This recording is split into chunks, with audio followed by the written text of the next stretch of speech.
Chapter 13:20. Xia Jinyuan forced himself to shift his gaze away from the back of her neck. He maintained a smile and said, "If the school doesn't agree, you can come back during the winter break."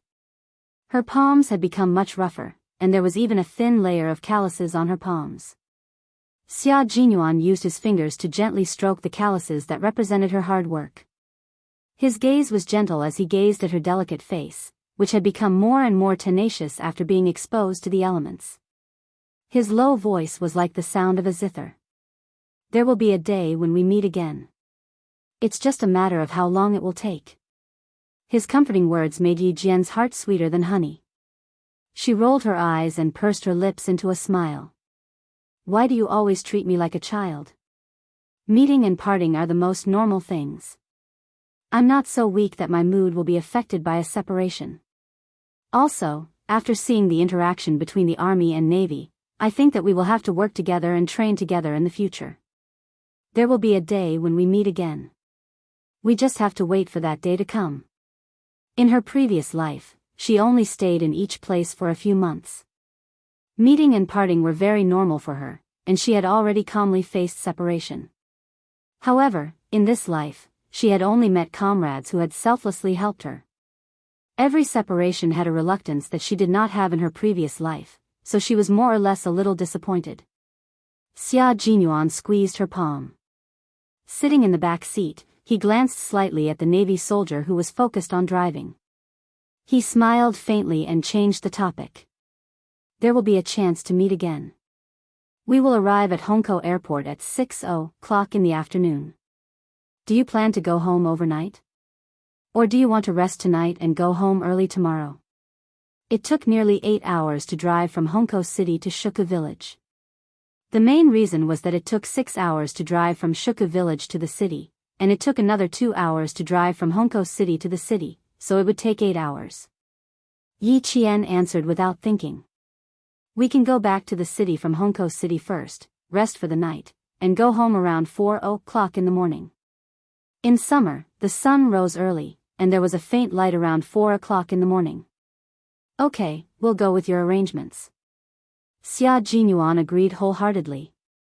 Seeing that there was still more than an hour before they would arrive at the airport, his gentle gaze swept across the dark circles under her eyes. He said softly, "Take a rest. I'll call you when we arrive." Although the road from the military port to the helicopter airport was winding and bumpy, it was all asphalt. Driving steadily with a little bit of shaking would indeed make one feel sleepy. Yi Qian woke up at 4 in the morning and finished his last morning training.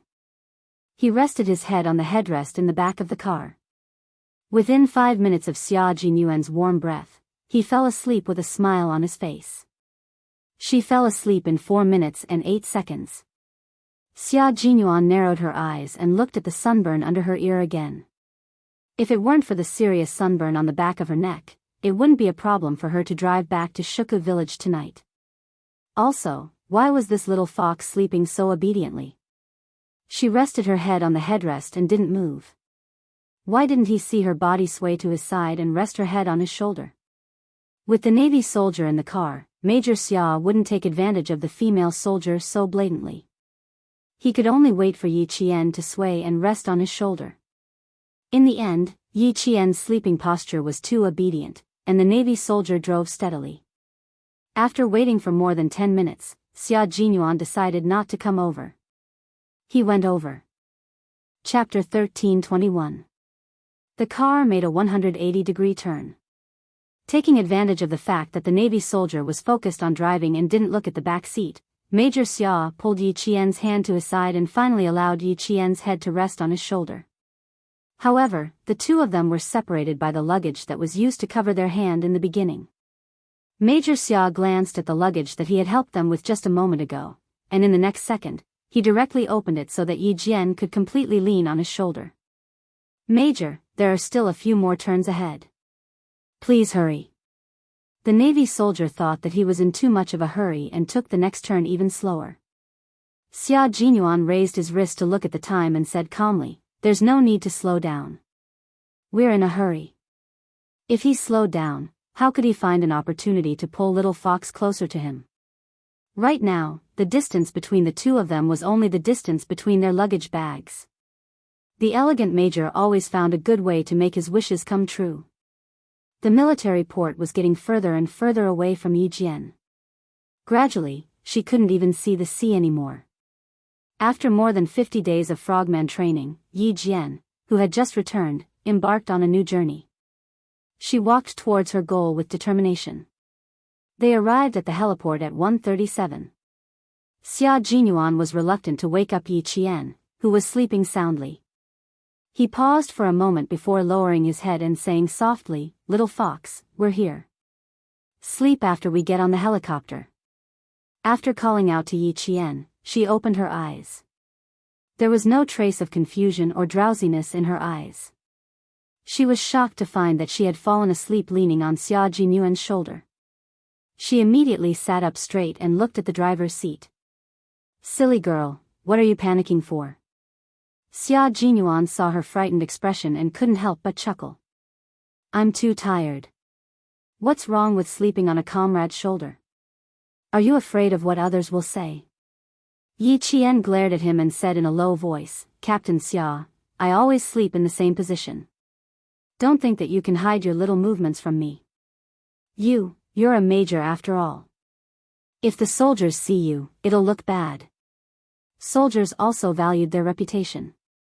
For example, Xia Jinyuan and his men had to pay attention to military prestige. Would I be that careless? Xia Jinyuan raised his eyebrows and smiled. There was a hint of naughtiness in his elegance. Not only did it not ruin his temperament, but it also added a kind of wanton flirtatiousness that could make a woman's heart flutter. You have to be fast and natural when doing this kind of thing. Yi Qian was speechless at his behavior. Just as she was about to open the car door and get out, she heard him say with a smile, "I've already restrained myself. Otherwise, I would have hugged you in my arms." She pushed the door open and got out of the car. Then, she closed the door. She needed some fresh air. She was shy so quickly. Xia Jinyuan got out of the car elegantly with his luggage in hand. His thin lips were still curled upwards. When they boarded the military helicopter, Yi Qian held onto the cabin door with both hands. She looked back one last time. Her brows revealed the coldness of a soldier. She pursed her lips a little and left the area guarded by the Huaxia Navy with the sound of the propeller. At 6:00 in the evening, Yi Jian and Xia Jinyuan, who had changed into casual clothes, arrived at the downtown area of Hongkou City. Xia Jinyuan, who was dressed casually, carried their shared luggage and took Yi Jian directly to the parking lot of a shopping mall. The car that Ho Zi had prepared had been waiting for them for a long time. Xia Jinyuan took the car key and opened the door for Yi Qian. He smiled at Ho Zi's subordinate and said, "Thank you for your hard work.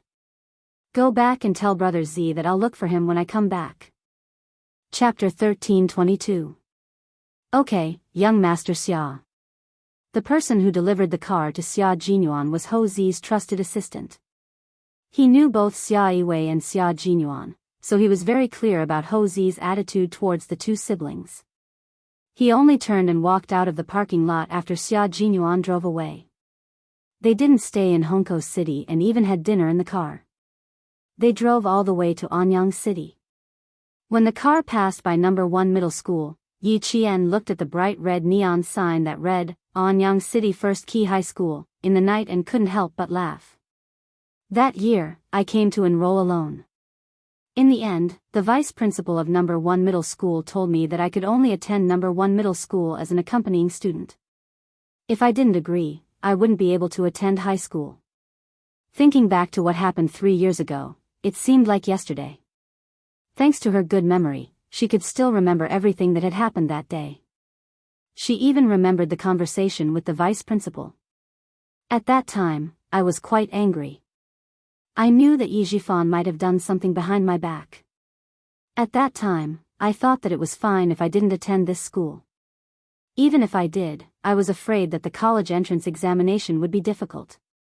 I was angry, but I thought that since I still had a way out, I tore up the notice in front of the vice principal, took my luggage, and left the registration place. I felt so good that I wanted to laugh all the way and leave in a cool and unrestrained manner. Unfortunately, she wasn't arrogant. After tearing up the notice, she left under the shocked gazes of the parents and students. Xia Jinyuan, who was driving, didn't turn to look at her. He smiled faintly and said, "I came here to look for you, but the security guard said that you weren't there. I called to check and found that you were suspended from school. You came to number 1 middle school to look for me?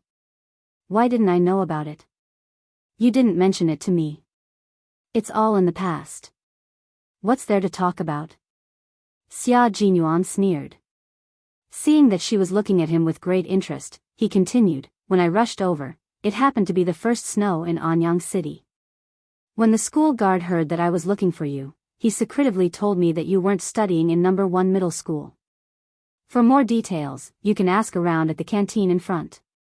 When he found out that you tore up the notice, the vice principal was so angry that he chased you for several miles. At that time, I was wondering why the girl was suddenly so arrogant. You said that you didn't want to study. You're too presumptuous." Yi Qian laughed. "And Jen's grandfather arranged for me to train. I didn't think too much about it. But since Yi Jifan was the one, and I didn't want to waste a year, I didn't. I didn't. That year was the year I gained the most. I went to the highlands, the snow mountains, the plains, and almost got stuck in a swamp. Finally, I came to the desert." At the mention of the desert, Yi Qian's eyes lit up like the stars in the sky. "Do you know what desert I went to? The Taklamakan Desert. I saw the most beautiful scenery in the desert poplar trees." At a red light, Xia Jinyuan stopped the car and looked at the girl he admired with gentle eyes. When he heard her mention the Taklamakan Desert, his thin lips curved into a deeper and gentler smile. "I know. I also know that you were training near the Hetian River. If I told you that I was there when you were training, would you believe me?" Yi Qian widened her eyes. "You were there too." "Where?" He wouldn't lie to himself. If he said he was there, then he must have been there. "In the sky. I was in the sky," he said softly, "in the same place, at the same time. I was flying a fighter jet in the sky, and you were either training or sleeping." Chapter 13:23. All the way to the hotel room, Yi Qian was still in shock. What else had he done behind her back? What else had he done for her? After entering the hotel, Xia Jinyuan took out the clothes from the luggage one by one. They were all summer clothes. Each of them had an army training uniform, 2 sets of fitness shorts, and the summer clothes that they usually wore. Yi Qian didn't have many summer clothes. She was wearing a pair of thin jeans and a t-shirt. There were 2 t-shirts with the same design and 2 pairs of slim jeans in the luggage. Xia Jinyuan took out the clothes with his back facing her. He first took out a pair of black casual pants and a white short-sleeved shirt and put them aside. "There are still a few days left. I didn't bring enough clothes. Come with me to buy some summer clothes later." Yi Qian nodded no matter what he said. She quietly walked over to the young major, who was bending over to adjust his clothes. When he straightened his back, Yi Qian reached out and gently and quietly hugged his muscular waist from behind. She leaned closer to him and pressed the side of her face against his back. "Xia Jinyuan, what else have you done for me? What else do you do for me that I don't know about? Is it because I don't know, or because I didn't ask? Are you planning to keep it from me forever?" His body temperature was transmitted to her face through the thin material of his clothes, and it seemed to turn into a warm current that flowed into her heart bit by bit. It was warm, safe, and also dangerous. Even though she knew it was dangerous, she still fell without hesitation. Yi Qian gently rubbed her cheek against the soft material of his shirt. She closed her eyes and said, "Why didn't you tell me about all the things you did for me?" Such a proud man was willing to do so many things for her, but he never thought of telling her. Even a cold-hearted person would be touched.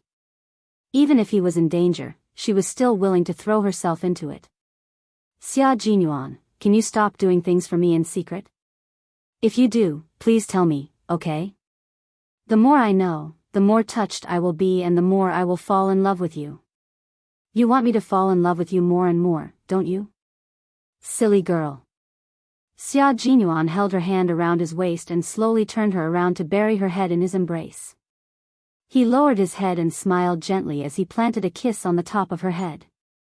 Aren't you afraid that I'll do something to make you love me more and more? How could this be? How could he? How could Xia Jinyuan, who was as calm as a breeze, do something that he disdained to do? Yi Qian raised her head slightly to look at him. Her dark eyes were so clear that Xia Jinyuan could clearly see his own face reflected in her eyes, as if it had been branded into her heart. He couldn't help but tighten his long arms around her.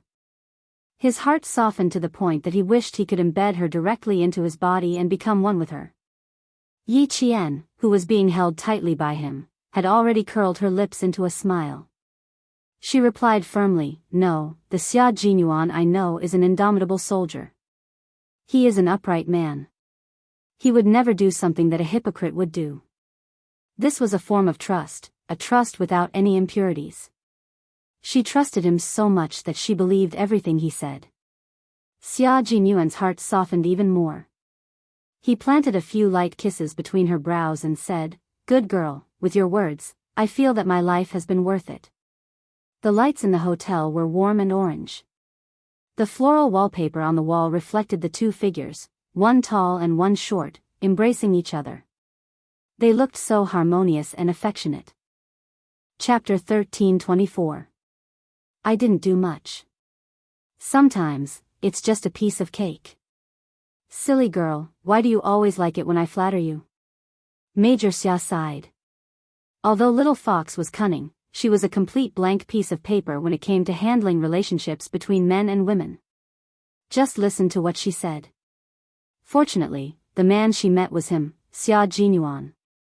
If he had been a playful bastard, wouldn't this little rascal be so stubborn that she would never dare to go against him? Fortunately, the man you found was me. Fortunately, I made my move in advance. Otherwise, Uncle Jen and Uncle Chen would have to worry about whether you would be cheated by a bad man. Little Fox, remember what I said. It's natural for a man to be good to his woman. You can only be good to me if I'm good to you. Only then will you be good to our family in the future. I solved some problems for you because I didn't want you to be distracted. I wanted you to wholeheartedly follow in my footsteps and stand by my side as soon as possible. His voice was low and mellow. Together with the warm light, it was like a glass of mixed wine, full of temptation and mellow. I didn't want to tell you because it's something I want to do. Liking someone and loving someone isn't just a matter of words. You need to take action. Your childhood experience made you mature prematurely. You built a hard shell in your heart that sealed away all your emotions and made you distrust everyone around you. As for me, I want to pursue you. Of course, I have to find a way to enter your heart and enter your world. After he spoke, Xia Jinyuan had no intention of stopping. He knew Yi Qian too well. If he didn't make it clear, she would continue to ask and remember it in her heart. He only hoped that she would happily complete her training every day and wholeheartedly walk the path of the military without any distractions or burdens. Yi Qian could already hear his words. Tears welled up in her eyes. She buried her entire face in his chest and felt this man's love for her. Xia Jinyuan, you've been so nice to me. Aren't you afraid that I'll go back on my word? His voice was a little muffled, but the corners of his mouth were raised high. Yi Qian knew that he was so happy that he felt like he was soaking in a jar of honey. Even his voice was full of sweetness. Xia Jinyuan, who was hugging her tightly, suddenly laughed and said calmly, I will do something that moves you every day, and you will love me more and more. You should be worried that I will turn against you one day. The girl was about to cry. She could bleed and sweat during training, but when she returned to normal life, he couldn't bear to see her cry at all. The girl I love, I only wish for your sky to be free and carefree, to enjoy the sweetness of love. How can you cry? My good girl, you should be smiling like a blooming flower. Xia Jinyuan lowered his head and gently rested his chin on Yi Qian's head. With a gentle gaze, he deliberately raised his voice and teased, Sigh, I didn't think what I did was amazing, but after hearing what you said, I feel like my image has improved. Also, I can tell that my little fox wants me to love her a little more and dote on her a little more. Don't worry, I'll use my actions to tell you that I will love you a lot more and dote on you a lot more. Major Xia had the elegance and nobility that Yi Qian liked, but at the same time, he also had Yi Qian's helplessness and a heart that would tease her from time to time. Chapter 1325. Originally, she was so touched that her eyes were sore and she wanted to cry. At this moment, she only wanted to pinch the muscles on his waist. Her hands happened to be around his waist, so Yi Qian did not hesitate to pinch the muscles on his waist. If you go back on your words one day, I'll carry a gun and carry a cannon on my back. I'll go to heaven and earth to find you. That's scary? The young major laughed out loud. Then I'll have to be more careful. With my little fox's instincts, I'm afraid a sniper bullet would be enough to kill me. That's too scary. I'd better be honest and stay by your side. I'll stay by your side. How about that? He was still laughing at the beginning, but when he lowered his voice at the end, Yi Qian was caught off guard and blushed. Can't we talk properly? I'm going to take a shower. Hurry up and go back to your room. Even though Yi Qian had a strong heart, he couldn't help but sniff at those sweet words. Xia Jinyuan laughed even louder. He quickly lowered his head and kissed her lightly on the lips. I'll leave my luggage with you. Let's go out to the night market in 5 minutes, okay? After training for so long, it's time for you to relax. We have to strike a balance between work and rest to win the next battle. The atmosphere was good, and the lights were warm. However, Xia Jinyuan didn't make any further moves. Even his arms were gently wrapped around Yi Qian's waist. He was avoiding the sunburn on Yi Qian's back. He let go of his hands and placed a pair of shorts in her hands. Wear this. It's comfortable. When we get to the pharmacy later, we'll buy a cooling ointment. Your sunburn still needs to be treated. The injury on my shoulder isn't serious. You don't have to be so nervous. Yi Qian obviously knew that Xia Jinyuan was avoiding his back. She pursed her lips and smiled. I only have sunburn from my shoulder to the back of my neck. As long as I don't rub it, I won't feel much other than a little pain. Every soldier will experience countless sunburns. Although my heart aches for you, I don't think you can rest just like that. As a soldier, you have to bear everything the military uniform gives you. Hard work and glory coexist. Xia Jinyuan, who had even restrained his smile, quietly looked at the girl who had always been strong. He said in a low and gentle voice, training hard is just for the sake of fighting in the future. Little fox, I'm sorry that you're injured. However, as a soldier, my principles and your pride tell me that you're not a fragile porcelain doll. You don't need to be too concerned about the most common sunburn. He was the one who knew him best. Yi Qian smiled brightly. I like the considerate Captain Xia. Wrong, you should say that I love the considerate Captain Xia. My intuition tells me that if I keep you here, I'll have to listen to something that makes me blush again. Xia Jinyuan, turn around. Let's go. Yi Qian's sixth sense was telling him to hurry up and chase this elegant yet dangerous major out of the room. Otherwise, he'd have to listen to sweet nothings again. After taking the clothes, Xia Jinyuan turned around and left with a smile on his face. His little fox was shy again. The door closed. Although Xia Jinyuan had left, his warm scent still lingered in the air. Yi Qian stood there for a while with a cotton short-sleeved shirt in her hand. Then, with a slight smile, she went into the shower. 5 minutes later, the two of them came out wearing the same fitness shirt and shorts. In Xia Jinyuan's words, they were wearing matching outfits. Yi Qian, who didn't understand the situation, replied bluntly, then I'll wear matching outfits with my comrades in the army every day. Chapter 1326. In that second, Major Xia's expression froze. After a while, he rubbed his forehead and sighed. We have to stop talking about this topic. We can't talk about it anymore. If he had known, he would have worn his own clothes. When Yi Qian took the initiative to hold his arm, Major Xia took his girlfriend to the busiest night market in Anyang City. The city in summer was even busier at night than during the day. The night market in the center of Anyang City had just begun. Wearing the army's uniform, the two held hands and went shopping for the first time since they started dating. The two of them weren't very interested in eating. They wore the army's uniform all year round and used the uniform issued by the army. Therefore, the two of them only needed to hold hands and walk among the crowd. They listened to all kinds of sounds and enjoyed the rare time they had together. I used to dream of holding your hand, going out for a walk with you, going out for a look. From holding hands to interlocking fingers, Xia Jinyuan, who had a lazy look on his handsome face, turned to look at Yi Jian, who also had a relaxed look on her face. The time we can go shopping together will be very, very little. Little fox, you have to be mentally prepared. Passing through the crowd, even if it was noisy and lively, to be able to be led and protected by him like this gave her a sense of peace. Yi Qian held his hand gently. With a smile in her eyes, she said softly, I remember everything you wrote in the letter. You said that in winter, we can be neighbors with snowy mountains, in summer, we can be companions with the sea, in autumn, we can dance with the yellow sand, and in spring, we can spend time together in the jungle.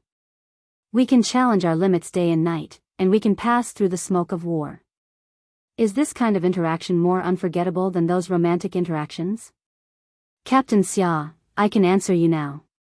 I have no regrets in this life. Love in the smoke of war, you and I can be together in life and death. We don't need romantic stories. What we need is to be comrades who can rely on each other for the rest of our lives. Choosing this kind of love, I have no regrets in this life. Her eyes were extremely bright as she answered him. Her expression was serious, and her words were serious. His little fox definitely did not know how beautiful she was at this moment. She was so beautiful that she was like the brightest aurora, with a stunning beauty that could attract everyone's attention. Xia Jinyuan's heart was in love with him. She told him that she had no regrets in this life as they stood in the middle of the crowd. His Adam's apple bobbed up and down, and he could no longer hold himself back. He pulled her into his arms and said, I have no regrets in this life. He answered as such. What was the love between two special forces soldiers? They were seizing the time to enjoy the rare time together because they didn't know if they would be separated in the next second. It was giving without any complaints or regrets, only for the sake of making the other party happy. He or she was using his or her life as the price to exchange for his or her safety. The love between special forces soldiers was not something that could not be seen in the light, and they would not endure the bone-deep yearning in a dark and damp corner. The love between Xia Jinyuan and Yi Qian was as bright as the sun, as tall and straight as the pine tree, and as pure as the white snow, untainted by the dust of the world. No one paid attention to the two lovers who couldn't help but embrace each other. Some people walked past, and some people walked over. Yi Qian couldn't hear those voices, and all he could hear was the sound of his strong and powerful heartbeat. The buzzing sound of his cell phone broke their embrace. Xia Jinyuan released his right hand from her slender waist, took out his cell phone, and glanced at the caller ID. He suddenly glanced at Yi Qian, and then picked up the call. It was 9:00. Why would Uncle Chen call him? Chapter 13:27. Uncle Jen's condition isn't very good. Yi Qian, we need to go back now. It was such a hot season, but the cold suddenly came out of nowhere and rushed into her body, making her shiver violently. It was too cold, too cold. It was so cold that her mind was still blank and her teeth were chattering. She wanted to say something, but no words came out. The moment Yi Qian's vision blurred, Xia Jinyuan held her hand tightly with his warm and strong hand. Seeing the color on her face fade, the major felt a stab in his heart. He held her trembling hand tightly and said calmly, "Let's go back to the hotel now, pack up, and go back to town." His warm and strong hand supported her like a pillar. Yi Qian pursed her pale lips and said, "Go back to the hotel, go back to the hotel immediately." Her voice was very stiff, and she didn't even feel like she was talking. She grabbed his warm hand and took a deep breath.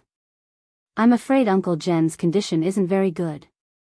Uncle Chen and the others never contacted me about family matters. This time, they contacted me through you. It seems that Uncle Chen has already asked around in the military.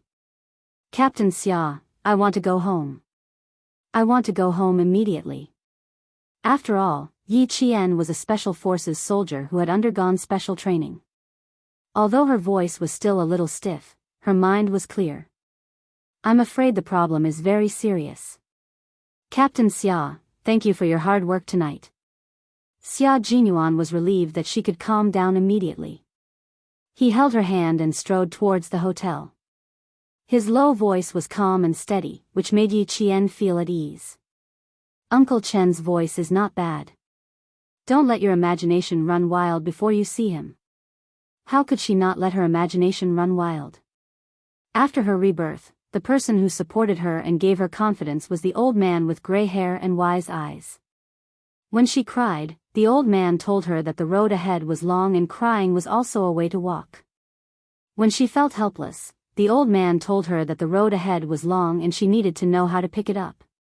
When she was filled with hatred, the old man told her that she still had a long way to go. She shouldn't let people who weren't worth it affect her. When she was harvesting, the old man told her that there was still a long way to go. She had to walk firmly toward her goal. When she felt wronged, the old man told her that there was still a long way to go and that she had to learn to protect herself. When she was angry, the old man told her that there was still a long way to go. She had to learn to endure and wait for the right time. It was because of this tolerant, magnanimous, and wise old man that she did not let her rebirth be buried by hatred. Instead, she walked a path that was more exciting than hatred. If it wasn't for Uncle Jen, Yi Qian could imagine that even if she was reborn, she wouldn't be able to join the military. She would probably only have one goal, which was to take down Yi Jifan. She would grow up in hatred and become someone who only knew revenge and no longer cared about herself. Tears flowed down her cheeks unknowingly, drop by drop. In the end, her eyes became blurry. Xia Jinyuan didn't say too many comforting words. He just put a tissue in her hand and said softly, "It takes 6 hours to get to town from Anyang. I'll drive for 3 hours, and you'll drive for 3 hours. After you're done crying, take a nap." He started the car and adjusted the rearview mirror to make sure that when he looked up, he could see Yi Qian's personal situation clearly. His little fox was an introverted and calm person. Words of comfort would not have much effect on her because she knew in her heart that this was not the case. Chapter 13:28. She wouldn't cry even if she was hurt, so she decided to cry for a while. Once she did, she would feel better. Yi Qian understood that because she understood everything, she felt even sadder and sadder. In her previous life, when she returned to Shuku village at the age of 19, Uncle Jen was no longer there. Yi Qian didn't even make a sound as she cried. 2 streams of tears flowed from her eyes, down her cheeks, and down her beautiful chin. She held a white tissue in her hand and cried silently without moving. Xia Jinyuan, who was driving, felt his heart clench in pain. The car drove out of Anyang City and entered the entrance of the provincial highway. Without the neon lights, the car was plunged into darkness. Xia Jinyuan instinctively wanted to turn on the interior lights, but just as he raised his hand, he heard Yi Qian say hoarsely, "Don't turn on the lights. I'm fine. I'll be fine after crying." Yi Qian wiped her tears with a tissue. Her nose was red, and she lowered her head. Her thin shoulders were so sad that they seemed to have collapsed. Xia Jinyuan pursed his lips and said softly, "Birth, old age, sickness, and death are natural laws. No one can avoid them. Besides, the situation isn't very good right now. There's no other bad news. Get some sleep. We still need you to drive in 3 hours." This was the only way to let her sleep for a while. Only by sleeping could she have the energy to face everything. Yi Qian's nose was a little blocked from crying. She sniffed softly and showed a hint of weakness that she didn't usually have. She didn't want to talk, so she nodded gently. She leaned against the car door and closed her eyes. She didn't say a word. Even her sadness was silent.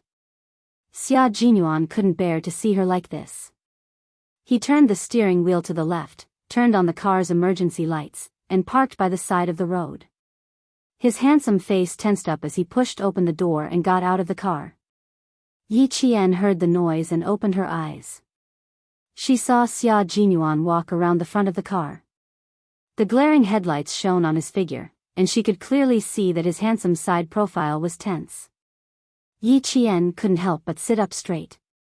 She watched him walk to her side and open the car door. "What's wrong? Is it?" Before she could finish, he grabbed her hand and said in a low voice, "Get off, Yi Qian." Yi Qian, whose eyes were swollen from crying, got out of the car.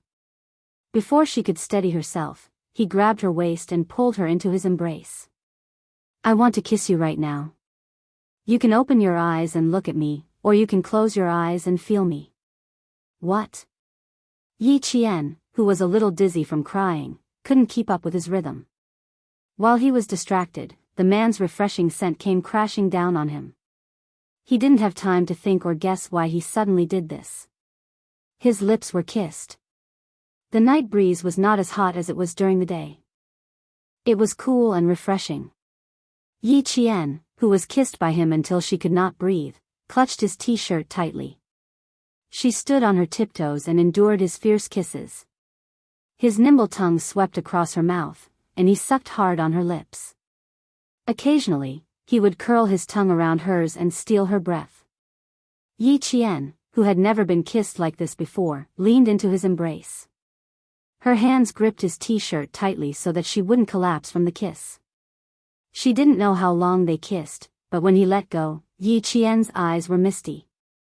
She looked up at him with her misty eyes and asked in confusion, "What's wrong with you?" He kissed her so fiercely that her lips started to hurt. Chapter 13:29. Don't suppress your sadness. You still have me. I'm standing right in front of you. Xia Jinyuan was not good at kissing, but he knew that their lips must have turned red this time. He pursed his lips, which were still a little sore from the kiss, and said slowly, "Don't cry alone. My shoulders, my arms, and my body are all for you to rely on. I'm right here. You only need to look up to find me. You only need to call me, and I'll respond immediately." She curled up in the corner and cried quietly, as if she had been abandoned by everyone. She was so pitiful that it made his heart ache. "I can understand your hardships, and I can understand your joy. Similarly, I want to understand your sadness. With me here, you don't have to suppress your tears. Don't be afraid that I'll see your sadness. Who am I? I'm your boyfriend. I'll be your pillar of support for the rest of your life. I'm also your comrade who will fight side by side with you. Little fox, remember, I'll always be your pillar of support. Always." Yi Qian, who had been looking up at him, blinked gently, and tears fell from her eyes. It turned out that he was feeling sorry for her again. "Xia Jinyuan." She murmured softly, and slowly wrapped her arms around his waist. She buried her head in his warm embrace, and the tears that she had tried so hard to hold back gushed out again, wetting his clothes drop by drop. The last time she went back to Shuka village, she saw Uncle Jen's increasingly hunched back, and his hands were so thin that the veins on his hands were bulging. She listened to his suppressed coughs, and at that time, she was already slightly worried, but she still held on to the hope that nothing would happen. There was no such thing as luck. Once something happened, her self-righteousness would become a joke. "I thought that nothing would happen. I thought that there was still a lot of time. I thought that Grandpa Jen could continue to accompany me, and I could continue to accompany him. I didn't go home during the holidays, and I didn't stay to accompany the old man. Now I want to accompany the old man. Captain Xia, I want to accompany the old man."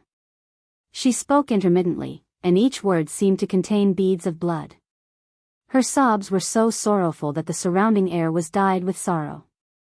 Xia Jinyuan only dared to hug her waist and quietly listen to her sobs. Occasionally, He would raise his hand and gently stroke her back to calm her rapid breathing, or lower his head to kiss her hair to give himself silent support. Listening to her crying, he looked at the girl in his arms with the warmest and most gentle gaze. Let's go back to accompany Uncle Jen now. There's no need to rush. We'll go back now. Uncle Jen won't blame you. He will only feel happy that the child he raised has finally grown up and become a soldier who protects the country. His biggest wish was to see you walk into the military camp and carry a steel gun. You did it.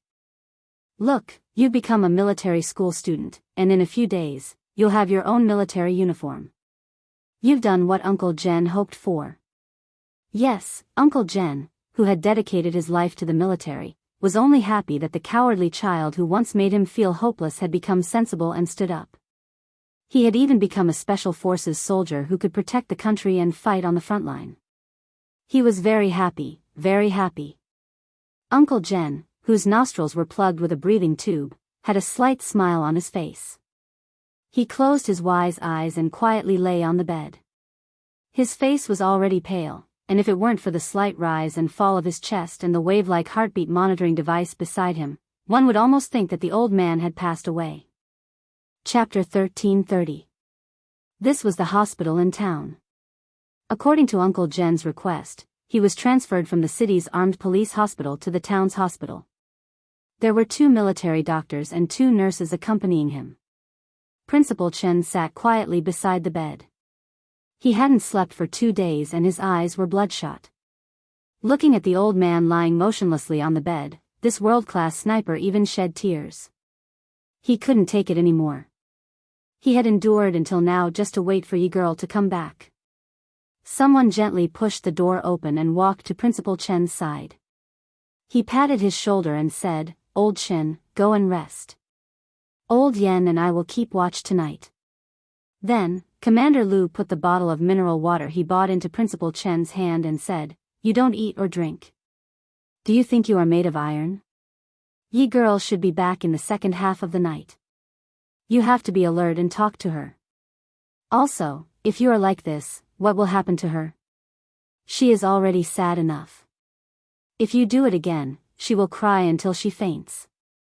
Political Commissar Yen, who came in with an aluminum box, immediately said, "Old Lu is right. If you don't take care of yourself, Yi girl won't even have a backbone when she comes back." They didn't want to wake up Uncle Jen, so they all lowered their voices and tried to persuade Headmaster Chen to take a rest. "I don't feel sleepy.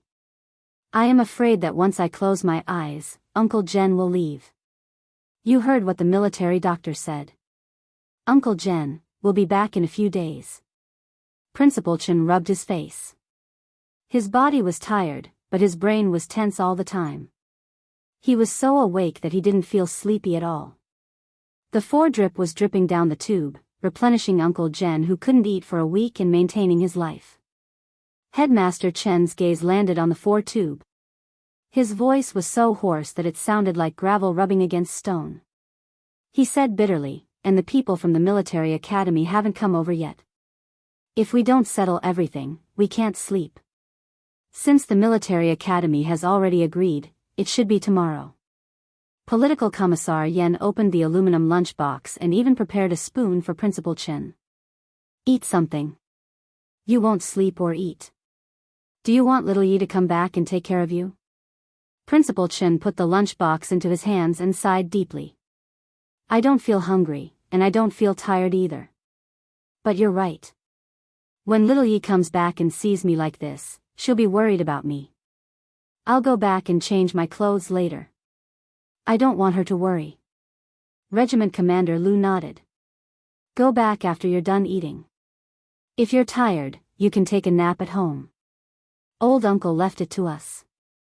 The old man has served the country his whole life and dedicated his life to the team. Now that he's sick, it's our duty to guard him and take care of him." The old man had never married in his entire life. He educated the young soldiers in the army like his own children and treated the army as his home. His family should be present at the last moment. Knowing that the old man's life was coming to an end, the army started to prepare. According to the instructions of the military headquarters, the old revolutionary Li Changzhen, who had dedicated his whole life to the country, was going to have a state funeral. All the flags in the army were to be lowered to half, and all the soldiers took off their hats to mourn. Old Uncle Zhen's consciousness had always been in a blurry state. Now that he was in a deep sleep, even the military doctors didn't go to rest. 2 military doctors and 2 nurses took turns to be on duty just in case. Dr. Zhou from the town hospital, who was Jessen's mother, stopped her daughter who wanted to go to the ward. She warned her in a low voice, "Don't go and cause trouble. If Yi Qian comes back, I'll tell you. Go to bed and lie on your stomach. It's already 12 o'clock. Do you want to sleep?" Chapter 1331. And Jessen, who was chewing gum to refresh herself, retracted her leg and said to her mother with a serious expression, "Mom, the old man lying inside is Yi Qian's grandfather. He's her most important relative. I want to accompany Yi Qian, even if I have to stay up all night. I'm her friend. Regardless of whether she needs me when I see her later, Mom, I want to stand where I can see her. If you're tired, go and rest.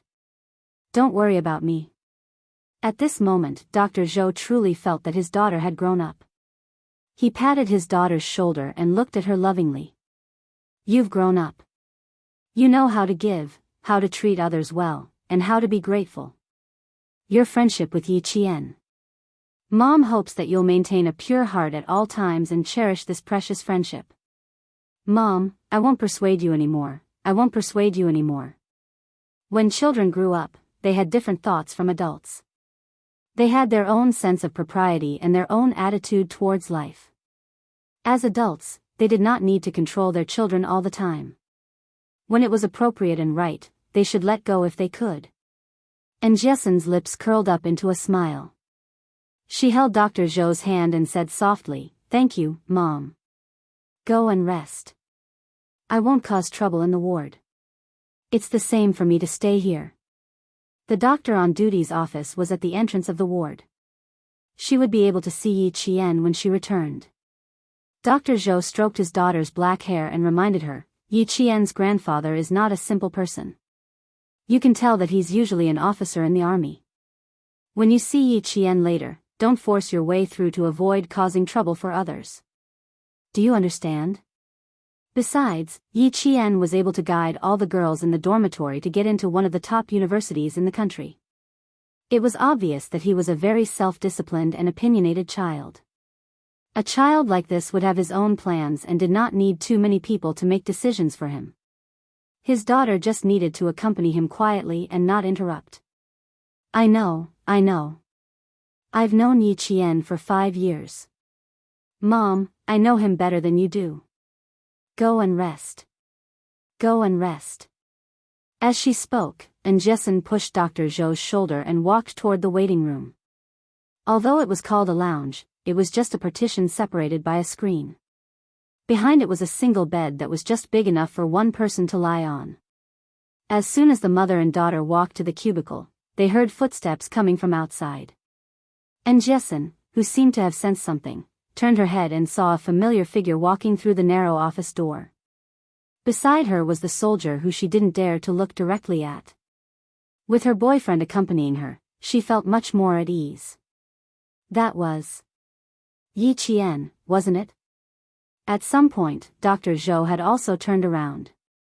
He narrowed his eyes slightly and asked with uncertainty, "It should be Yi Qian, right?"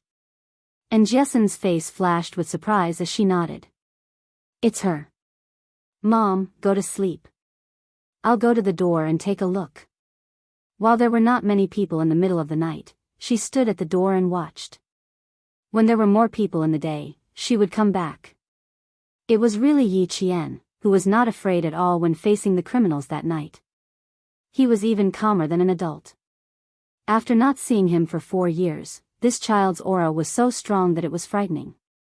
Even if they did not see each other face to face and only saw her passing by, the calmness in her movements was not like that of a 19-year-old girl. She was like the army officers who came in and out of the town hospital over the past few days. Chapter 1332. Military school is indeed the best choice for her. Dr. Zhou sighed. Who would have thought that an orphaned and weak child would reach this stage today? She became a celebrity in Fujian town, the first child in the town to be admitted to military school. Now, who did not know Yi Qian's name? When Yi Qian was mentioned, the first thing people said was, "Wow, amazing, the top scholar in Shuka village, the first student in our town to be admitted to military school. Amazing, amazing." Birds of a feather flocked together. Yi Qian's achievements today were probably due to the influence of that old woman. And her daughter also had her help. Otherwise, with her daughter's grades, it would have been difficult for her to get into a second-tier university, let alone Pu University. "Mom, I'll go take a look. I won't accompany you."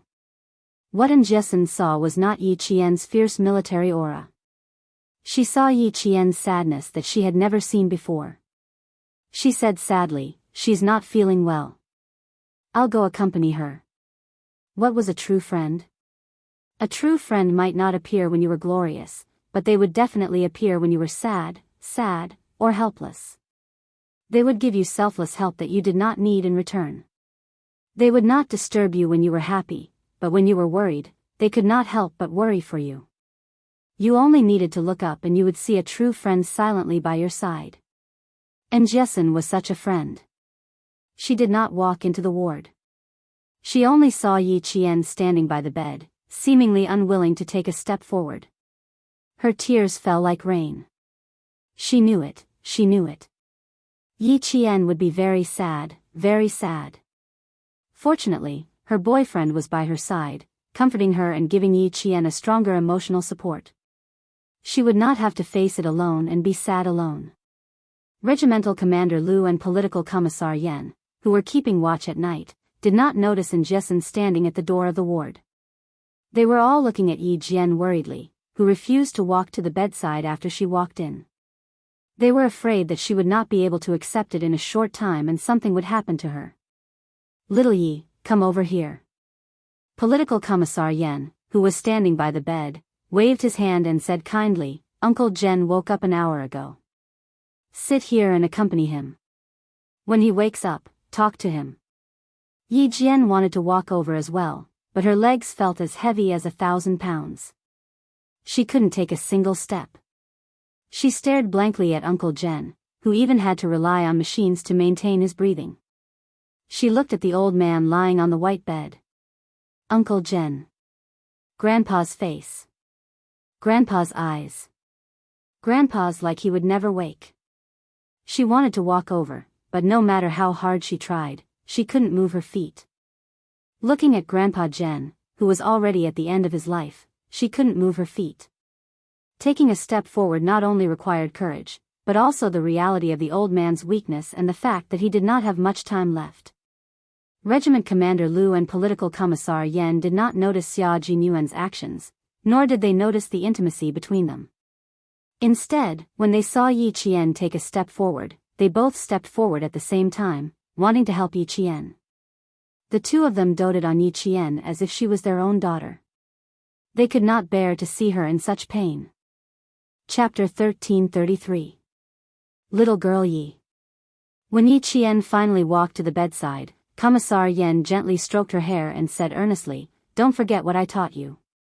Being strong and brave is the first lesson I taught you. You must always remember it in your heart. No matter what you face, you must be strong and brave. Do you understand?" Yi Qian's lips trembled slightly at the elder's sincere teachings and meticulous care. Tears reached the corners of her eyes, but she held them back. When she nodded heavily, the tears finally came out. "I understand. Don't worry." She was already in this state, but she still knew to tell the people who cared about her that she was fine. His little fox's pure heart also made his heart palpitate. Yi Qian sat down and held Uncle Jen's skinny right hand. She lowered her head and let the tears flow down drop by drop. It was very quiet in the ward. Everyone's breathing was so soft that it was almost inaudible. After speaking softly, they stood aside and quietly watched Uncle Jen sleep. His chest was only moving up and down slightly. They were afraid that if they made too much noise, they would wake up the old man from his light sleep. In fact, everyone knew that he was not in a light sleep. He was in a coma. Colonel Lu gestured to make a phone call and quietly left the ward. He wanted to call Principal Chen, who had gone back to wash up. It took 6 hours to drive from Anyang to town by car at 60 kilometers per hour, but they only took 3 hours. The two of them drove from the provincial highway to the highway, and little girl Yi arrived at 12:30. "Let's go together," Commissar Yen said softly and said to Xia Jinyuan, "Major, let's stand outside for a while. Leave some space for little girl Yi. This child is too restrained." Xia Jinyuan had the same idea. He nodded slightly and followed Colonel Lu and Commissar Yen out. Commissar Yen sighed and said softly, "We'll leave little girl Yi in your care.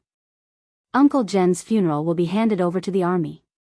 Please help us take care of little girl Yi." Why didn't they transfer him to the provincial hospital? Don't the doctors have any way to save him? Xia Jinyuan, who was handsome and cold, had to turn around to take a look before he spoke, as if he was afraid that Yi Qian would hear him. He lowered his voice and said, "How can you stay in the town hospital? Uncle Jen has been in poor health for the past 6 months.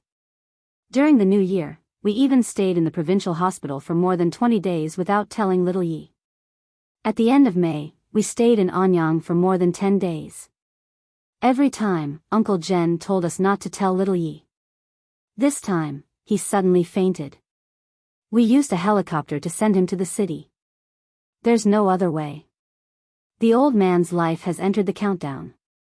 Before this, old uncle strictly ordered us not to disturb little Ye's training.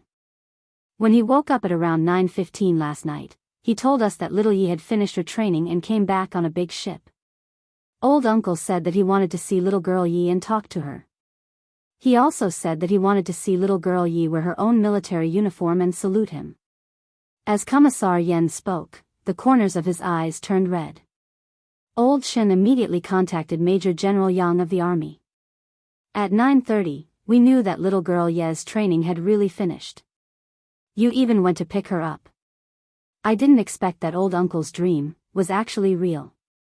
Little girl Yi was really training with the Navy and came back on a ship.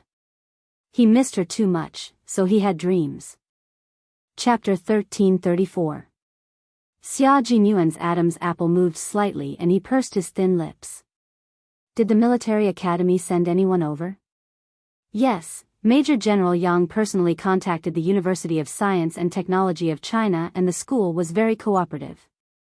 They brought Yi Qian's student ID and military uniform and rushed over by train. They will arrive tomorrow morning at 8. They will arrive in town in the afternoon. Upon hearing this, Xia Jinyuan's eyes darkened. The bus from the city to town will take 7 hours. I'm afraid they won't make it in time. Arrange for a helicopter. I will arrange for a private helicopter. Political Commissar, call the air traffic control and approve the flight route. Okay, this is not difficult. Political Commissar Yen sighed countless times that night. He was also afraid that they would not make it in time. He even considered whether to mobilize the military helicopter again. Principal Chen, who had received the call at the entrance of the town hospital, ran all the way over. He ran up the stairs in a few steps and saw Xia Jinyuan standing under the dim yellow light. Before he could speak, Xia Jinyuan heard the noise and looked up. Uncle Chen. It's good that you're back, it's good that you're back. Principal Chen walked over in a few steps. His eyes were bloodshot. He condensed all his words into one sentence and repeated, "It's good that you're back, it's good that you're back. It's good that you're back, it's good that you're back. Yi Qian can send Uncle Chen off, and Uncle Chen can rest in peace." Xia Jinyuan was not unfamiliar with the experience of life and death. As a Special Forces soldier on the frontline battlefield, he had experienced several farewells in the past few years. However, at this moment, his heart was still in pain. Yi Qian is accompanying Uncle Jen in the ward. She hasn't stopped crying since she received your call. She only slept for 2 hours after I told her that we needed to take turns driving. Xia Jinyuan explained Yi Qian's condition in detail to prevent Principal Chen from worrying. She's fine now. She's not too emotional. It's just that when she entered the ward just now, she couldn't take a step out. She's still afraid that the moment will come. She understood everything, but if the moment really came, the calm Yi Qian would be so sad that she would lose control of her emotions. Xia Jinyuan was afraid that she would hurt herself if she was too sad. With Uncle Jen around, little Yi will listen to Uncle General. She will listen to Uncle Jen. Principal Chen, who had suddenly aged a few years, said in a low and hoarse voice. His usually resolute eyebrows were filled with grief. My uncle always said that his life was worth it. Even if he were to die one day, he would die peacefully. The only thing I'm worried about is little Yi.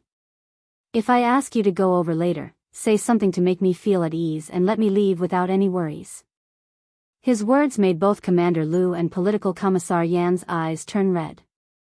This first-rank sergeant major, who had dedicated his whole life to the army, raised an orphan with selfless love, let her receive the best education, and led her to a bright future.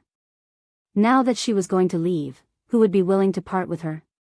Xia Jinyuan nodded solemnly. Uncle Chen, don't worry. I will swear on my life that I will take care of Yi Qian for the rest of my life. We will advance and retreat together, and I will never leave her. When Commander Lu and Political Commissar Yan heard this, they finally realized the relationship between the two of them. However, there was not much joy on their faces. Instead, there was a hint of worry. Would Lieutenant General Xia agree to this? My dad already told me that he recognizes Yi Qian as his daughter-in-law. I already called my dad on the way here. I will arrive in town around 6 o'clock tomorrow morning.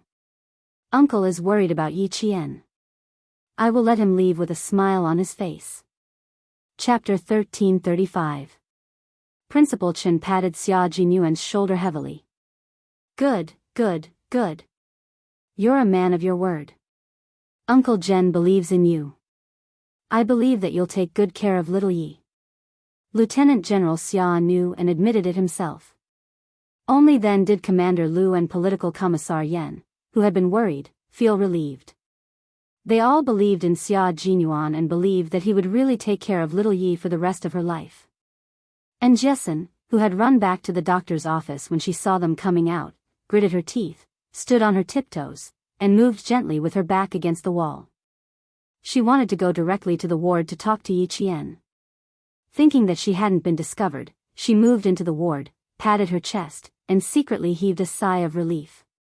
Turning around, Jessen saw Yi Jian holding Uncle Jen's skinny hand tightly. Yi Jian's back was filled with sadness. She quietly looked at the old man who was breathing weakly. Jessen's heart ached terribly. She walked over and called out softly, "Little Jian, Outside, Xia Jinyuan looked away from the ward and explained, Jessen, Yi Qian's best friend. Her mother is Dr. Zhou from the town hospital. It's already so late. I'm afraid she's waiting for Yi Qian to come back. That child is not bad." Principal Chen recognized Jessen. He saw her bend over and put her arms around Yi Qian's shoulders. His gaze was gentle as he said, "She's a sincere person. She can play with little Yi." It should be said that the girls in little Ye's dormitory were not bad. They often called during the summer vacation. A girl named Li Qian saw that she couldn't find Yi Qian and was afraid that something had happened to Yi Qian. She actually asked her parents to drive to Shuka village. It was little Ye's fortune to have friends like them. At around 1:30 a.m., Jessen walked out of the ward with red eyes. If it weren't for Yi Qian's persuasion, she would have stayed with him until dawn. Jane Eyre said that she wanted to stay with Grandpa until dawn. She walked out and said in a sobbing voice, dragging her feet as she left. She also couldn't bear to see these matters of life and death. Xia Jinyuan looked at the time and said in a deep voice, "Uncle Chen, I'll stay here to accompany Yi Qian. You, Tuan Lu, and Political Commissar should rest. I'm afraid I'll be busy tomorrow, so I'll have to trouble you." Principal Chen still wanted to say something but was stopped by Political Commissar Yan. "Old Chen, you should rest. You can talk to little Yi tomorrow morning." With Xia Jinyuan's persuasion, Principal Chen did not insist on staying. Before he left, he reminded Xia Jinyuan, Let me know immediately if anything happens. We'll rest next door. Without alerting Yi Qian, the three of them went next door to rest. At around 4 o'clock, Uncle Jen opened his eyes unconsciously. The old man's eyes were covered with a layer of mist, so much so that he couldn't even see clearly. He called out, "Little Yi," in a daze, then slowly closed his eyes. Yi Qian held the old man's hand tightly and replied in a trembling voice, "I'm back. I'm back to see you. Grandpa, I'm back to see you." Yi Qian looked at Uncle Jen nervously, then suddenly realized something and looked at the heart machine. Seeing that the wavy lines that represented the heartbeat were still rising and falling, Yi Qian suddenly raised his hand and bit his wrist with his teeth. He began to sob softly. Xia Jinyuan called the military doctor over and asked him to examine Uncle Jen carefully. 2 minutes later, the military doctor sighed and said, "Be prepared. The old man has already fallen into a coma. He might wake up, or he might die in his sleep." After the military doctor finished speaking, he lowered his head and looked at Yi Qian. His expression changed drastically. "You've bitten your hand so hard that it's bleeding. Let go." Chapter 1336.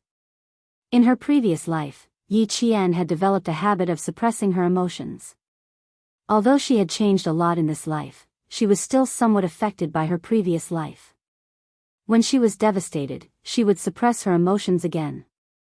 Xia Jinyuan's expression changed drastically when he heard the military doctor's low voice. His elegant, dark eyes flashed with an extremely cold light. He took 3 steps from the other side of the bed to Yi Qian and grabbed her wrist tightly. "Do you know what you're doing? Do you need me to tell you?" He spoke in a low voice to suppress the anger in his heart and the anger in his eyes. Looking at the circle of teeth marks on her skin, Xia Jinyuan felt as if a ferocious beast was rampaging in his chest. "Self-harm, you're harming yourself.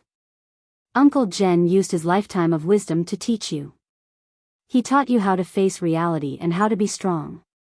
Yi Qian, are you repaying him for his teachings in such a way that Uncle Jen doesn't want to see?"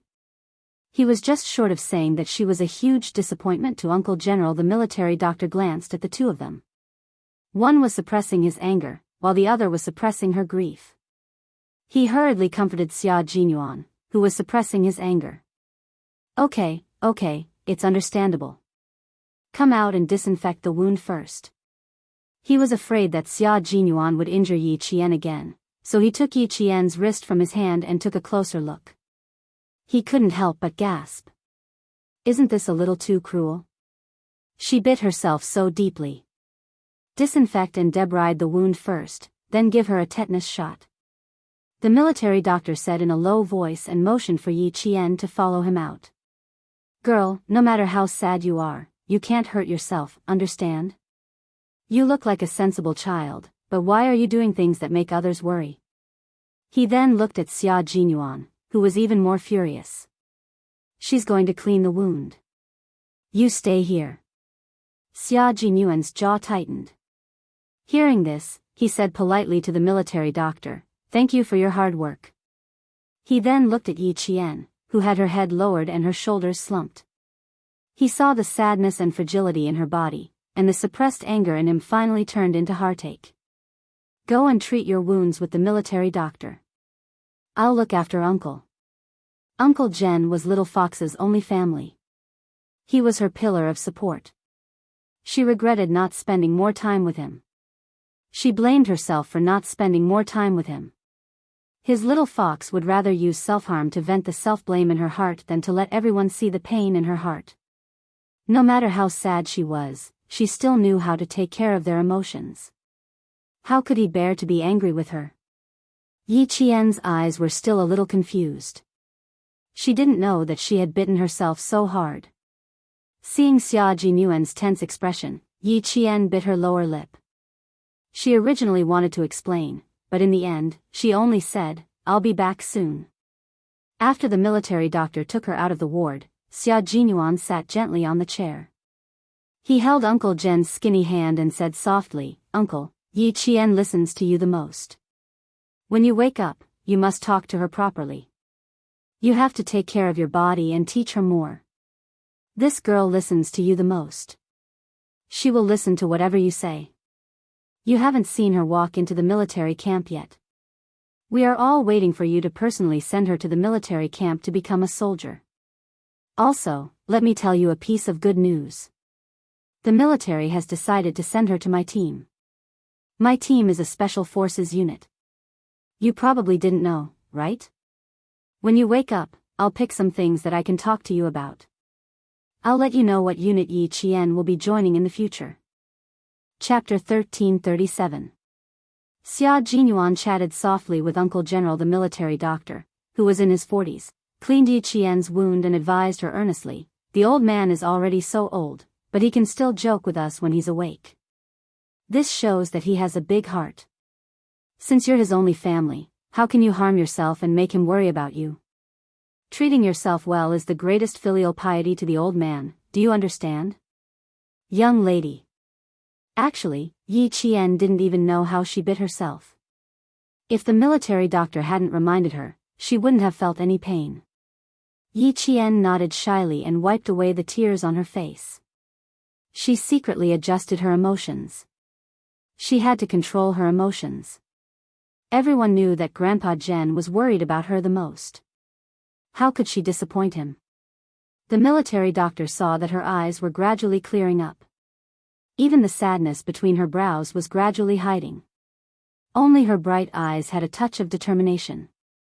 The military doctor couldn't help but smile.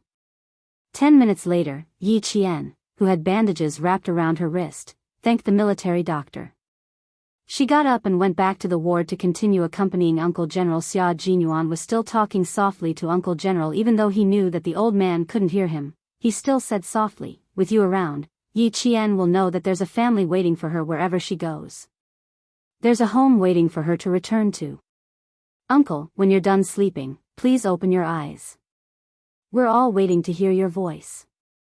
I'm still waiting to go fishing with you. Also, when I hold my wedding with Yi Qian, I want to offer you another cup of tea.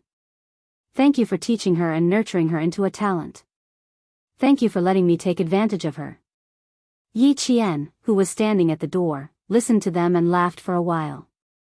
Grandpa Zhen was her family. Uncle Chen was also her family. In the future, Captain Xia would also be her family. For their sake, she had to pull herself together. She couldn't let them worry about her. Yi Jian wiped away her tears and patted her cheeks gently. She took a deep breath and walked into the ward with her head held high and her chest puffed out. When Xia Jinyuan heard the commotion, he turned around and saw that Yi Qian, who had just walked in, no longer looked dispirited. His eyes were filled with determination, just like the Yi Qian who did not show any signs of fear in the face of training and war. She had already adjusted her emotions and mentality. "I'll keep watch. You lean against the bed and sleep for an hour each." Xia Jinyuan held her hand and pulled her to sit on the bench with him. "Someone from the army will come to visit Uncle during the day. As Uncle's relative and his only granddaughter, you have to keep your spirits up. Do you understand?" Yi Qian did not refuse again. "Okay, wake me up in an hour." She had to keep her spirits up and let Grandpa Zhen see her in her best state when he woke up. She couldn't let him worry, and she definitely couldn't let him worry. After adjusting her mentality, Yi Qian didn't sleep very well. However, she still slept until 6:30 in the morning. In a daze, she heard Xia Jinyuan talking. "Dad, come over with the leaders from the military academy. How many guards did you bring?" They arranged for a private helicopter. The captain can only carry 5 people. 2 leaders from the military academy are coming, so you can only bring 1 guard. Yes, everything has been arranged. The air route has been approved. The 2 leaders from the military academy will only arrive at Anyang train station at 8 o'clock. Dad, go to the train station and wait for the 2 leaders from the military academy. Only Xia Jinyuan could directly arrange for Lieutenant General Xia to wait for someone at a certain place. Chapter 1338. Yi Qian knew that Xia Zhong would be coming, but she did not know that the military academy leaders would be coming as well. She suddenly stood up from her sleeping position and heard a familiar voice. "Little Yi, you're awake." It was Principal Chen's voice. "Uncle Chen." Yi Qian turned around and saw Principal Chen pouring water into a kettle. When she saw another relative of hers, her eyes reddened. "You've worked hard these past few days." "I came back too late." "Silly child, don't be so polite." Principal Chen, who had slept for a few hours last night, felt much better. His eyes were no longer bloodshot. "Come, take a cotton swab and put some water on the corner of Uncle Chen's mouth to moisten his throat." Yi Qian immediately took the cup and cotton swab. She looked very serious as she gently took care of Uncle General Xia Jinyuan, who was making a call outside the door, turned around and saw that Yi Qian had woken up. He said a few words and then hung up. The two military doctors who were patrolling the room in the morning came together with two nurses. They were going to do a daily checkup on Uncle Jen. The old man has been unconscious for a longer period of time than 2 days ago. Everyone, please be mentally prepared. After the two military doctors finished the checkup, they put down the phone and sighed together. The old man's physical strength was completely destroyed. He had been holding on for so long because he was holding on to one last breath. Once he stopped breathing, it would be the end of him. Yi Qian pulled the thin blanket around her and listened attentively to every word the military doctor said. Then, she asked softly, "I want to know, is there any possibility of my grandfather waking up?" "I can't be sure, but there is a possibility.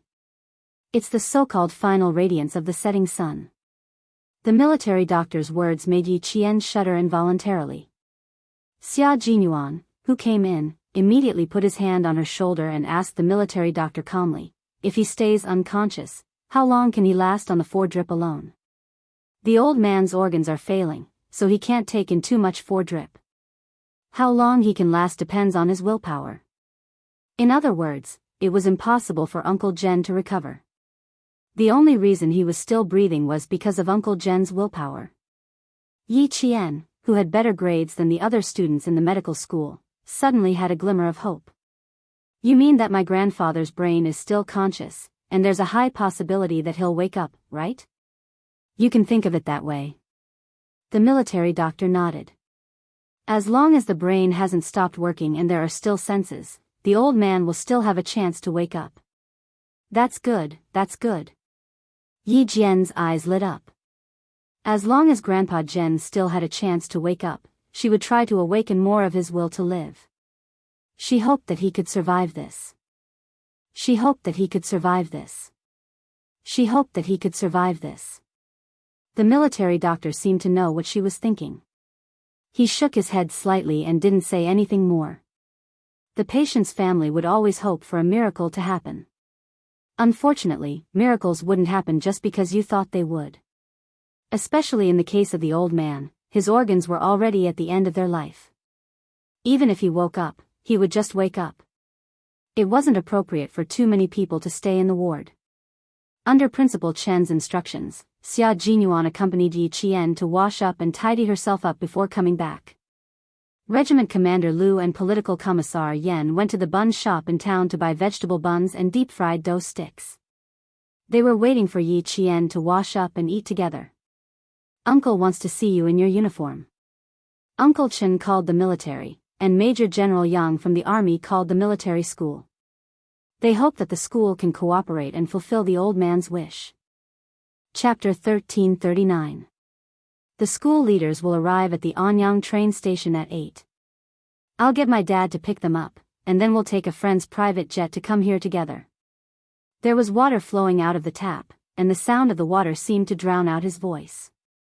Yi Qian splashed the cold water on his face, and the sad emptiness in his heart seemed to have been torn apart. This was Grandpa Jen's last wish. She wanted to rouse Grandpa Jen's will to live, but the old man knew in his heart, he really couldn't do it. "I'll let Grandpa see my most spirited side." Wiping the cold water off his face, Yi Qian looked up with bright eyes and stared at himself in the mirror. "I won't let Grandpa down." The face in the mirror was tenacious, and those jet-black eyes were like a pure obsidian thrown into water, causing the eyes to ripple. The corners of her mouth slightly tightened, revealing a trace of stubbornness. Although her facial features were beautiful, there was not the slightest bit of delicacy. Even the tips of her brows contained the piercing coldness of a soldier. This was the Yi Qian that Uncle Jen wanted to see, Yi Qian. At 8 o'clock, the two leaders of the military academy were led by the guards to meet with Commander-in-Chief Xia. When they saw that the one waiting for them was Commander-in-Chief Xia, their expressions became even more solemn. They carried Yi Qian's military travel bag with his military uniform and saluted the lieutenant general with the gold stars on his epaulets. At 8:37, they took a private helicopter and rushed to Fujian town. The helicopter needed to land on the training ground of the recruit training camp. When the helicopter circled over, the boom boom boom of the propellers made the townspeople look up at the sky, and they pointed and talked with curiosity. Yi Zhifan stood on the side of the street. His eyes, which were growing more and more powerful with each passing day, were gloomy. His gaze fell on the private helicopter that was beginning to descend. His daughter, who had been staying in Shuka village, called him and said that Uncle Jen was sick, and they even sent out the military's helicopter. At that moment, he realized how capable the old man who dared to scold him was. After leaving the army for so many years, he was still deeply cared for by the army. How could he be just an ordinary veteran? The reason why Yi Qian could go so far and climb so high was because she had the help of such a capable old man. That was why she had the courage to leave the Yi family and face the Yi family. Yi Zhifan realized that he might be able to make friends with a high-ranking officer in the army. He immediately arranged his work and rushed back to the Shuka village. He wanted to see a high-ranking officer arrive so that he could make arrangements for Uncle Jen's funeral as the representative of the Shuka village. This way, he would have a chance to make friends with the high-ranking officer.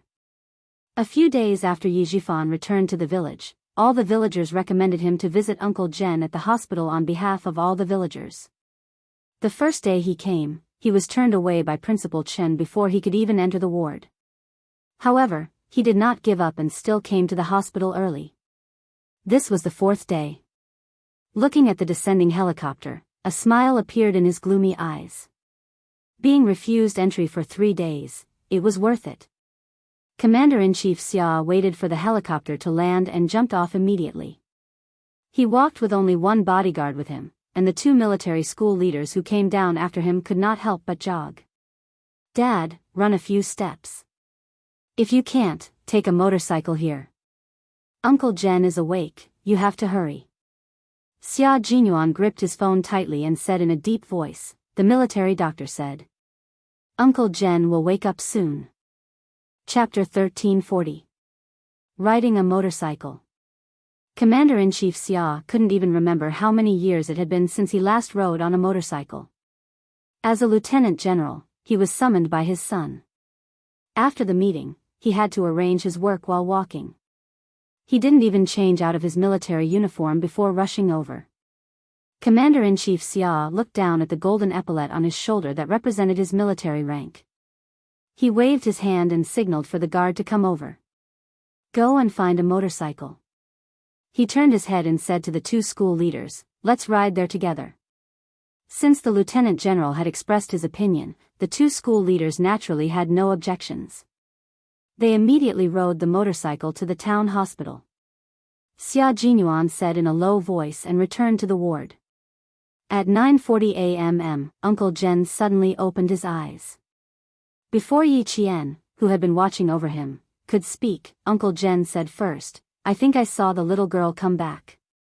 His voice was so weak that it was almost inaudible. However, his misty eyes suddenly brightened up and he looked much more energetic. No one was happy about this state. Everyone's heart skipped a beat. It was the final radiance of the setting sun. "Good boy, Grandpa doesn't like it when you cry." The old man's weak voice spoke intermittently. His eyes were full of kindness and peace as he gazed at the child in front of him who had worried him for nearly 20 years. "It's good that you didn't cry. As soldiers, we bleed, not tears. You have to remember this.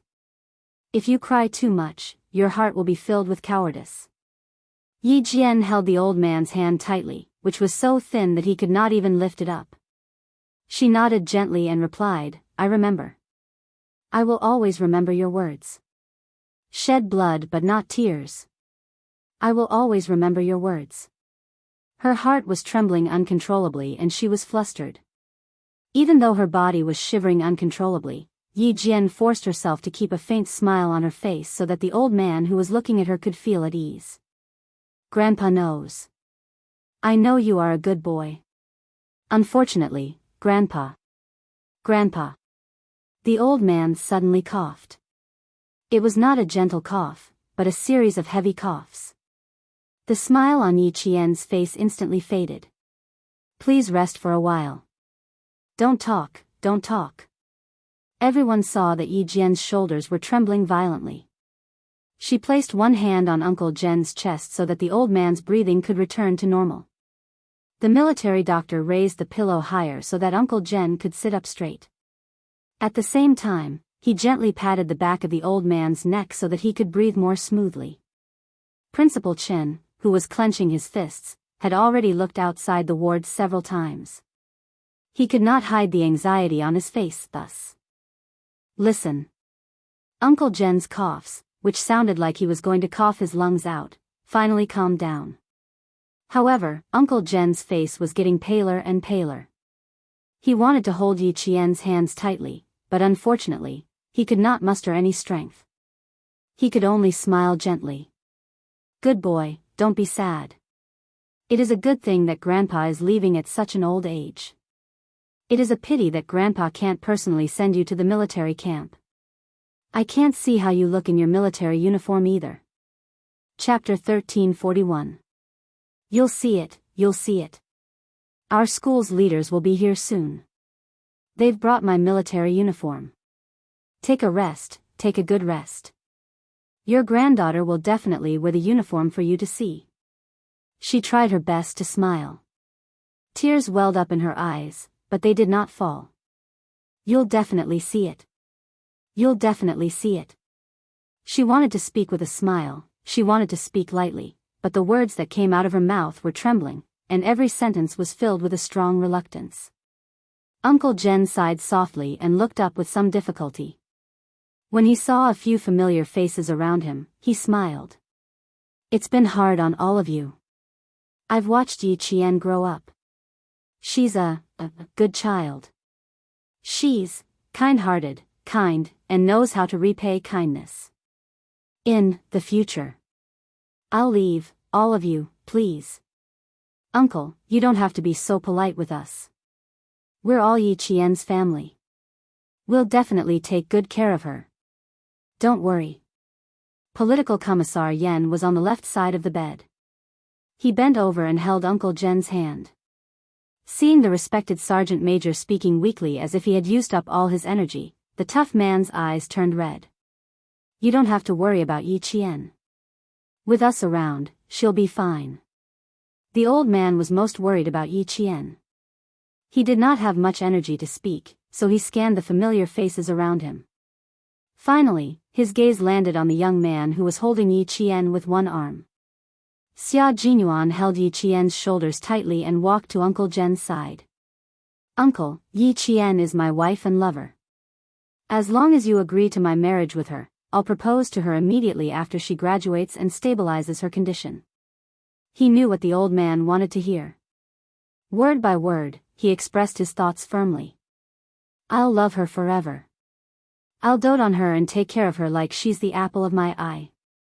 I swear on my honor as a soldier that I'll never let Yi Qian down.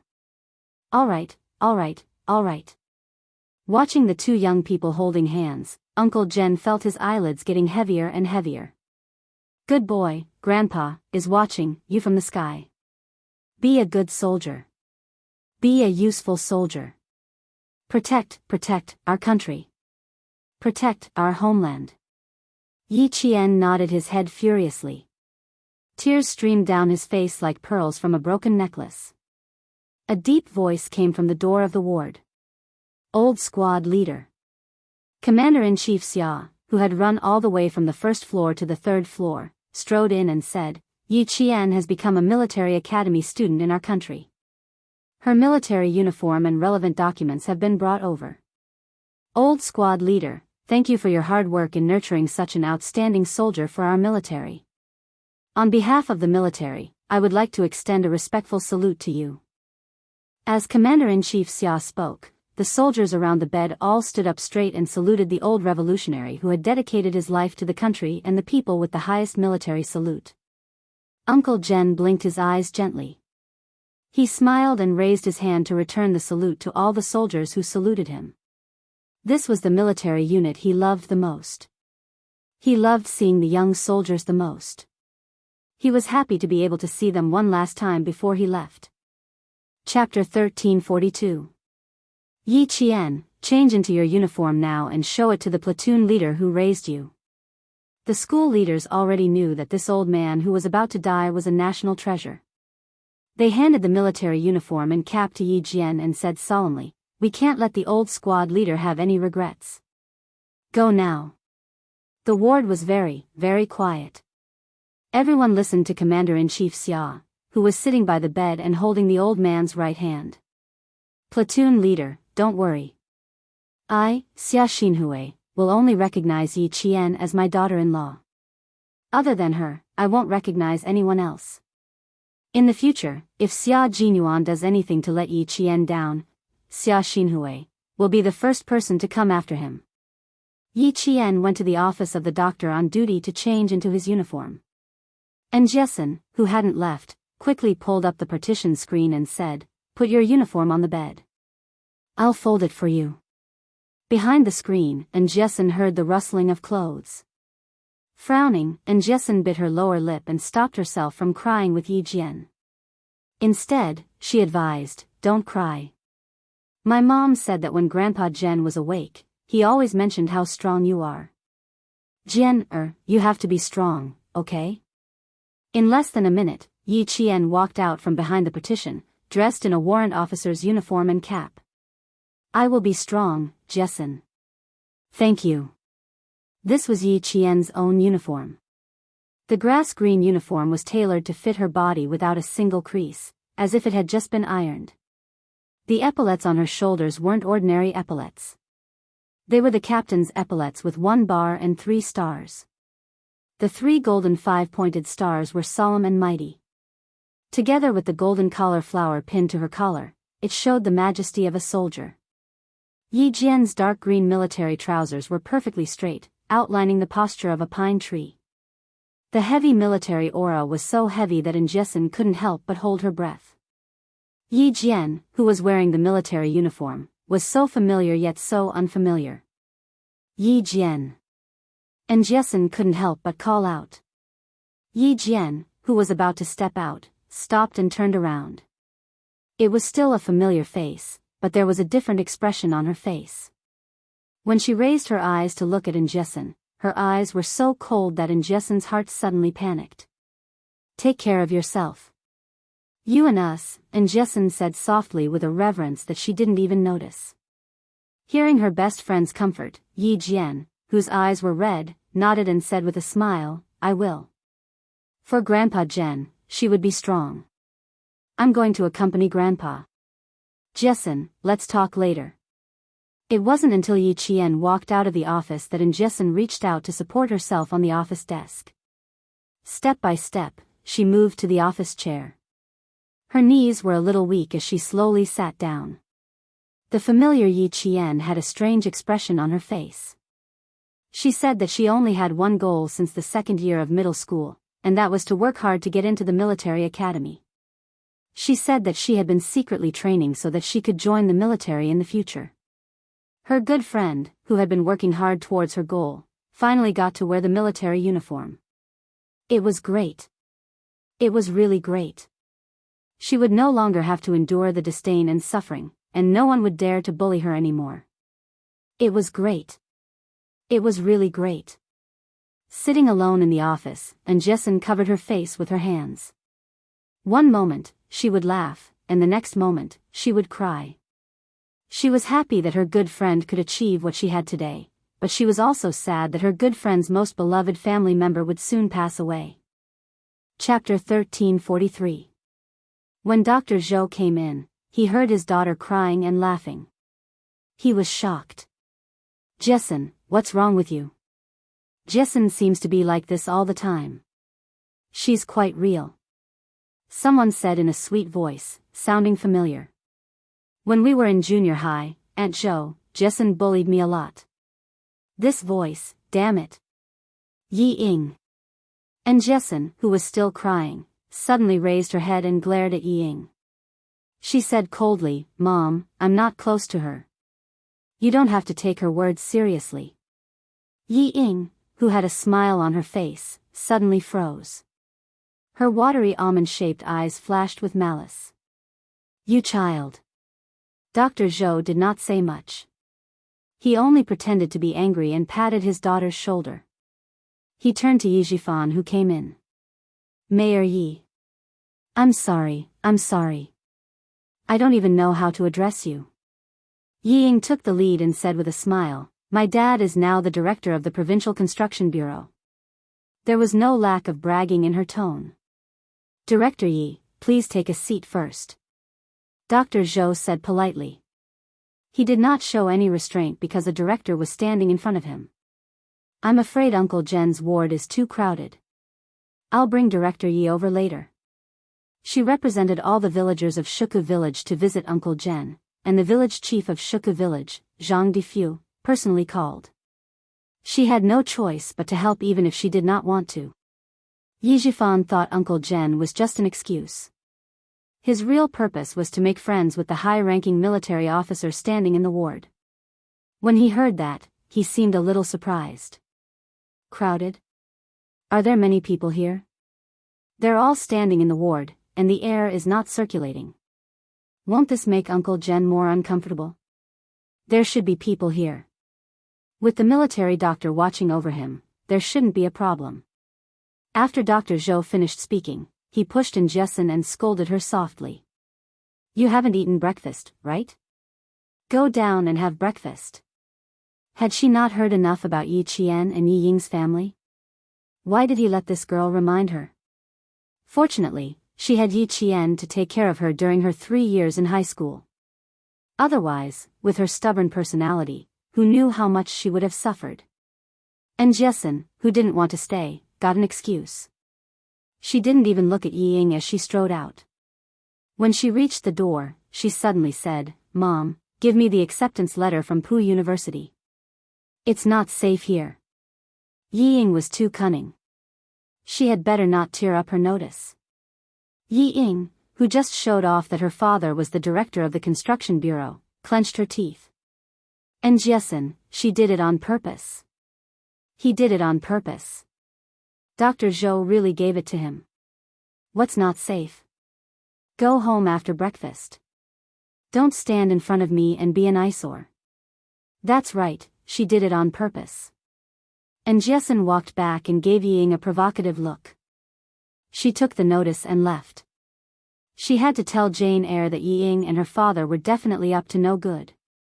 And Jessin took a left turn to go downstairs and a right turn to go to the ward. Yi Jifan narrowed his eyes slightly and gave his daughter, Yi Ying, a look, indicating that she should go and check on the situation first. Dr. Zhou, who was cleaning the table, saw this and sneered disdainfully in his heart. She really didn't understand how Yi Jifan could be promoted to the position of director of the Provincial Construction Bureau. It was not easy to go to Uncle Jen's ward. 2 sentinels reached out to block her and said to Yi Ying, Please go back. Thank you for your cooperation. Chapter 1344. And Jessin heard the commotion and turned around. Her face turned cold and she said in disgust, Daughter of the Chief of Construction Bureau, don't embarrass yourself here. It's cooler over there. Go away. Then she said to the 2 sentries seriously, Brothers, this girl is Yi Ying. She used to bully Yi Qian every day. She even schemed against Yi Qian in high school. You must stop her. Don't let her in. The 2 sentries kept their expressions unchanged. They stopped Yi Ying, who was stomping her feet in anger, from taking another step forward. The atmosphere in the ward became more and more gloomy. Sadness shrouded everyone's heart. All the soldiers present had tears in their eyes. Okay. Good girl. You must be. Okay. Okay. Okay. Okay. Uncle Jen finally saw Yi Qian in his military uniform. His breath was getting weaker and weaker. His voice was so low that Yi Qian had to bend over to hear it. Jade pendant, don't harm. Harm. Harm. Walk your own path, little Yi. You will go further, higher, and better. Good girl, you didn't disappoint Grandpa's expectations of you. You made so many military achievements without a word and became a military cadet with a military rank. You are the first. Go with peace of mind. I'm relieved. I'm relieved. Old Chin. I'll leave it to you. I'll leave it to you. Gradually, his voice faded away. The device monitoring his heartbeat made a sharp sound. The wavy line that represented life suddenly straightened. Yi Qian clutched the white bed sheet tightly. She clenched her teeth and didn't let her tears fall. Grandpa Jen said that she couldn't cry. He didn't want her to cry. He also said that his life was worth it and that he didn't have any regrets. He also said that he was going to accompany his old comrades and play Go with his old leaders. Don't cry. Don't cry. She couldn't cry. She took off the breathing mask and the foredrip that could no longer flow. She carefully laid the old man's body flat. Yi Qian did everything by himself. Even Xia Jinyuan didn't interfere. This was the last thing she could do for the old man. She just wanted to finish everything by herself. Salute. Taking a deep and heavy breath, Yi Qian stood up and saluted along with all the other soldiers to the old squad leader, who had maintained the integrity of a soldier until his death. Overturn the flag. 4 first lieutenants in spring and autumn uniform walked into the ward with the national flag in their hands. The first lieutenant who was holding the national flag opened a corner of the national flag meticulously, and another first lieutenant took over the corner.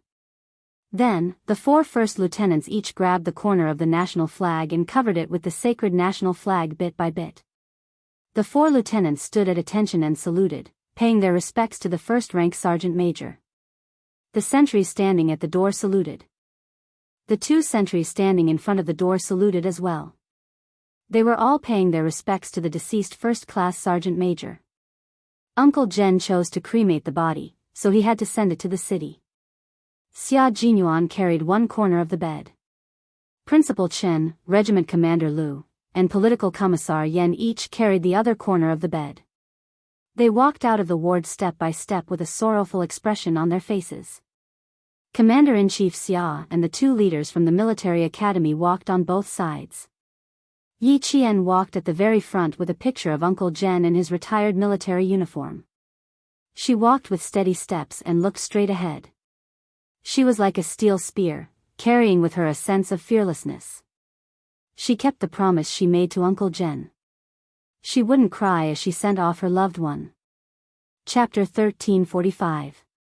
The vehicle arranged by the army was already waiting downstairs in the hospital. When Yi Qian walked out of the ward, the soldiers guarding outside all saluted and sent him off. Even though he had retired from the army, he was still in the army as long as his body allowed him to.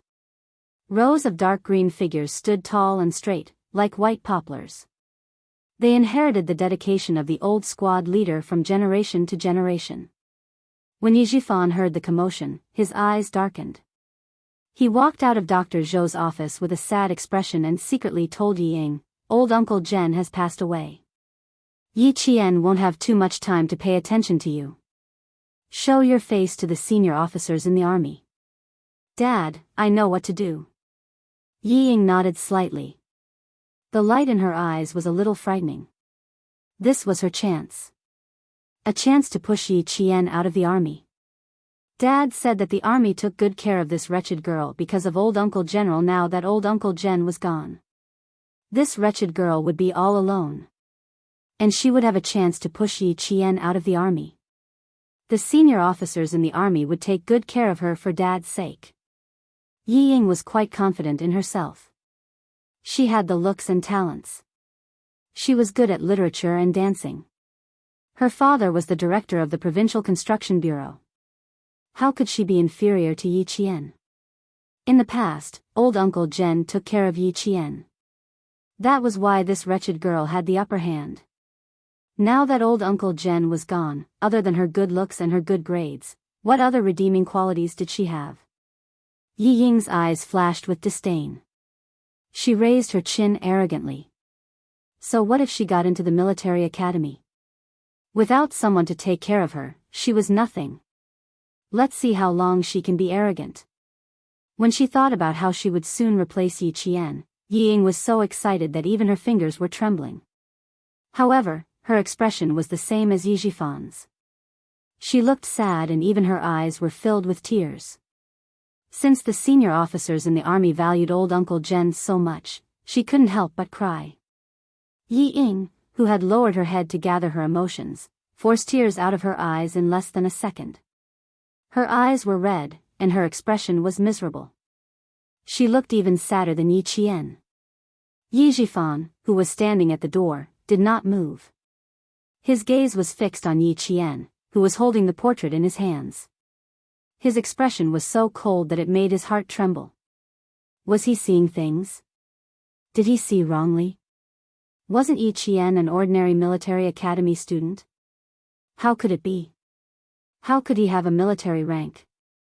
Impossible. He had already asked around. The military academy graduates were only given the rank of second lieutenant. Yi Qian had not even entered the academy. How could he have become a captain? How did he become a captain? Dad, should we follow behind them? Yi Ying, who did not notice anything, urged him. She could not wait to go out. Yi Jifan turned around and looked at his daughter, whose eyes were red. He then raised his head to look at Yi Qian, who was wearing a military uniform and walking over with a piercingly cold aura. Just a moment ago, he had thought that his daughter would definitely surpass Yi Qian in the future. Now, his heart sank little by little.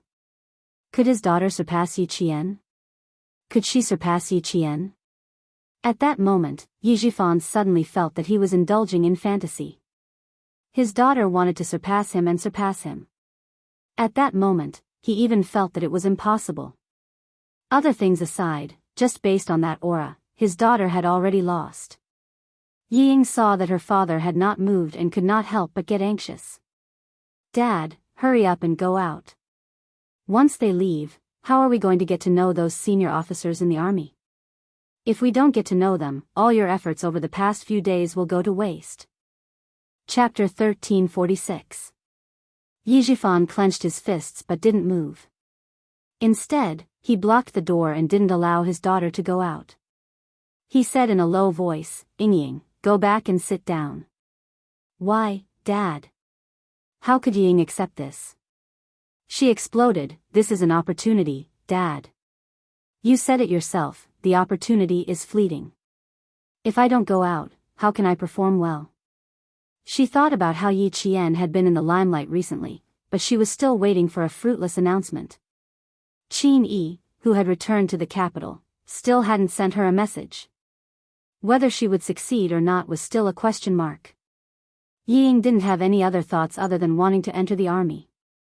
Seeing that she had a chance to appear in front of the army's high-ranking officials, she wouldn't miss it no matter what. Seeing that her father didn't move, she gritted her teeth and took a deep breath. She pushed Yi Jifan out and at the same time, she also let herself fall out. Unexpectedly, Yi Jifan, who was behind his daughter, almost fell down. When he steadied himself, he realized that he and his daughter had blocked Yi Qian's path. They were blocking the path of the soldiers who were sending him off. Someone suddenly appeared in front of them. The soldiers who were clearing the way had a fierce look in their eyes. They walked over and blocked with their arms. "Please move aside, thank you." Yi Jifan, who had made a humiliating entrance, quickly adjusted his facial expression. With sadness in his eyes, he looked at the black and white portrait of the old man with a kind smile. "Yi Jian, on behalf of all the villagers. I'll send Uncle off." "Uncle, the villagers couldn't come one by one, so I, Yi Jifan, was sent to send you off." Since he wanted to get to know the high-ranking officials of the army, he had to let them know his name. Yi Jifan glanced around. The moment he saw Commander-in-Chief Xia, he sucked in a breath of cold air. Lieutenant General. He actually had to trouble a Lieutenant General to send him off. Lieutenant General, Senior Colonel, Colonel, and even the soldiers who were clearing the way were all first lieutenants. Senior Colonel, Colonel, and first lieutenants were the ones he wanted to make friends with. That Lieutenant General, he had to know him. He wanted to fight for a chance for his daughter to enter the capital's political group. Yi Zhifan immediately said, Ying, quickly stand with Yi Qian. Together with Yi Qian, you can send Grandpa Zhen off for the last time. After introducing herself, she quickly arranged for Yi Ying to go over. She said that she wanted to send Uncle Zhen off, but in fact, she wanted the senior officers in the army to have a good impression of her daughter. As soon as he said that, several arrow-like gazes swept over with majestic momentum, especially Commander-in-Chief Xia's gaze. He frowned, and a sense of oppression pressed down on him like a mountain. Yi Zhifan couldn't help but blink a little guiltily. Yi Ying, who had tears in her eyes and had even thought of how to cry, did not move. She stood there stiffly as if she had been struck by lightning. She stared straight at Yi Qian, her eyes wide with disbelief.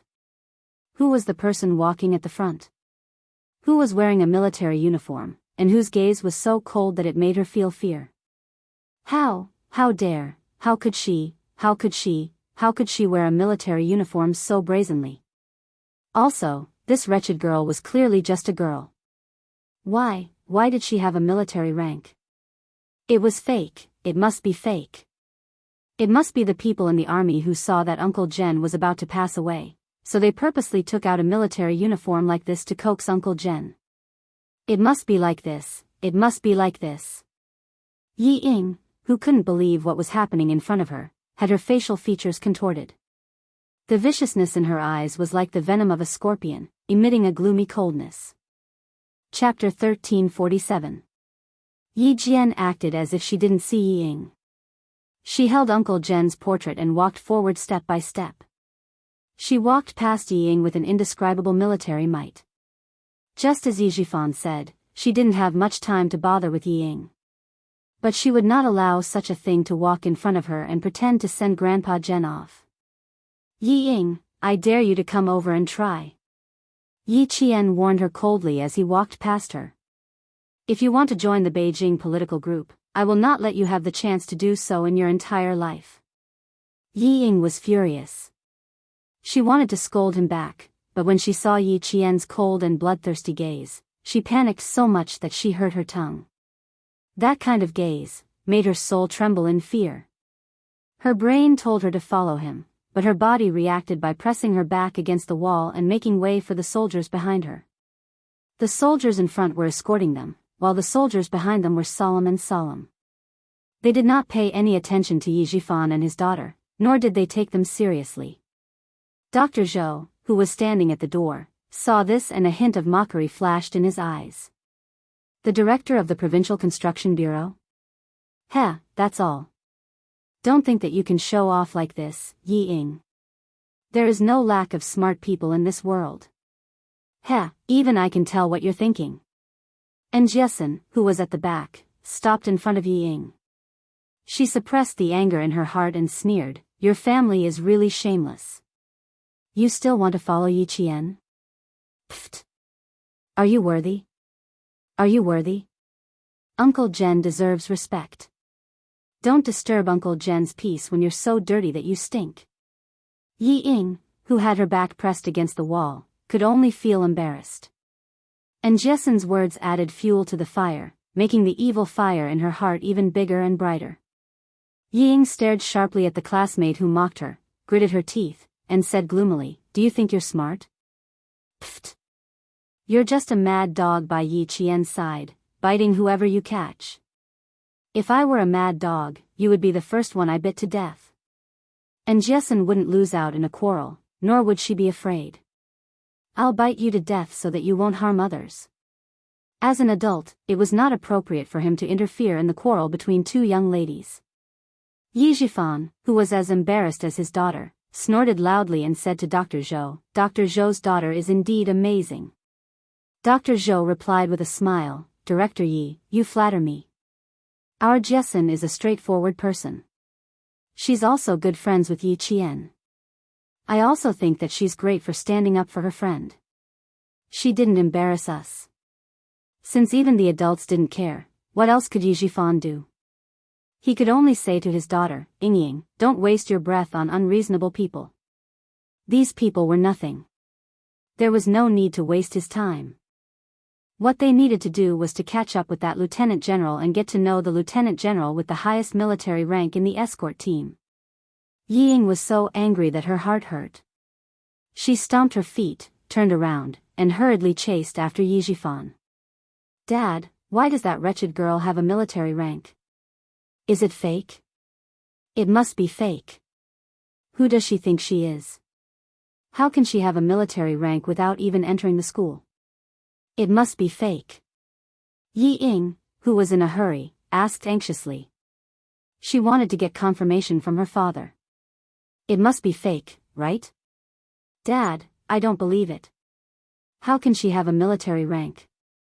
Then what's the point of her entering the Beijing government regiment? She doesn't have a military rank even if she's just a performing arts soldier. Chapter 1348. Yi Jifan was also confused. He said coldly, I don't know. That's why I have to follow them. Also, don't act on your own when you get to the city.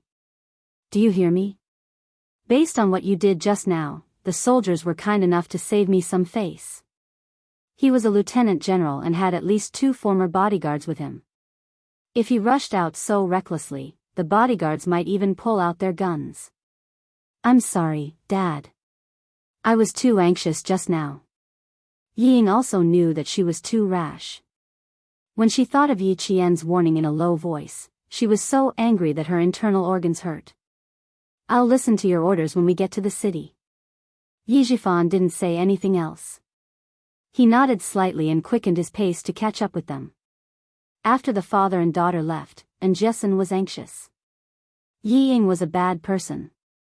Nothing good would come out of it if she followed them. Jane Eyre would be busy with Grandpa Jen's funeral. She wouldn't have time to care about Yi Ying.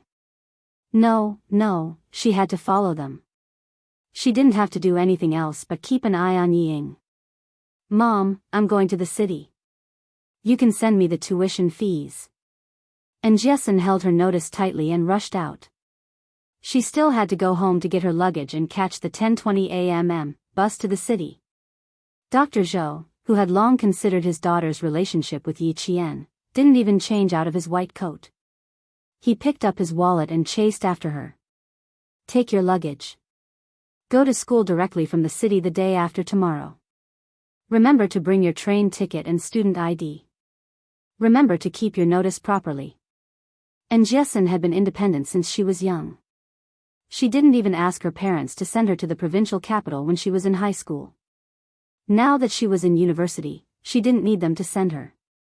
And Jessen took a few 100 yuan notes and a few dozen yuan of pocket money. She waved her hand and left the town hospital without looking back. From Fujian town to Anyang city, Yi Qian accompanied Uncle Jen, whose eyes were always closed, in the car. Xia Jinyuan, Commander Lu, Political Commissar Yen, and Principal Chen were with him.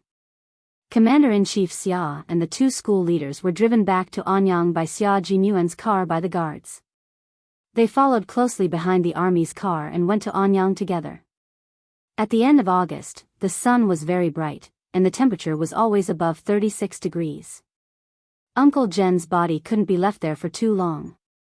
The funeral parlor vehicles arranged by the army were already waiting at the intersection of the provincial highway. On both sides of the vehicles, there were 10 soldiers in military uniforms and big brimmed hats, waiting for the arrival of the old squad leader. 6.5 hours later, as the car slowly drove out, 20 soldiers saluted and welcomed the old squad leader out of the car. The coffin covered with the national flag was carried out bit by bit. Under the gazes of the soldiers, the coffin was gently placed on the vehicle of the funeral parlor. The atmosphere was so solemn that it made people hold their breaths. The grief that pervaded the air had infected every resolute soldier. They saluted to express their respect for Uncle General Yi Qian didn't cry. Instead, he gently stroked the coffin and whispered to Uncle Jen, who was always in a deep sleep, Grandpa, many soldiers from your most respected army came. They all came to send you off. Are you happy? I'm very happy, very happy. The army will always remember you.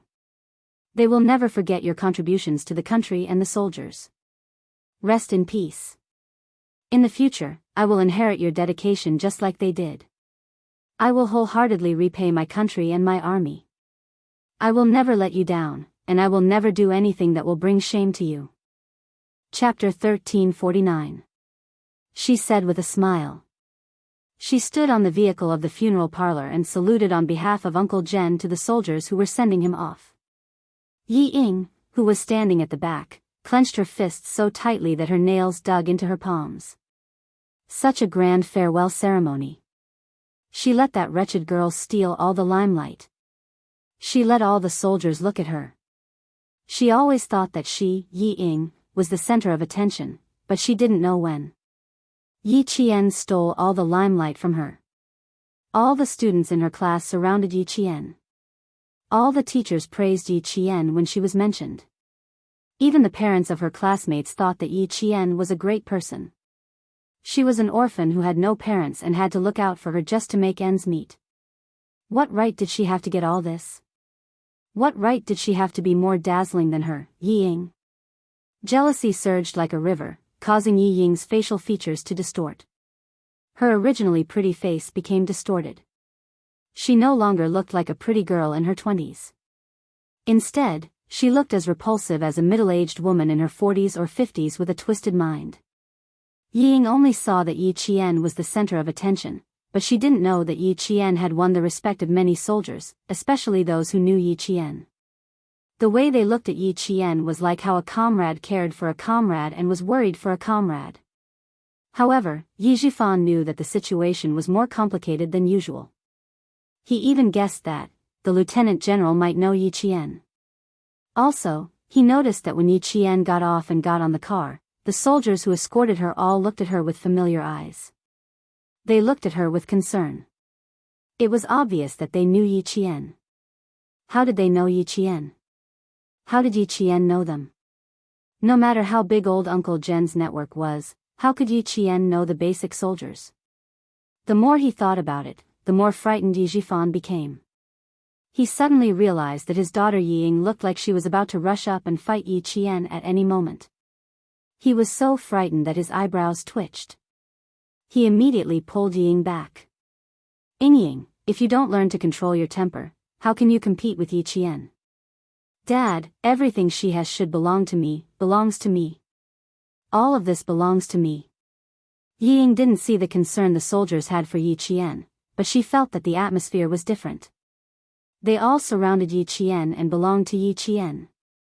Yi Zhifan's face alternated between green and white as he suppressed the fire in his heart and scolded in a low voice, "Everything that belongs to you?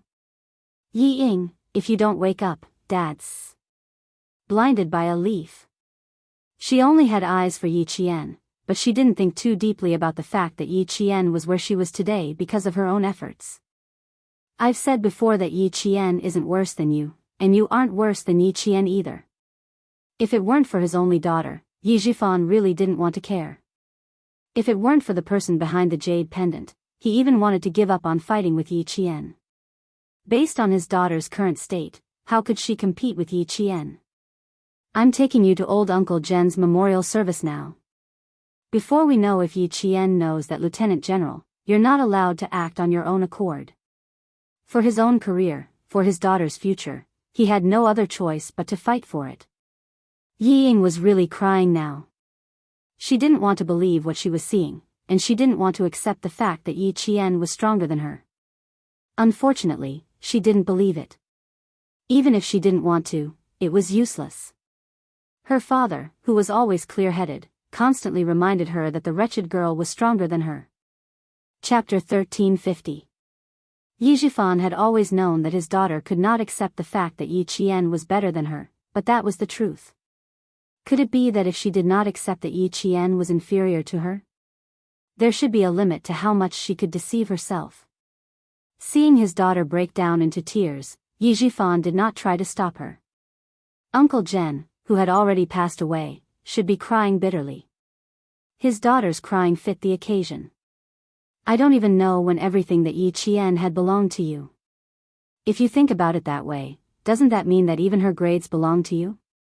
To prevent his daughter from going crazy every time she saw Yi Qian, Yi Zhifan continued to reprimand her in a low voice. Do you think I don't know how you got your grades in middle school? You forced Yi Qian to write your name on the test papers he wrote, and you, on the other hand, wrote her name on your test papers. Yi Ying, who took everything that belonged to you? You used to have Yi Qian's grades with a clear conscience. Now, you have the audacity to say that Yi Qian took everything that belonged to you? I worked in town. I knew that your mother spoiled you and let you do whatever you wanted. Yi Ying had never told Yi Zhifan about these things. She had never even mentioned it to Sun Dongqing. When the past was brought up again, Yi Ying, who had been crying loudly, was so shocked that she stopped crying. She even let out a loud burp. How did Dad know this? How did Dad know about this? Yi Ying, who had always been afraid of Yi Zhifan, was shocked. She did not dare to face his anger and cried even louder to avoid being blamed. Yi Zhifan's expression became even colder. You can play tricks with your mother if you want to, but in front of Dad, Yi Ying, you're still too young. You're jealous that Yi Qian is more successful than you right now. Instead of working hard to improve your skills, you're choosing to run away. You're even using some ridiculous excuse that everything that belongs to Yi Qian should belong to you. Yi Ying, it's fine if you say these words to father, but how dare you say it outside and embarrass yourself? You know my temper. The last sentence made Yi Ying tremble. She nodded her head vigorously with tears in her eyes.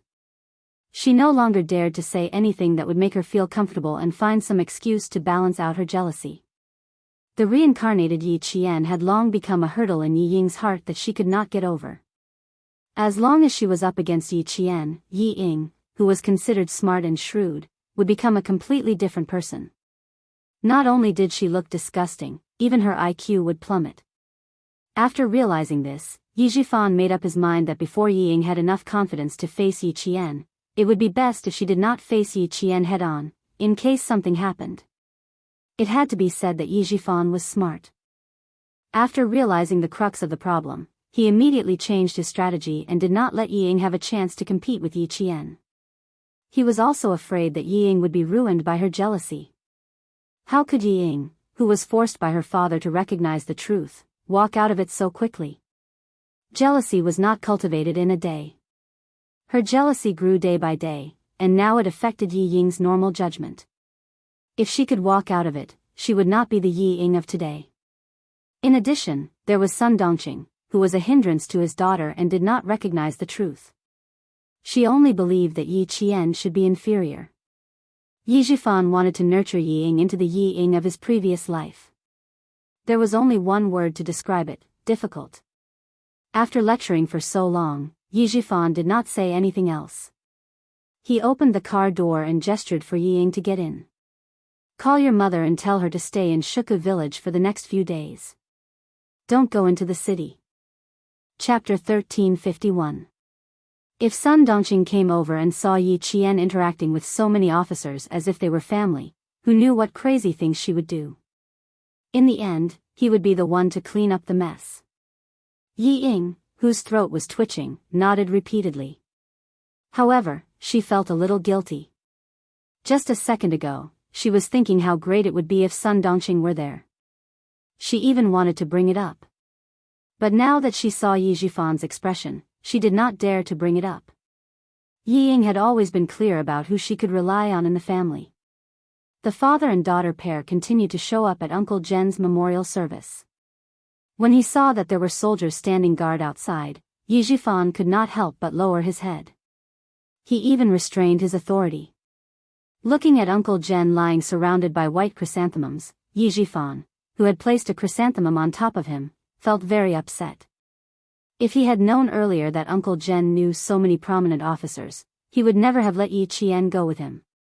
Instead, he would have let his daughter go over to show filial piety to him. Unfortunately, he found out too late. Yi Qian, whom he had groomed, had become a direct family member in everyone's hearts. Seeing that every guest who bowed would comfort Yi Qian, Yi Zhifan could only sigh. The memorial service lasted from 3 p.m. to 5 p.m. Uncle Zhen did not like to be extravagant when he was alive. Before he died, he had told them not to inform too many people, so the military followed his instructions and did not make it too extravagant. After the death of a first-rank sergeant major who existed in the legends and whom even the highest leaders had to address as old squad leader, only the people who sent him off were from the military. Major General Yang of the army could not get away because of some matters at a certain base, so he personally called to pay his respects. The people coming in and out of the memorial service were all soldiers in uniform. And Jessen, who had been keeping a close eye on Yi Ying, did not even dare to breathe loudly. She stood carefully in a corner, determined not to show her face, and only paid attention to Yi Ying's whereabouts. "Why are you standing here so sneakily?" Someone suddenly patted Jessen on the shoulder from behind, scaring her so much that her heart skipped a beat. She turned around and saw Jessen patting her chest lightly. "It's you. You scared me." The T6 combatant raised his eyebrows. "You have a good memory. You still remember me." "I'm not stupid." Jessen mumbled and ignored the man who was said to be a soldier. She looked at Yi Ying again. Where was she? Where is he? Her bright eyes instantly widened. His line of sight hurriedly searched through the crowd of dark green people. A second ago, they were still there, but the next second, they were gone. The T6 combatant, who was dressed in casual clothes, followed her gaze and looked into the crowd. Seeing that she seemed to be looking for someone, he could not help but ask, "Who are you looking for? Do you need my help?" "I'm looking for a very annoying person. I've been keeping a close eye on her. Just now, you patted me, and the next thing I knew, Mrs. Gong was gone." And Jessen was a little anxious. The memorial service was coming to an end. On the main stage, Commander Liu was talking about Uncle Zhen's glorious life. Soon, Uncle Zhen's body would be cremated. At the last minute, Yi Ying could not be allowed to ruin it. If she did not say who she was looking for, the T6 really could not help. Hence, he asked her softly, "Tell me about the attire of the person you're looking for. It's better to have two people look for him than one." That was true. And Jessen immediately told him about Yi Ying and Yi Zhifan's attire. After that, she said solemnly, "This father and daughter pair were very mean to Yi Qian, especially that woman. She bullied Yi Qian since she was young. Tell me immediately after you find him." The T6 combatant was dressed in casual clothes. In order to get closer to a pure and innocent girl, he gave off a clean vibe like the big brother next door. Coupled with his delicate appearance, Jessen did not think that the T6 combatant was a soldier even after meeting him 3 times. Because he did not look like one at all. Chapter 1352. After saying that in a commanding tone, Jessen urged him to help her quickly. "Help me go over there and take a look. You must not let the father and daughter get close to Yi Jian, and you must not let him get close to the general who is said to have the highest military rank." "It's the lieutenant general," the T6 combatant corrected her and said thoughtfully, "In that case, I'll take you to the lieutenant general's side to take a look. Maybe the person you're looking for has already been found by the lieutenant general." Commander-in-Chief Xia had suddenly appeared in Anyang City at the memorial service of a sergeant major. There would definitely be people who needed to find some free time to greet him. Seeing that she was wholeheartedly thinking of Yi Qian, a smile flashed across the T6 combatant's eyes. When the memorial service for his former squad leader was over, he had to ask her for her contact information. On the other hand, although she looked carefree, she was actually very meticulous. The first time they met on the last day of the college entrance examination, he did not manage to get any personal information out of her. The second time he followed Xia Jinyuan to Fujian town and bumped into her in town. Similarly, there was nothing wrong with her. Instead, she stared at him with a look that said, "You're a bad person. I won't fall for your tricks." It made him quickly reflect on whether she had discovered his intentions. Asking for her contact information on the third time they met. This should not be considered rapid progress, right? The T6 combatant thought to himself as he led Jessen over to Commander-in-Chief Xia. Before he could get close, he heard Jessen grinding her teeth. How shameless. How shameless can you get? Yi Qian couldn't get away, so these two shameless people came over to try to get close to him. This won't do. I have to expose those two hypocritical faces. I can't let them get close to him. Yi Ying still wants to enter the army with her looks? Don't bring shame to the army. And Jessen did not treat Yi Ying's family well at all. Her tone was so disgusted that the T6 combatant could not help but look askance at her. You hate those two very much? The T6 combatant, who was not too sure, asked. Asking more meant that he knew more about her and knew more about her. So much so that you don't want to see them? And Jessen glanced at the young man who kept talking to her. If she rushed over so recklessly, the lieutenant general with the highest military rank would probably ignore her. You know that lieutenant general? If she did not want to cause any trouble, it was best to get a referral. He did know Commander-in-Chief Xia. He had even received the medal personally given to him at the commendation ceremony. The T6 combatant nodded. I do. If you're looking for those two people, I can take you there. Calm to hear what they have to say. Yi Jian and Xia Jinyuan didn't notice that Yi Zhifan had brought Yi Ying to find Commander-in-Chief Xia. After Commander Lu, whose eyes were red, finished his eulogy, a platoon leader and 10 soldiers took off their military caps and bowed to the old platoon leader. They were the last soldiers to mourn. Everyone, take off your hats. It was the final farewell. Commander-in-Chief Xia did not listen to what Yi Zhifan had to say. He took off his hat with a solemn expression. He stared at the old squad leader lying in the white chrysanthemum bushes and bowed once, twice, thrice. Yi Zhifan was getting a little anxious. The coffin would be carried away soon, and this lieutenant general would probably be leaving as well. But he had not made any connections with him yet. When Jessen, who had already walked over, saw this, she immediately stopped in her tracks and sneered at Yi Ying. Disgusting people should not have appeared at Grandpa Zhen's memorial service. They even wanted to find an opportunity to get Yi Ying into the army. How shameless. Chapter 1353. The lieutenant general did not pay any attention to them, so you can rest assured. When the T6 combatant saw Commander-in-Chief Xia walking straight to the front, he reminded him softly, the lieutenant general has bodyguards around him, so the two of them won't be able to get close to him easily. As for how the two of them would get close to him, the T6 combatant's eyes darkened slightly. He would have to mention this to Xia Jinyuan. No one at the scene moved around as they watched the 8 lieutenants raise the coffin covered with the national flag again. Meanwhile, Yi Qian, who was holding Uncle Zhen's black and white portrait, could not help but clench his fists. Uncle Zhen, who had chosen to be cremated, would end up lying in a small urn before being sent to the cemetery of martyrs to rest in eternity.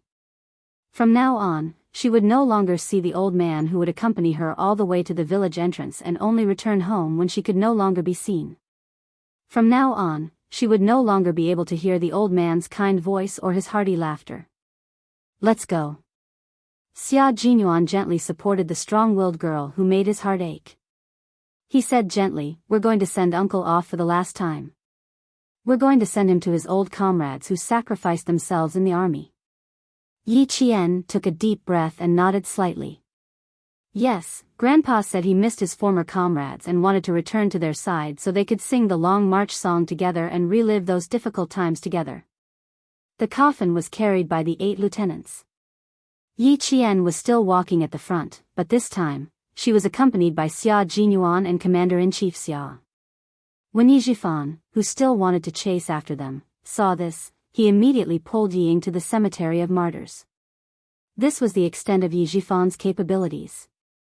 Knowing that it would be useless even if he followed them, he decided to go to the cemetery in advance and wait there.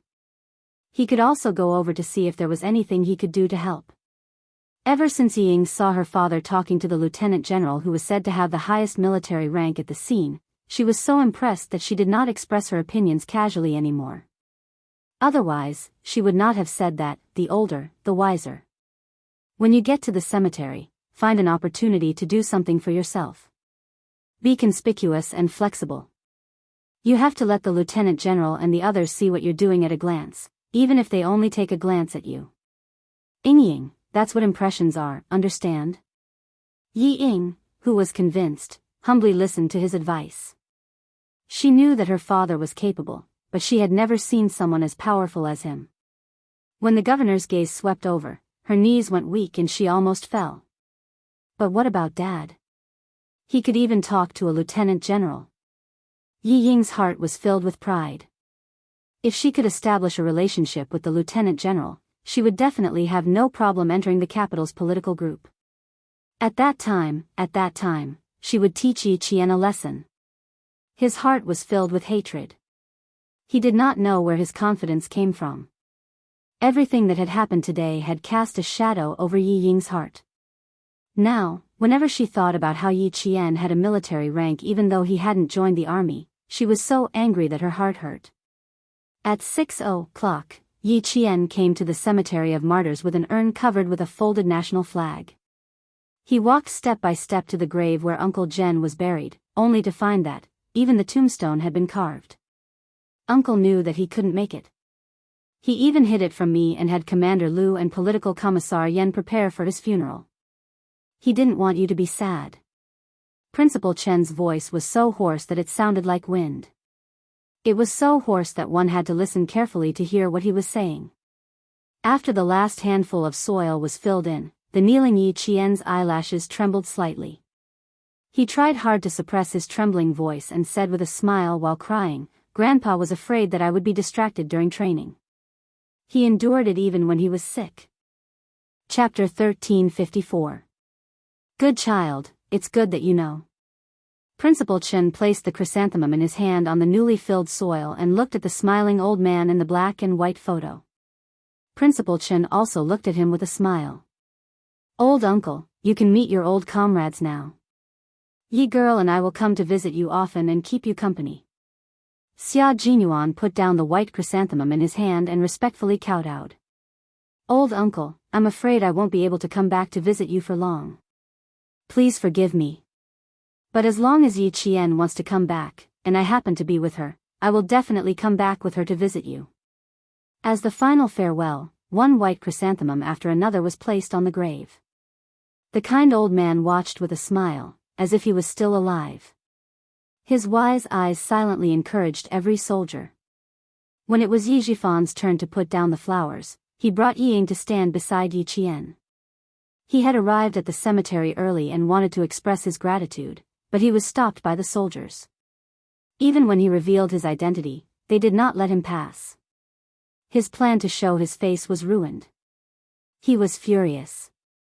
When he saw Lieutenant General Xia gently patting Yi Qian's shoulder to comfort him, Yi Jifan had another idea. Since everyone's eyes were on Yi Qian, then he could use this opportunity. "Yi Qian, the dead cannot be brought back to life. Take care of yourself." He sighed deeply and spoke to Yi Qian in a gentle tone that he had never used before. "If you're tired, the door of Uncle's home will always be open for you. You are welcome to come back anytime." Yi Qian did not move, but Jessen, who had been following behind Yi Ying, moved. She put down the white chrysanthemum and kowtowed as a granddaughter. She stood up and walked to Yi Ying's side. As she brushed past her, she suddenly reached out and clamped Yi Ying's wrist, and forcefully dragged the unsuspecting Yi Ying away. Yi Ying, who was being dragged away, lost control on the spot and screamed, "Ah!" She realized that she had lost her composure and immediately shut her mouth. When she saw who was pulling her, she tried to pull her hand back. "Jessen, let go of me. Let go. Save it, Yi Ying. If I want to drag you away, how can I let go?" Jessen used all her strength to drag the shameless Yi Qian far away. "You're such a heartless person who wants to torment Yi Qian every day. Do you think you deserve to be in the army?" Jessen also knew that Yi Ying wanted to join the army. However, Dr. Zhou said that it was impossible for Yi Ying to join the army because of her heart disease, unless she used her connections. Otherwise, she wouldn't have guessed what Yi Ying was up to today. She dragged Yi Ying away. When Yi Jifan reacted and wanted to pull his daughter back, a tall man blocked his hand. It was obvious that he was trying to stop him. He reminded him in a low voice, "Stand firm, sir. It's not good to fall in front of so many soldiers." The T6 combatant naturally succeeded. Meanwhile, Yi Qian completely ignored Yi Jifan, who was trying to worm his way into being friends with her. When he appeared at the memorial service, she knew what the Yi family was up to.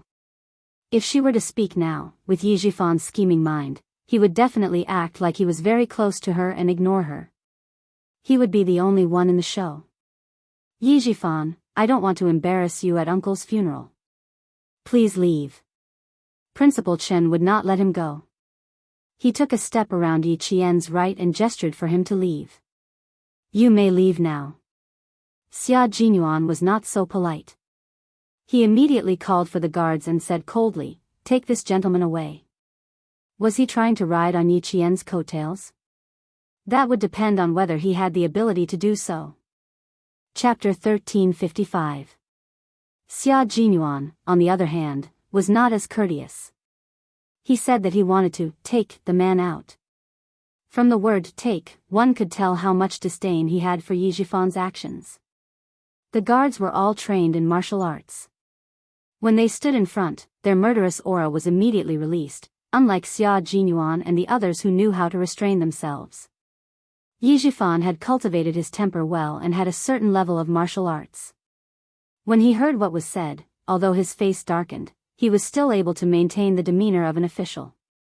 He looked at the young major who was not at all courteous to him and narrowed his eyes slightly as if he was thinking about something. Then he gave Yi Qian a meaningful smile. "Looks like it won't be long before Uncle will be able to attend your wedding." This man was already a major at such a young age. Yi Qian, a captain, could be considered to have made connections with someone of a higher social standing. If the major was just an ordinary major, it would have been fine. However, this person gave off an unfathomable feeling and an extraordinary aura of nobility. This was not a good feeling. Old Uncle Zhen only knew high-ranking military officials. Ordinary soldiers were probably not worthy of his attention. Yi Jifan was afraid that the major in front of him was the son-in-law that old Uncle Zhen had carefully selected for Yi Qian. Her ability was already higher than Yi Ying's, and now she had a powerful and influential son-in-law. Yi Jifan's temples were throbbing, and he couldn't help but purse his lips. If she had a powerful and influential son-in-law to help Yi Qian, his daughter would have to live in Yi Qian's shadow for the rest of her life. What scared him even more was that he did not know what the person behind the jade pendant was planning.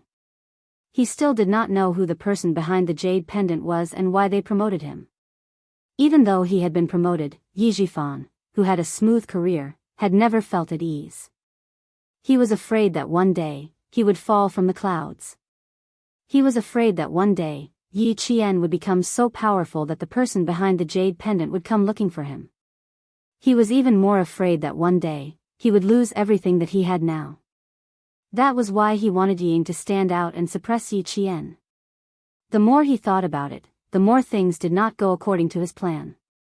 Seeing the officers and soldiers who put down their chrysanthemums all softly say, "Take care, restrain your grief," to Yi Qian, Yi Jifan's heart could not help but thump.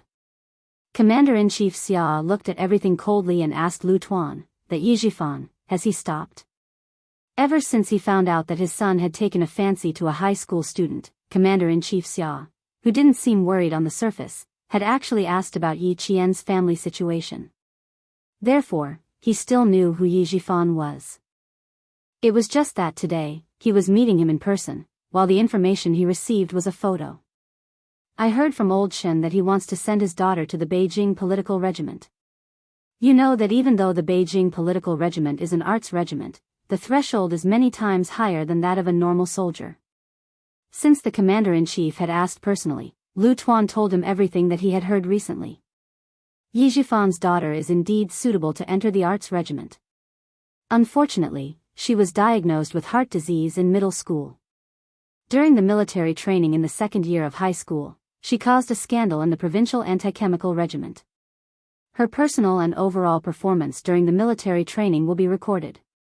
With heart disease and a stain on her record, it will be difficult for her to even enter the arts regiment in the army, let alone the Beijing political regiment. Yi Zhifan himself knows this, so he tried to use his connections to get his daughter in. Because of Yi Qian, Lu Tuan and political commissar Yan would also pay attention to Yi Zhifan's movements. Chapter 1356. I heard that he has now been promoted to the position of chief of the construction bureau. It seems that his personal ability is not bad. Commander-in-Chief Xia's focus was only on Yi Zhifan himself. As for a daughter with a heart condition and a tainted record wanting to enter the Beijing political group, it was a fool's dream. However, it was not impossible. Commander Lu's face was a little gloomy. He replied in a low voice, "He is indeed not bad. Moreover, his political achievements are outstanding. He is cautious and does not have the corrupt style of officialdom." It was just that the speed of his promotion was a little shocking, especially the speed of his promotion in the past 5 years. It was unbelievably fast. Cautious and does not have the corrupt style of officialdom? Commander-in-Chief Xia raised his voice a little. There was a hint of unusualness in it. "Jinghua, I'm afraid you are only looking at the surface." Jinghua, Commander Lu's name. Judging from the speed of his promotion, it is true that he is cautious and does not leave any evidence that can be used against him. But as for his style, that's a question mark. If he was truly upright, he wouldn't have such crooked ideas. At the memorial service, he used his identity as the representative of the villagers of Shuku village to bypass the guards and was introduced to him by the mayor of Fujian town. From this, it could be seen that this person was indeed cautious and did not leave any room for criticism. Because he left the criticism to others.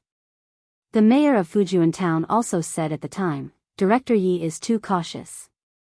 He is clearly representing the entire village to attend the old squad leader's memorial service, but he did not go up to deliver the eulogy. Lieutenant General, if I did not stop him just now, Director Yi would have left with his daughter in advance." The private jet landed in Fujian town. As the mayor, he naturally had to show up. There were also some arrangements that needed the mayor to make. In this way, the mayor of Fujian town spoke to Commander-in-Chief Xia. As for how the mayor of Fujian town found out that a senior provincial official was at the memorial service and was about to leave with his daughter. Only Yi Zhifan knew about this series of coincidences. In front of him, Yi Zhifan cleverly spoke up for himself. "I am really sorry to disturb you, Lieutenant General. I wanted to leave earlier, but I didn't expect the mayor to stop me." After he finished speaking, he revealed a bitter smile. If Commander-in-Chief Xia hadn't learned about Yi Qian's family background in advance, he would have thought that it was the mayor of Fujian town who had acted rashly and not Yi Zhifan. Letting someone else play the role of the bad guy while keeping the image of the good guy for himself. He was being overly cautious. Regiment Commander Lu did not have much contact with Yi Zhifan. The few times they met, it was all because of Yi Qian. Thinking about the relationship between Yi Qian and Xia Jinyuan, and the fact that she was the daughter-in-law of the commander-in-chief, Regiment Commander Lu thought for a while and said, "Yi Zhifan is not a simple person, and his daughter has always been targeting Yi Qian. She always made things difficult for Yi Qian in school. We have also communicated with Yi Zhifan himself, but the result was the same. Commander-in-Chief, with all due respect, if his daughter really joins the army, I'm afraid it will be detrimental to Yi Qian. Do you think we should ask the military or local authorities to keep an eye on this? Like father, like daughter." The key was the last sentence, like father, like daughter. If the father was so good at currying favor, the daughter would definitely learn from him. "I will keep an eye on it." Commander-in-Chief Xia nodded. His gaze fell on the cemetery where the old squad leader was buried. He said, "Thank you for taking care of the old squad leader and Yi Qian. In the future, Yi Qian will be handed over to Xia Jinyuan to take care of. As for you guys, if you have time, come over to toast the old squad leader and tell him that Yi Qian is doing well." Chapter 1357. The funeral was nearing its end. After Political Commissar Yan finished his last eulogy, the 4 first lieutenants walked to the front of the grave with 2 wreaths in their hands. They placed the wreaths on the ground and saluted. All the soldiers saluted the old squad leader for the last time as well. The old squad leader, who had dedicated his life to the army selflessly, would be buried here forever. It only took half a day from Uncle Jen's death to his burial. Everything was done according to Uncle Jen's wishes. They accompanied Uncle Jen on his last journey in an orderly manner. Yi Qian watched the soldiers leave one by one. She said softly to Xia Jinyuan, who was accompanying her, "I want to be alone with Uncle General Captain Xia, please tell the Lieutenant General." "Thank you." She hadn't had a good chat with Uncle Jen since she came back. She wanted to talk about what kind of training she had done during the summer vacation. She really wanted to be alone with him and tell him everything that was on her mind. Xia Jinyuan gazed deeply at Yi Qian. He raised his hand and stroked her cheek with his slender fingers. He said softly, "Okay, we'll wait for you outside the cemetery. Yi Jifan is still outside. I'll go out and deal with him first." "Okay, be careful to hide your identity. Yi Jifan is sly and shrewd. Be careful that he doesn't tell you anything," Yi Qian reminded her. Yi Jifan was a calculative person. He could figure out what was going on with just a few words. When talking to him, she had to be careful and not panic. She continued, "He probably approached the commander-in-chief because he wanted to send Ying into the army. Today, such a high-ranking officer came to the army. We have to be careful of him. He's pretending to be close to the commander-in-chief." Yi Qian had never let down her guard against Yi Jifan. However, she had always kept Uncle Jen's words in mind. Before she was in a position that Yi Jifan couldn't shake, it was best to lay low. Xia Jinyuan didn't want her to worry. He stroked her firm eyebrows and said, "I know. You should talk to your uncle." Yi Qian believed in Xia Jinyuan's abilities. Hearing this, he gently removed his hand and smiled. "Go ahead. Thank you for your hard work." With him around, Yi Jifan wouldn't be able to cause too much trouble. Yi Qian looked forward and the smile on his face deepened. He asked Xia Jinyuan, who had yet to leave, "When did T6 arrive?" "He's been in Fujian town this summer and will only return to the unit in mid-September." Xia Jinyuan raised his eyebrows when he saw his comrade guarding Anjessen closely. It seemed that he really intended to pursue Anjessen. "I'll head over first. I'll pick you up in an hour." Yi Qian looked at the time. "You don't have to pick me up. I'll come down on my own. Captain Xia, please help me take care of Uncle Chen. I'm a little worried." After his grandfather left, Uncle Chen hid his sadness deeply so that she wouldn't worry. However, no matter how deeply he hid it, she could still see it from his tired eyes. She was always able to take care of the people around her and care for those who cared about her. "Okay, you don't have to worry about anything outside. I'll take care of everything." The soldiers had already left, and it was just the two of them. Xia Jinyuan patted her shoulder gently and turned to leave. The surroundings quieted down. It was 6:00 in the evening, and the golden and orange sunset spread out beautifully. The faint golden light shone down on the mountains and rivers, making them look like they were plated with gold. It added a touch of magnificence to the mountains and rivers. The sun had completely set, and a crescent moon was already hanging in the sky. Half of it was cold, while the other half was fiery. The beauty of the two different views of the sky was something that even a master would find difficult to draw. Chapter 1358. The kneeling Yi Qian's eyes were red as he stared at the old man's black and white photo. He said softly, "Grandpa, I went to the beach to train during the summer vacation. I joined the only amphibious frogman commando team in our country that doesn't belong to any military region. The training was very tough.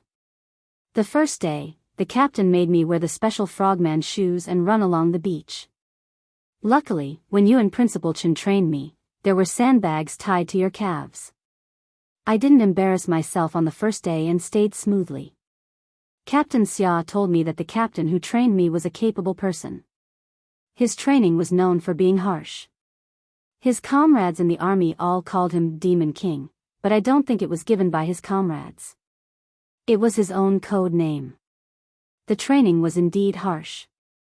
For the first 10 days or so, I only had about 3 hours of sleep every day. The rest of the time was spent on training. Diving training, weight diving training, underwater shooting training, combat training, as well as swimming from one island to another while wearing a rubber diving suit and weapons. It was very tough, but it was also very fulfilling. I also learned professional knowledge that I never received before. Grandpa, I like this kind of training. I feel that it's very interesting. No matter how tough it is, I can endure it. After sleeping, I can continue. My comrades in the team all say that I'm too scary and that it makes them feel pressured. Back then, her grandfather saved her from the Yi family and secretly found Principal Chen to train her. He trained with her in the high mountains and cold lands. When the heat was unbearable, he even accompanied her to the desert. He only let her go when she slowly gained a foothold and received Uncle Chen's complete approval. It could be said that in this life, she was able to achieve what she had today because of her grandfather's guidance. He was like a lamp. No matter where she went, he would illuminate her direction and tell her not to go astray and lose herself. He knew that she hated Yi Jifan's family and was afraid that she would do something out of line at such a young age. He constantly reminded her to set her sights on the long term and find her own path first. She shouldn't be in a hurry for quick results. She shouldn't throw an egg at a rock and ruin her own foundation. She recalled all of this as if it had just happened yesterday. When the training ended, I actually didn't want to leave. Captain Xia told me that he would send me over during the winter break. He also told me that I probably won't have much time to go home during my 4 years in the military academy. I have to train during both holidays. Grandpa, I feel like the army wants to train me to be a frontline special forces soldier. I also want to become a special forces soldier like Captain Xia and the others. I want to be able to return home bathed in blood and leave with a smile. Yi Qian said what was on her mind. Even though there was no response from the old man, just looking at the kind smile in the old man's photo, Yi Qian felt that the old man who had always loved her had never left her side. Yi Ying's faint screams could be heard from the foot of the mountain. Yi Jian chuckled and said, "Grandpa, being in the special forces should be tough. Captain Xia often reminds me that my current training is all basic training. Tell me, what is the real training like? I really want to see what the real special forces training is like. So, Grandpa, I definitely won't let you down." She touched the tombstone gently, and the cold touch made Yi Jian's eyes tremble slightly. Grandpa had left, but she would always remember the words he left behind. No matter when, she would never do anything to disappoint her grandpa, no matter what. Chapter 1359. I'll come to see you again next time. Yi Jifan, whom you don't want to see, is here with his daughter. I have to go down and deal with it. Yi Ying. You're right. As long as I stand up, Yi Ying can only watch. In the future, she can only watch me. The last sentence was so low that it was cold, accompanied by a sword-like sharpness. Every word was like a sword, and every word was sharp. Yi Ying, who was being dragged away, could not break free from Anjessen's grip no matter how hard she struggled. In addition, there were soldiers passing by from time to time. She did not want to make a fool of herself, so she did not dare to struggle too much. Anjessen took advantage of this and pulled her with all her might. She did not stop talking. I know you're shameless, but I'm still saving you some face. Don't thank me. I'm only helping you this time because your surname is Yi. Hearing Anjessen's mocking words, Yi Ying wanted to scold her back several times. However, when she thought of Yi Jifan's instructions, she held herself back. Anjessen pulled her to the bottom. When she was about to pull her out, Yi Ying panicked and said in a sharp voice, "Anjessen, if you don't let go of me, don't blame me for being rude. Just do whatever you want to me. I'll wait." Anjessen was not afraid of her threat at all. She shouted, "Don't be polite with me. Just do whatever you want. Let everyone see if you can't enter the army with your morals. Can you be a soldier in the military? Also, didn't you say that you have a heart condition?" "Ha, I've never heard of anyone with a heart condition joining the army." Yi Jifan, who had chased after them, happened to hear this. He stared at Anjessen with a murderous look. Student, can I trouble you to let go of Yi Ying's hand first? I think you must be tired after dragging her all the way here. The T6 soldier turned around and said with a faint smile, Sir, don't be too nervous. Jisun doesn't mean any harm. She's just reminding you out of kindness. She's right. Those with a heart condition, regardless of gender, are not eligible for the army. Ying, come here.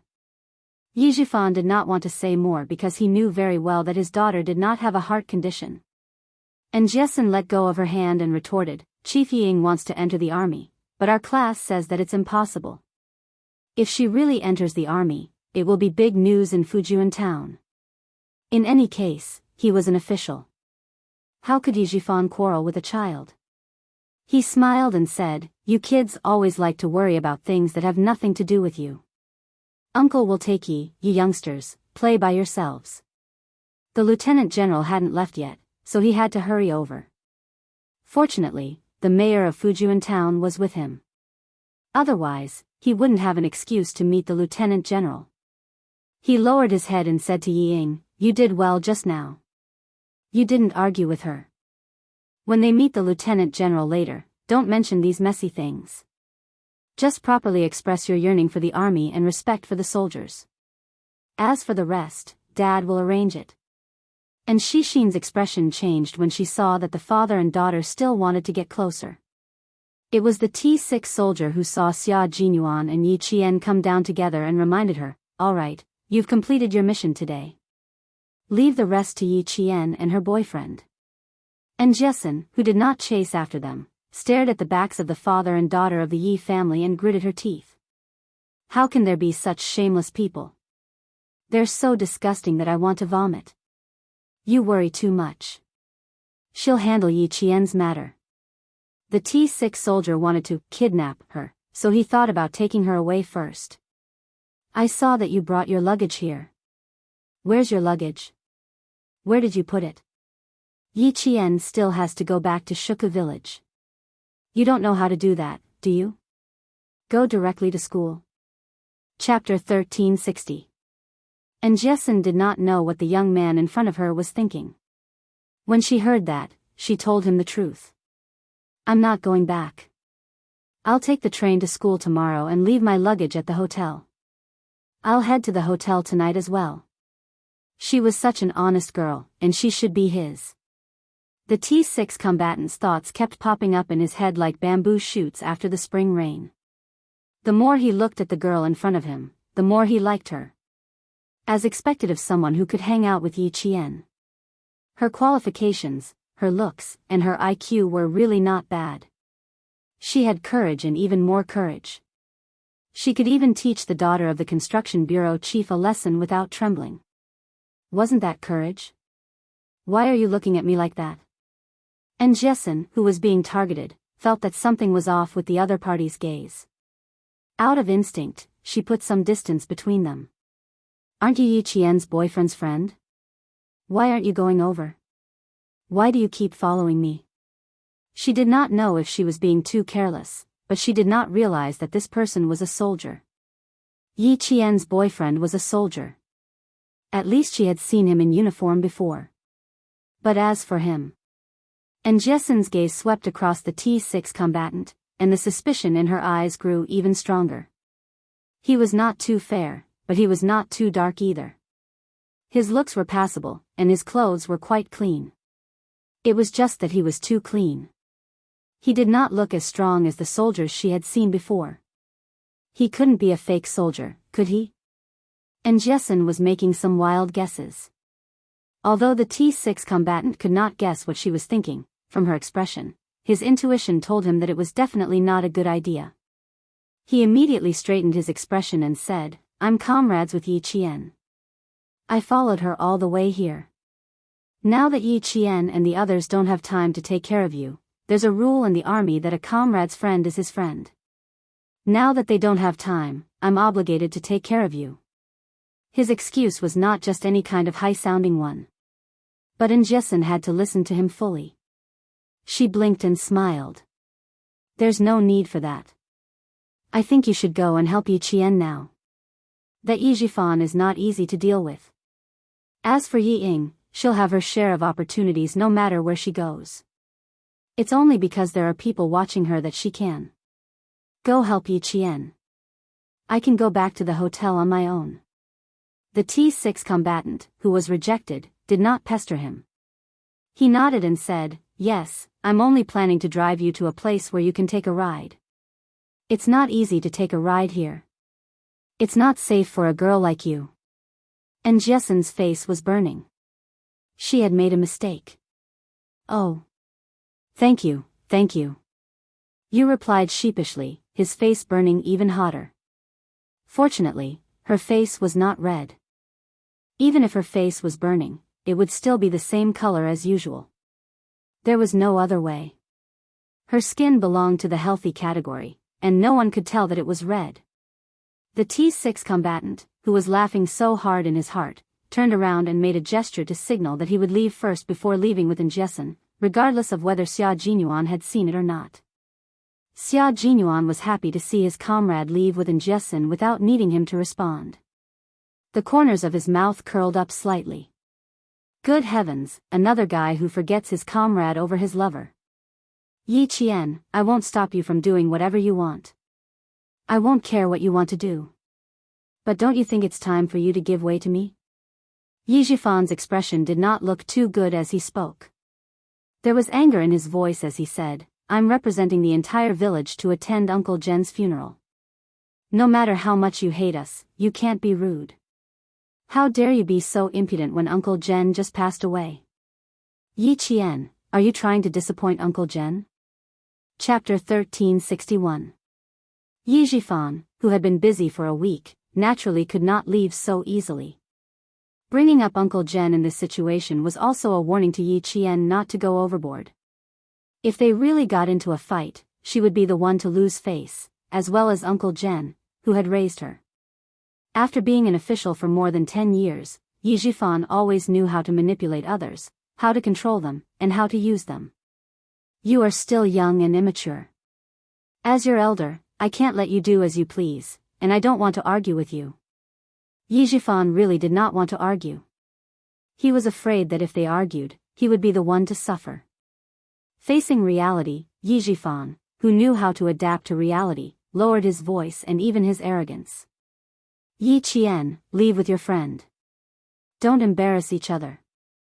He clearly did not want to embarrass her, but after what he said, it became that he would embarrass Yi Qian. Inverting right and wrong had always been Yi Jifan's way of doing things. In her previous life, Yi Qian had suffered a lot at his hands. It was not her fault, but it became her fault. After hearing so much, even she herself believed that everything was her fault and had nothing to do with them. In this life, every time Yi Jifan inverted right and wrong, Yi Qian, who had walked out of the shadows, could not help but find it funny. It's a pity that Mr. Yi is not a crosstalk actor. Yi Qian smiled slightly. In his eyes, Yi Qian was indeed amazing. Even old Madame Yi could not win over her. But no matter how amazing she was still an 18 or 19-year-old girl. Now that Uncle Jen was gone, the tea had cooled down. So what if Uncle Jen knew so many military officers when he was alive? Yi Qian was just a military academy student now. Being a military academy student might sound impressive, but where would one not need connections in this day and age? It might sound impressive, but that would only happen in the future. Without old Uncle Jen, Yi Qian was like a baby eagle with broken wings. It would take a long time for him to fly. I just left, and you're already in the mood to kick up a fuss with me. Yi Qian, the soldiers in the army haven't left yet. If you're a sensible person, let me give you a piece of advice. Be sensible and stay out of other people's business. After he finished speaking, he looked at Xia Jinyuan. This young man had been by Yi Qian's side since the beginning. He had handsome features, thin lips, and handsome eyes. There was a hint of a smile between his brows, which made him look like someone not to be trifled with. Who was this person? What was his identity? Yi Qian hurriedly chased after him and stopped him from talking to him. Was it because he was afraid of the young man? Yi Jifan's eyes gradually darkened. If Yi Qian was afraid of the young man, then his military rank must be higher than hers, and his position must be higher as well. The rank of captain was the highest among lieutenants. It was also the rank of deputy battalion commander, company commander, and deputy company commander. It was one of the main military ranks in the army. It could be said that for Yi Qian to be a captain at her age, it was already quite good. Since the young man made her feel afraid, his military rank must be at least a colonel, and the highest, a senior colonel. However, he didn't look old, so it was unlikely that he was a senior colonel. Lieutenant colonels and majors were more likely to be older. Looking at his aura, it was obvious that he must have lived in a good environment. That was why he didn't say anything, and just stood there, giving off an oppressive feeling. That meant that Yi Qian's current backer was most likely him. Chapter 1362. That's right, the woman was pretty and was a student from a famous military school. The man's image and temperament were even better, and his military rank was either colonel or major. It had to be said that Yi Qian had a good eye for choosing a boyfriend. He wasn't afraid of colonel or major ranks, but he was afraid that the other party had military power behind them. Thinking of this, Yi Zhifan immediately restrained the coldness on his face. Yi Qian couldn't help but laugh. See, Yi Zhifan must be guessing Captain Xia's identity. Then he thought of something and hurriedly added another layer of hypocrisy to prevent himself from doing something that would leave a bad impression. Mr. Yi, the person my grandfather didn't want to see the most when he was alive was you, because the old man knew that you were someone who wouldn't do anything without benefits, Yi Qian said calmly. Yi Jian said calmly. Her words made Yi Zhifan's expression change drastically. Mr. Yi, you suddenly appeared at my grandfather's funeral. I'm sure you're here for profit again. As for benefits. Facing Yi Zhifan's cold gaze, Yi Qian glanced at Yi Ying, who was currently staring at Xia Jinyuan. Mr. Yi, you want to send Yi Ying into the Beijing political group. You have quite the appetite. Xia Jinyuan loved Yi Qian's ruthlessness towards his enemies. Hearing this, his thin lips curved slightly, revealing a smile that was 3 parts lazy and 7 parts noble.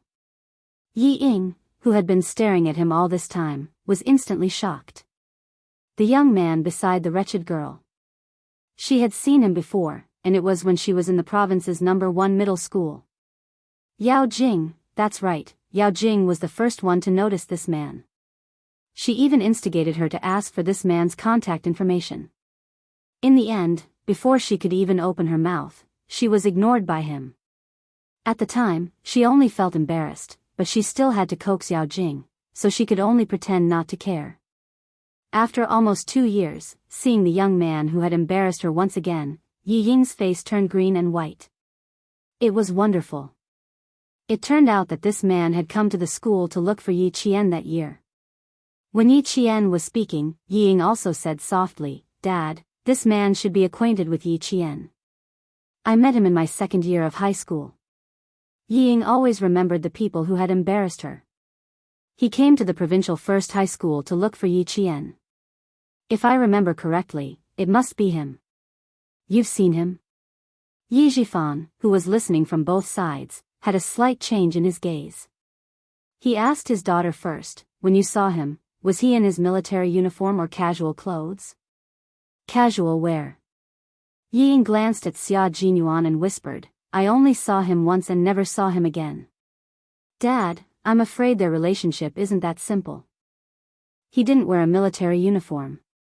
Even his uncle's funeral didn't wear a military uniform.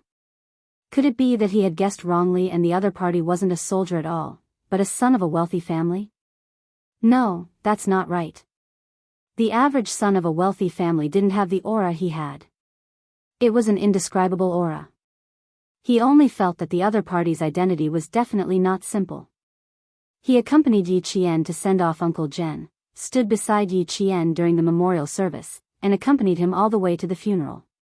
The relationship between the two of them might have been approved by Uncle General couple? Relative? Or someone else? Yi Zhifan clenched his fists. This man must have a background. His background must be extraordinary. Investigate, he had to investigate. He would only be relieved when he found out. Yi Qian, I'm your uncle. You don't know how to respect your elders in front of your friend. Aren't you afraid that he'll make fun of you? Aren't you worried that your friend's family won't accept you? He had to investigate, but he had to test the waters first. Chapter 1363. Yi Zhifan narrowed his eyes and looked at the young man who made him nervous. He sighed and said, My niece has been used to being wild since she was young. I didn't expect that she would be able to find a young man like you. If she does anything wrong, I hope that you and your family will not blame her for being an orphan since she was young. Please teach her to change slowly. Rich, powerful families would never tolerate their daughter-in-law being an ignorant woman who didn't know how to respect her elders. If the younger generation insisted on marrying her, they would definitely send someone to teach Yi Qian the most basic etiquette even if they agreed. No matter what era it was, the rich and powerful families would always pay attention to the rules. Let's see how the other party will respond. Although it was just 2 sentences, every word was full of traps and deep meaning. Xia Jinyuan raised his eyebrows and said slowly, You're being nosy. Mr. Yi, why don't you take care of your daughter first? Mr. Yi, your daughter really doesn't know how to be polite by staring at me. That's true. I don't think that someone like Mr. Yi who likes to casually recognize his relatives will be able to raise any good children. Unlike Yi Qian, although his words are a little harsh, they are all true. He is a little straightforward, but he is very sincere.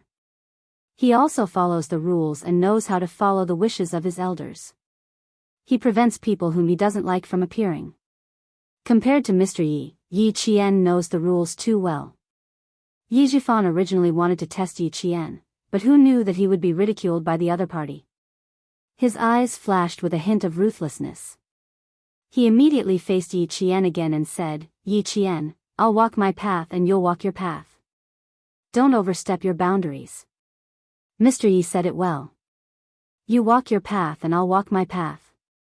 Please leave immediately from my grandfather's funeral. Yi Qian pointed in the direction of the cemetery exit with a ruthless look in his eyes.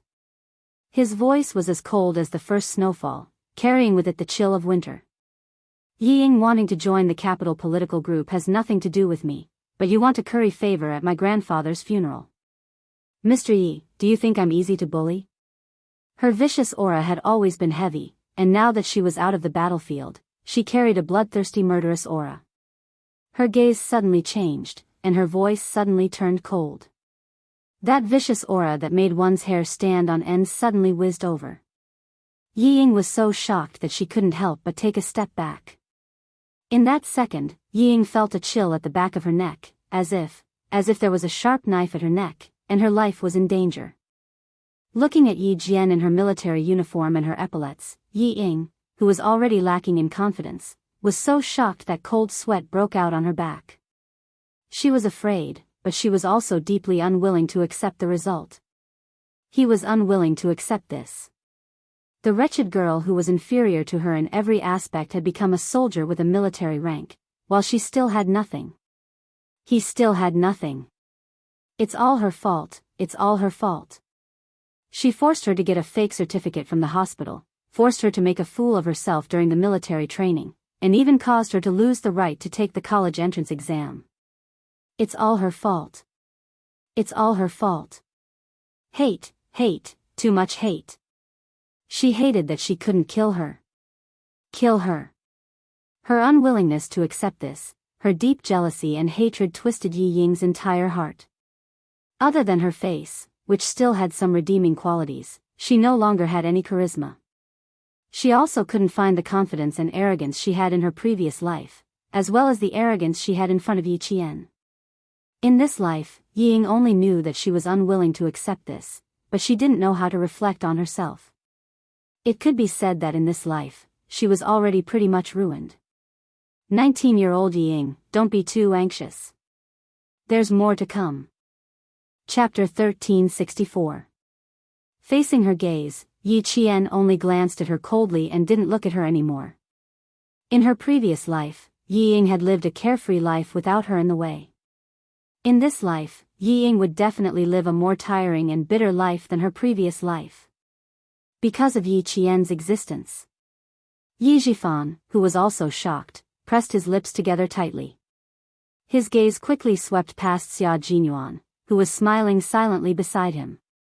He secretly took a few deep breaths to suppress the anger in his heart. He couldn't argue. He couldn't argue with Yi Qian, especially when there was a young man of unknown origin beside her. No matter how angry he was, he had to endure it. I'm the representative of all the villagers in the village. Yi Qian, you're a military academy student. Don't lose your basic manners. Yi Jifan pressed his lips together and said coldly, you don't have the right to tell me where to go. Representative of the entire village? The village chief, Uncle Defu, knows how much Uncle Zhen hates you. When I was chased out by Sun Dongqing, Uncle Zhen said that you had to send me back the same way I sent you back. If it wasn't for Uncle Defu's persuasion, you might not even have been able to enter the village. Yi Qian really didn't want to disappoint the elderly at Uncle Zhen's funeral, but if he wasn't afraid of causing trouble, then she wouldn't be polite either. Her jet-black eyes were filled with a bone-chilling coldness. Her eyelids were slightly lowered. Even though she wasn't as tall as him, it made him feel that the girl he thought was useless in the past was looking down at him from above. It was as if she was laughing at everything he had done. Her chin was slightly raised, and her cold demeanor was filled with unconcealable arrogance. She was no longer the child who was so timid that her legs trembled when she saw him. Yi Jifan's face became even more tense. Today is my grandfather's funeral. The old man left happily, but you came. Mr. Yi, you'd better walk out of here obediently right now. Otherwise, you can only leave in disgrace. Threaten? Who wouldn't know how to do that? Yi Qian's eyes were cold as he said with a thin smile, he's the director of the Provincial Construction Bureau after all. It's embarrassing to ask him to leave like this. Yi Ying was so angry that she was trembling. You still know that her father is the director. My father is the bureau chief. He's the most suitable person to entertain the guests. Instead of thanking him, you chased him away. Yi Qian, don't go overboard. Yi Ying rushed out, the unwillingness and jealousy in her heart could be seen clearly through her bloodshot eyes. My dad only stepped in because you're his niece. Otherwise, you're just a military academy student with nothing. How capable can you be? It's all because of my dad. Xia Jinyuan had never liked to see Yi Ying. Hearing what she said, he just smiled faintly. Yi Jifan clenched his jaw. His natural and emotionless air of nobility made Yi Jifan clench his teeth. Your dad. Yi Qian's smile deepened. In order to get you into the Beijing political group, your dad did a lot of things that didn't fit his status. I'm not very capable, but I'm still capable of asking you and your father to leave. He smiled slightly, but the pressure made Yi Ying feel suffocated. You don't have the right to speak in front of me. Step back. Yi Qian's eyes suddenly darkened, and the smile on his face disappeared. When he looked at Yi Ying, there was coldness in his eyes. Don't try to get into the army through connections. Don't dirty the camp. Chapter 1365. Cold, disdainful. How dare she look at me like that? Yi Ying was on the verge of losing control of her emotions. If Yi Jifan hadn't pulled her back in time, she would have pounced on Yi Qian in the next second. Ying, bear with it for a while and calm down. She's provoking you on purpose, don't fall for it. Yi Jifan was also angry, but he knew how to take the big picture into consideration. With him around, Yi Ying would be safe. If you're angry, she'll be pleased. After speaking in a low voice, he said coldly to Yi Qian, you've just gotten up and you're already so arrogant. Yi Qian, I'd like to see how high you can climb. I don't need you to see how high I can climb.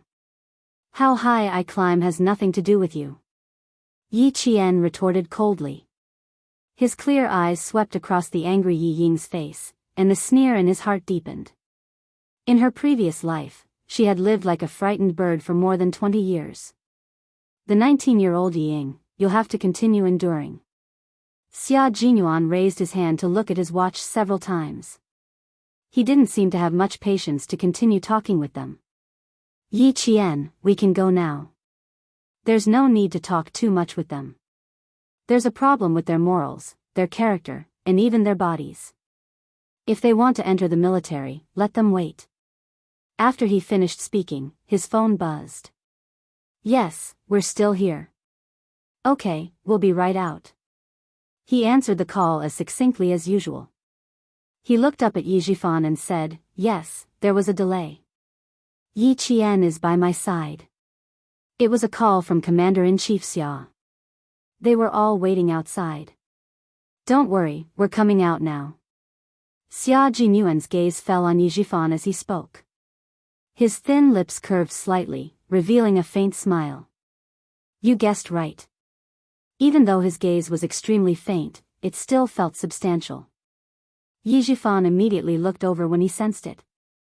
He saw a hint of disdain in his faint, fleeting smile.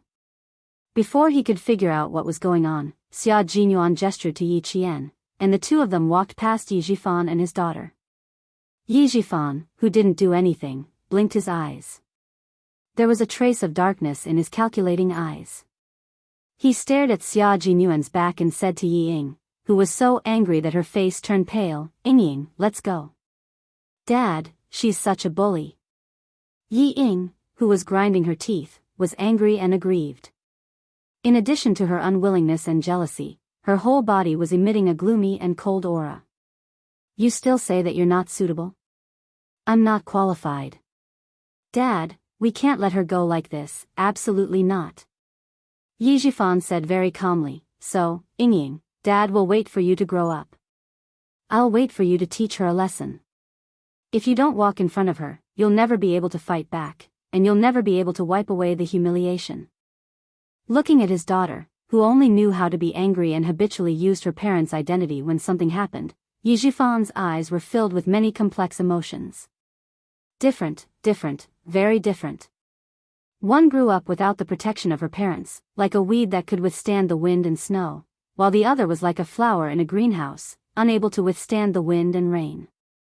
Different, very different. Therefore, Yi Ying had to enter the army. He had to let her experience the rules of the army, let her leave his protection, and learn to survive on her own. Outside, Commander-in-Chief Xia looked at the rascal and the family and said kindly to Yi Qian, Are you okay, Yi Qian? Thank you for your concern, I'm fine. Yi Qian replied respectfully and somewhat cautiously. When Grandpa passed away, he didn't forget to remind girls to be strong. I won't let him down. Chapter 1366. Commander-in-Chief Xia admired Yi Qian. She was a girl who was able to gain a foothold in the military with her own abilities. Major General Yang, who was in the army, was concerned about her and wanted to train her wholeheartedly so that she could enter the Snow Region Special Forces more smoothly in the future.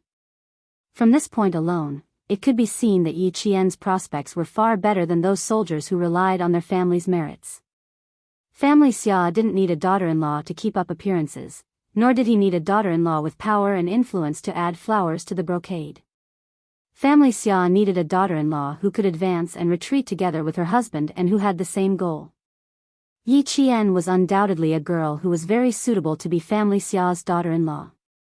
She was not only outstanding in one aspect, but she was outstanding in all aspects. Such a child would never cause trouble for Family Xia. She would only bring glory to Family Xia. This kind of glory belonged to the military Family Xia. It was the glory that military families yearned for the most. It was also the greatest hope that Family Xia's elders had for their children and grandchildren to join the military. Commander-in-Chief Xia looked at Yi Qian, who had always relied on herself and didn't even need Xia Jinyuan's help, and the smile on his face became even more benevolent and amiable. Family Xia is no longer around, so from now on, Family Xia will take care of you. Family Xia is your home. No matter how far you go with Xia Jinyuan, Family Xia will always be your home. If he does anything to let you down, you don't have to be afraid. Just tell me directly. If things get out of hand, I will protect you. If you fall out with him, you will be my goddaughter. Commander-in-Chief Xia laughed heartily under Xia Jinyuan's cold, handsome face. If you can't be my daughter-in-law, you can be my goddaughter. You are my daughter anyway. Not bad. Commander-in-Chief Xia was good at tricking his son. Major Xia was used to having a father who liked to trick his son all the time. It was probably because he had done too many bad things when he was young that, as a father, he didn't care about his son at all. Dad, I won't take Yi Qian in the same car as you again. This was definitely a wrong choice. At work, Commander-in-Chief Xia was awe-inspiring. He didn't show any anger, but he was awe-inspiring. In life, Commander-in-Chief Xia exuded the awe-inspiring aura of a soldier, but his kind smile made Yi Jian gradually relax. I didn't ask you to get in the car just now. You're the one. Seeing his sons, Yi Qian. He Yi Qian, but Master Xia's. Two was. After he finished speaking, he said to Yi Qian, who was smiling with pursed lips, you must remember what I said last time. Don't forget it. Look at him. He needs to be taught a lesson, but he's also very good at playing along. You can't be too polite to him. Our chairman said that political power comes from the barrel of a gun. It's the same when used in a family. You have to control him well. Only then will he be honest. Commander-in-Chief Xia wasn't just saying that. He was thinking the same thing. It couldn't be helped. Xia Jinyuan's foolishness when he was young had left a shadow in his heart. When Xia Jinyuan was 8 or 9 years old, he had been thinking about finding a capable daughter-in-law in the future to control his son who gave him a headache. Otherwise, he was afraid that he would have to worry about it when he was old. Now, not only did he not have to worry about it, but he was also quite proud of it. But Commander-in-Chief Xia's obsession with finding a capable daughter-in-law to control Xia Jinyuan was too deep. Chapter 1367. Now that his son was successful, he wanted to find a better daughter-in-law. As for the reason, it was due to the pitiful love of parents. Even though Commander Xia was the commander-in-chief of the military, he was still a parent and worried about his children. Xia Jinyuan's job was the most dangerous in the world. He had to cross the line of life and death, break through the smoke of war, and one day he might die without even seeing his son's corpse. It was very unfair for a woman to be in a relationship with such a man. When one was tired, bitter, and happy, the man might not be by one's side. It was just like his relationship with his ex-wife. From the time she was pregnant to the time she gave birth to Xia Jinyuan, he did not accompany her for a prenatal checkup, nor did he go shopping with her. He did not even know when she gave birth, and his marriage with his ex-wife came to an end. Because of this, Commander-in-Chief Xia wanted a daughter-in-law who had the same interests, goals, and direction as his son. Commander-in-Chief Xia saw Yi Qian pursing his lips and smiling, his dark eyes full of determination. He laughed and said, "Xiao Yi, don't laugh. I really think so.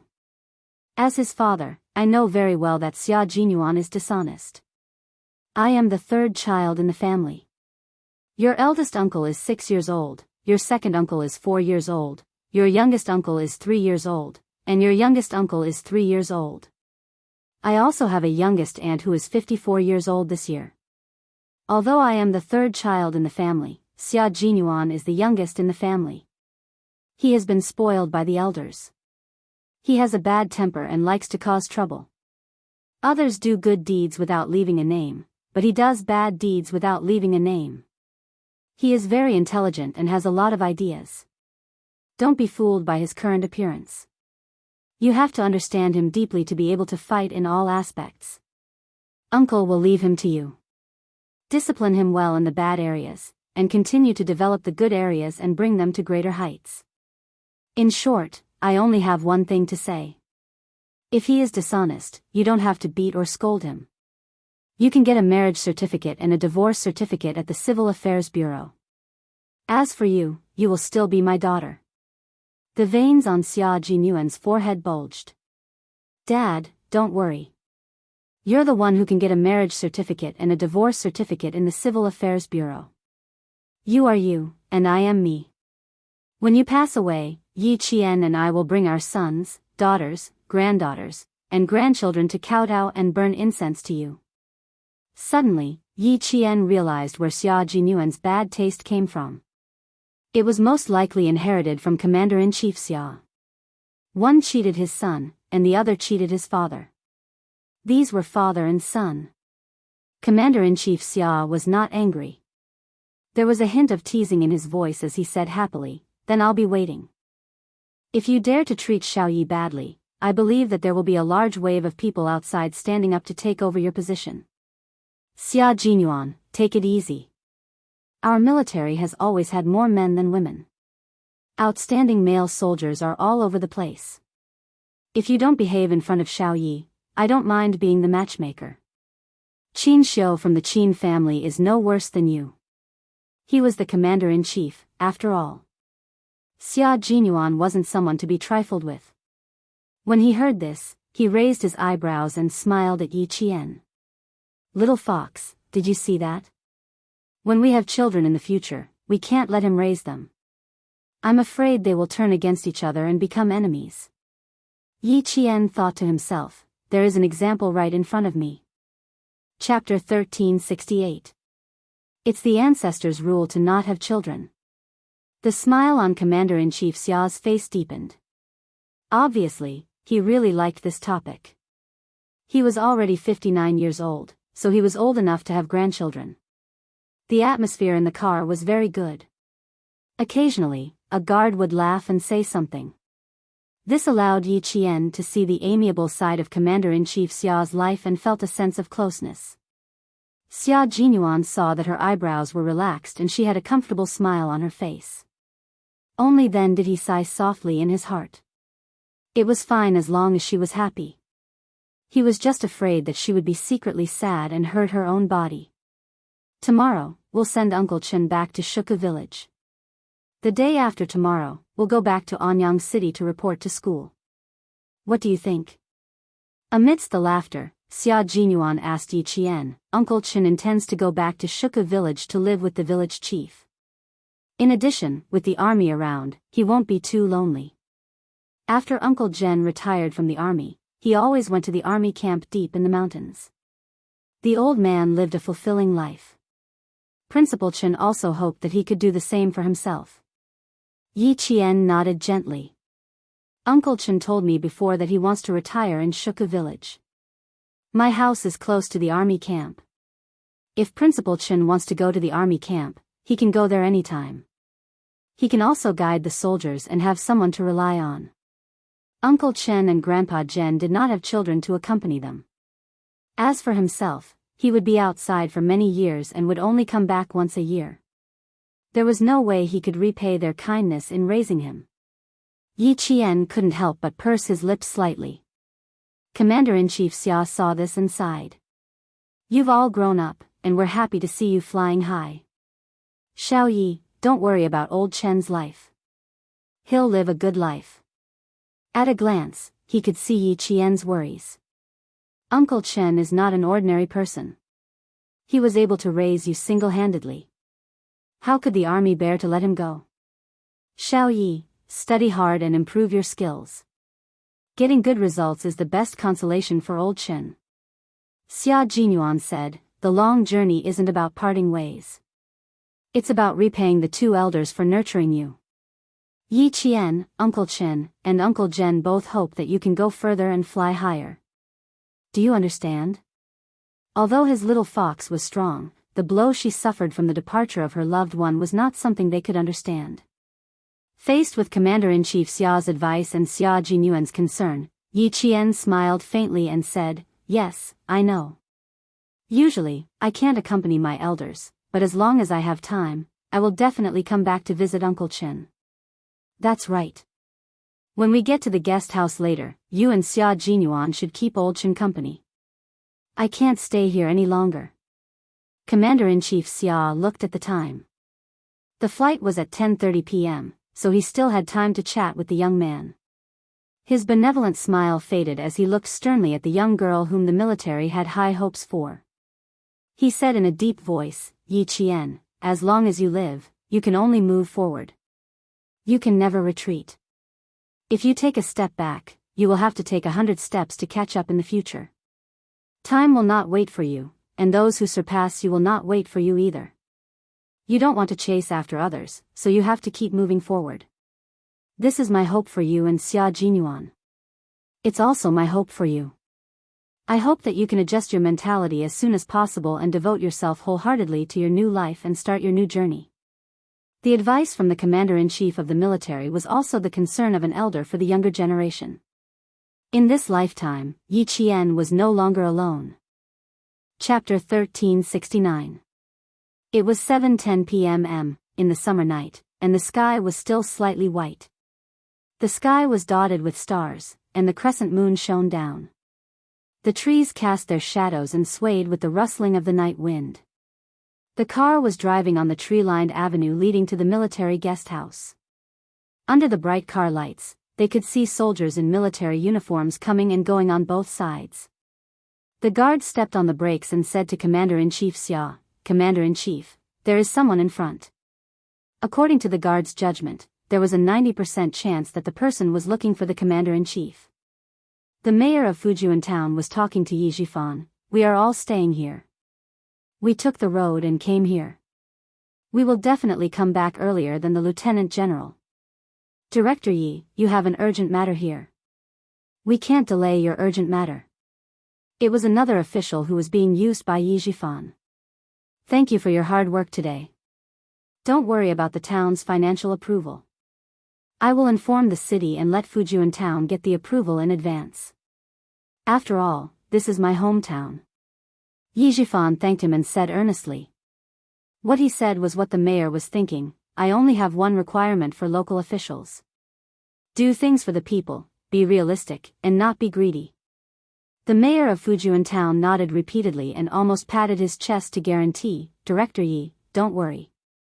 We will always remember the honest style you left behind. We will never dare to cross the line.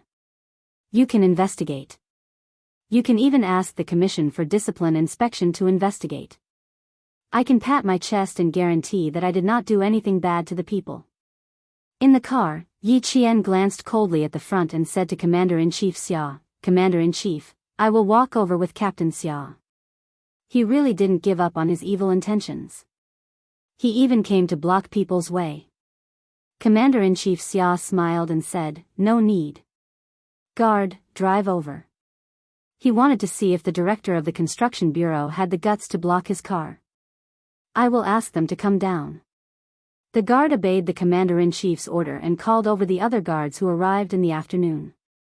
Yi Qian was a little anxious. "Commander-in-Chief, Yi Jifan will not give up easily. I am afraid that he will blame you if you go over." "Little fox." Xia Jinyuan smiled and said, "If he dares to come here, there will be a letter from the military in the office of the Southern Provincial Office the next day. Just follow me out of the car later. Don't worry too much. This wasn't even a small matter. It wasn't a problem at all." Yi Qian bit her lower lip. She had never wanted to trouble Xia Jinyuan because of her, but in the end, Yi Jifan went straight to Commander-in-Chief Xia. The other three guards walked out of the guest house with serious military expressions. Their appearance made Yi Jifan happy. They looked a little like the guards who stood beside the Lieutenant General during the day. When the car's headlights shone over, Yi Jifan couldn't help but squint his eyes. He saw a black car slowly approaching. When it got closer, he saw that the driver was the guard from the day. Yi Jifan couldn't help but smile. Needless to say, the person sitting inside must be the Lieutenant General. The car didn't turn off the engine. Xia Jinyuan opened the door first. Yi Jifan hurried down the steps. The car didn't even turn off the engine. It was clear that the car was going to stop for a while and leave immediately. He had to hurry. But before he got close, the three guards immediately came out. Two of them stopped Yi Jifan and said seriously, "Don't come near."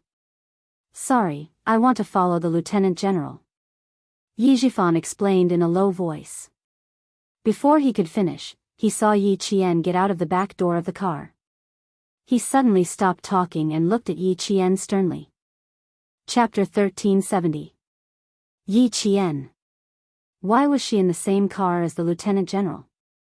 Why did the lieutenant general allow a military academy student to get in the car?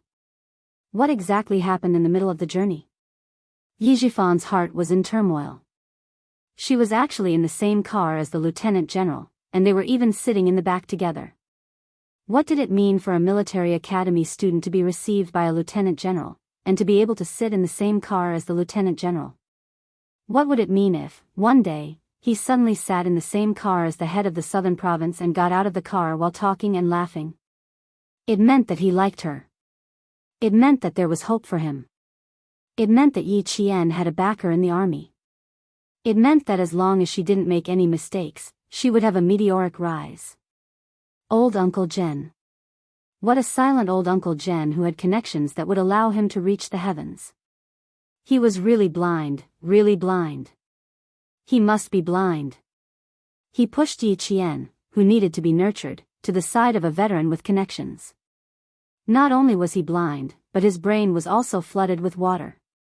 A cool breeze blew over with a hint of summer heat. Yi Jifan, whose mouth was full of bitterness, shuddered violently. He was blind, he was blind.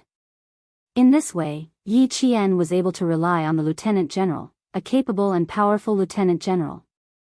No wonder he was able to wear the military uniform in advance, no wonder he was able to reach the rank of captain. So that's how it was, that's how it was. Yi Qian got out of the car with one hand on the car door. Her voice was slightly restrained as she politely said goodbye, goodbye, Commander-in-Chief. Commander-in-Chief Xia waved at her and smiled warmly. Little Yi, you can call me uncle when it's not working. Take care of yourself. Next time you come to the capital, give me a call in advance. He had completely accepted Yi Qian as his daughter-in-law. You can go now. Xia Jinyuan urged.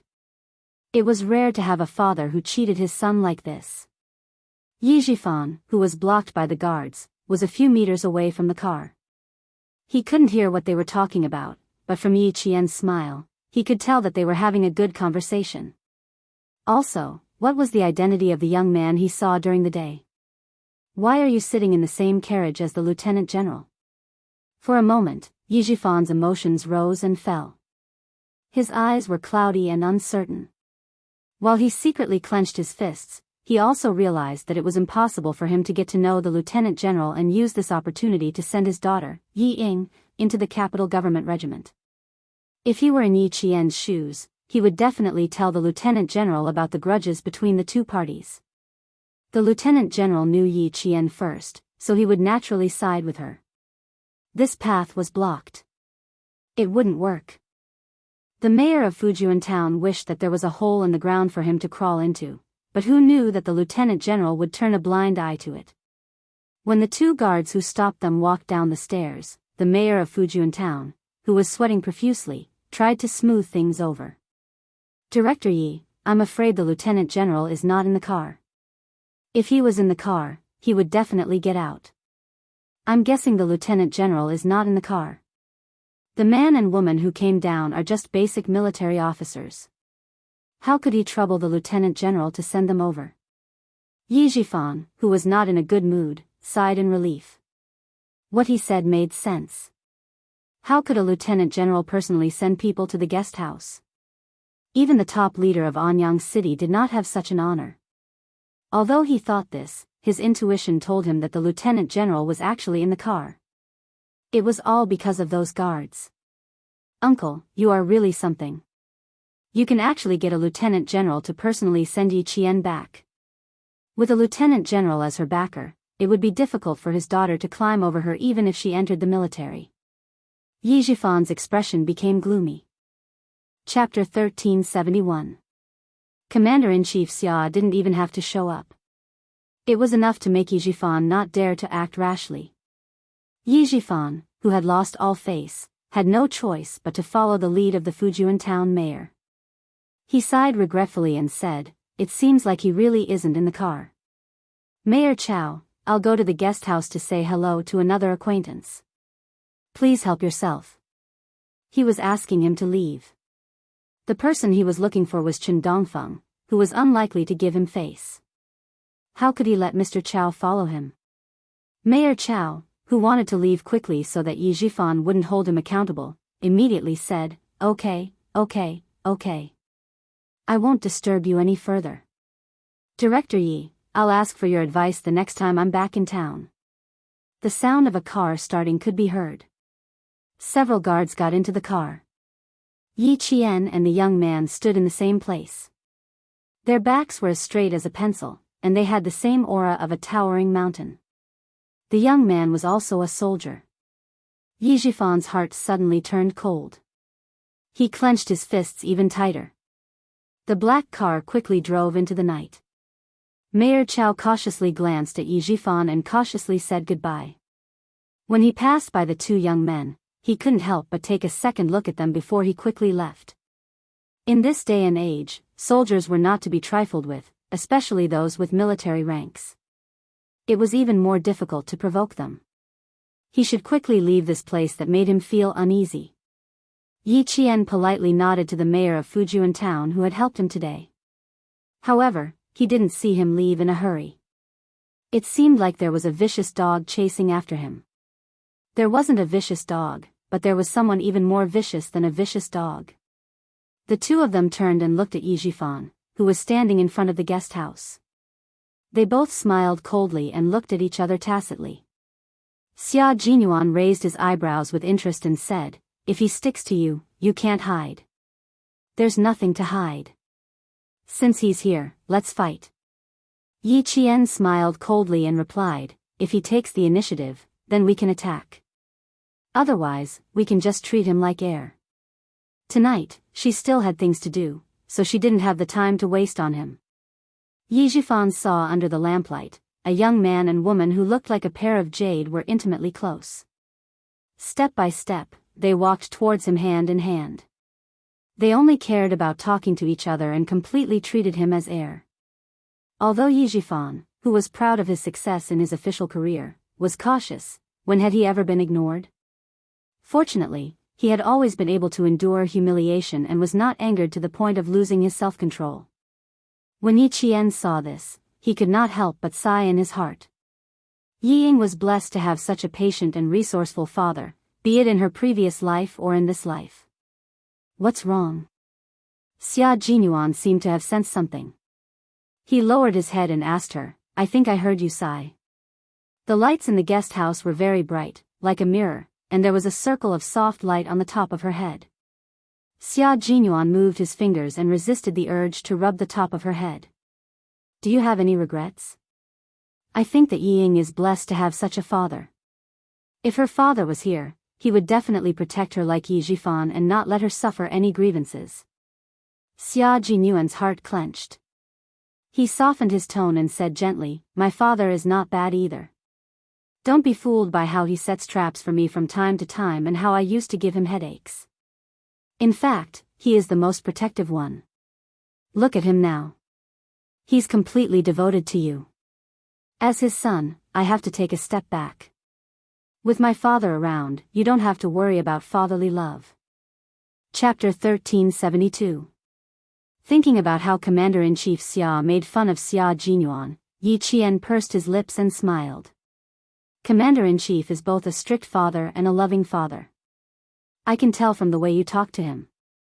She paused for a moment, and the smile on her slightly dry red lips deepened. I really didn't expect Commander-in-Chief to have such a side to him in private. He's never done that in front of me. My eldest, second, youngest, and aunts all dote on their daughters and are ruthless to their sons. My cousins were often beaten up in the past. Xia Jinyuan inadvertently brought up his relatives. Family Xia had always valued kinship. Which family was like his own? If the son got into trouble, they would beat him up, but if the daughter got into trouble, as long as she didn't make any moral mistakes, everyone would choose to ignore her. Yi Qian involuntarily swallowed when he heard this. Eldest, second, youngest, and aunts, plus the third in the family, Commander-in-Chief Xia, that's 5 elders. As expected of a big family in Beijing, they had a prosperous family. When you have time, I'll take you home for a walk and meet our relatives. Daughters are pampered in our family Xia. Our family has a prosperous family of sons, but there's only one daughter in every generation. In my generation, there's only Xia Wei. The two of them whispered as they walked past Yi Jifan and entered the guest house. After checking their room number, they went upstairs together. When they reached the first step, Xia Jinyuan suddenly turned around and smiled at Yi Jifan. He gave him a disdainful look and nothing else. Yi Jifan didn't expect him to turn around so suddenly. Caught off guard, he was stunned by the arrogance in his eyes. The relationship between this young man and Yi Jian was not an ordinary relationship. It was very likely that they were lovers. After staring at their backs for a while, he finally calmed down and walked into the guest house with his mouth pressed tight. For the sake of his daughter, he had to talk to Chen Dongfeng tonight. At this moment, Yi Ying was waiting anxiously in the hotel. The television was on, but her mind was not on it at all. She paced back and forth in the room alone, impatience written all over her delicate face. She had been asked to wait in the hotel alone. It was already past 8 o'clock, but there was still no news. She didn't know if her father had spoken to the lieutenant general or if he had completed his task. With the end of the summer vacation, our province's Canaan University will welcome the first day of new students. The provincial satellite channel broadcasted the news of new students entering the university. Yi Ying's eyes suddenly darkened as she sat by the bed and stared at the television. Canaan University, one of the key universities in southern province, was also one of the most famous key universities in the country. In the past, she hadn't taken him seriously. But now, one or two students who were not as good as her had been admitted to a key university. There were even a few ignorant students in her class who had called her and asked her which university they had been admitted to. They even pretended to comfort her by saying that they would take the exam next year. Bah! They were here to laugh at him. Just you wait, all of you wait. One day, I will make you all listen to me obediently. Yi Ying clenched her teeth and said with a face full of resentment. Her almond eyes were so gloomy that it seemed as if water would drip out. Wait until she entered the Beijing political group, wait until she climbed very, very high, then she would definitely make them pay attention to her. Yi Ying, whose mind was becoming more and more twisted, did not know that her legs had already sunk deeper and deeper into the swamp. Yi Ying waited until 9:30 at night. She opened the hotel room door several times, but did not see the familiar figure return. Time passed little by little, and Yi Ying's heart sank little by little. Chapter 1373. Dad said that as long as there was good news, he should call me immediately. Since there was no news, it meant that there was no good news. Yi Jifan indeed did not have any good news. He did not know which room Principal Chen was in. After getting a room with his certificate as the director of the construction bureau, he walked back and forth. Fortunately, Yi Qian remembered that they were on the 3rd floor when they went upstairs. Otherwise, they would not have been able to find Principal Chen. Old Chen, I don't have any other request. I just hope that you can introduce me to the people in the army. This is just a piece of cake for you. Yi Jifan, who finally found someone, sighed again and again. He even pointed out his shortcomings in the past and sincerely apologized. I did not take care of the school in the past. But old Chen, tell me honestly, I did not make things difficult for the school. Now, I don't want anything else. I just want my daughter to enter the army. As long as you can introduce me to some people, I will thank you regardless of whether it succeeds or not. Yi Ying is young and has made many mistakes, but she has been changing herself. She is Yi Qian's cousin. She has half the same blood as Yi Qian. Based on this, she will not be worse than Yi Qian, let alone bring shame to Yi Qian. Principal Chen listened with an indifferent expression until Yi Jifan's mouth was dry. Principal Chen chuckled and said, Director Yi, you think too highly of me. I am just a retired principal. What can I do? You have found the wrong person. Also, I can guess why Director Yi wants to send your daughter to the army. As for what you said about your daughter having half the same blood as Yi Qian and not being worse than Yi Qian, Director Yi, don't you think it's ridiculous when you said that? Do you think my uncle and I helped Yi Qian get to where he is today? Director Yi, you have underestimated her. It's getting late. Director Yi, please. I need to rest. After listening to nearly 10 minutes of nonsense, Principal Chen understood that Yi Jifan was very determined to send Yi Ying into the army. With a cold look in his eyes, Principal Chen directly sent him off. Yi Ying was a troublemaker. She was no worse than Yi Qian. Yi Jifan sure is shameless. Yi Jifan smiled and apologized, but in the end, he didn't get anything. Only by being more patient could he suppress the anger in his heart. Old Chen, think about it. Mr. Yi, aren't you asking for too much? A clear and cold voice suddenly came from the front. The coldness in the voice made Yi Jifan's heart jump. He couldn't help but look over. It was Yi Qian. She had come over. Yi Qian, who had finished talking with the two school leaders, accidentally heard the sound in the corridor. She paused for a moment and heard Yi Jifan's words. She found it funny, but at the same time, her heart was filled with anger. Step by step, she walked closer and stood in front of him. She stared at him sharply. A priceless jade pendant is in your hands. Do you want me to take it back? The moment she spoke, Yi Jifan's pupils contracted. Hearing her mention the jade pendant again after 4 years, no matter how calm he was, he couldn't help but reveal a trace of panic. What jade pendant did I take from you? What nonsense are you talking about? What jade pendant? Do you need me to tell you what it looks like? Do you think I can't recognize Yi Ying just because she's wearing a fake one? Mr. Yi, I didn't mention it because I didn't want it. Yi Qian sneered softly. Her expression became colder. Just because I didn't mention it doesn't mean I forgot. Also, Uncle Chen knows about my relationship with Yi Ying. Do you think this is a secret that only you know? Chapter 1374. Hearing this, Yi Jifan's eyes turned cold. He suddenly raised his head and stared at Yi Qian. He stared closely and carefully.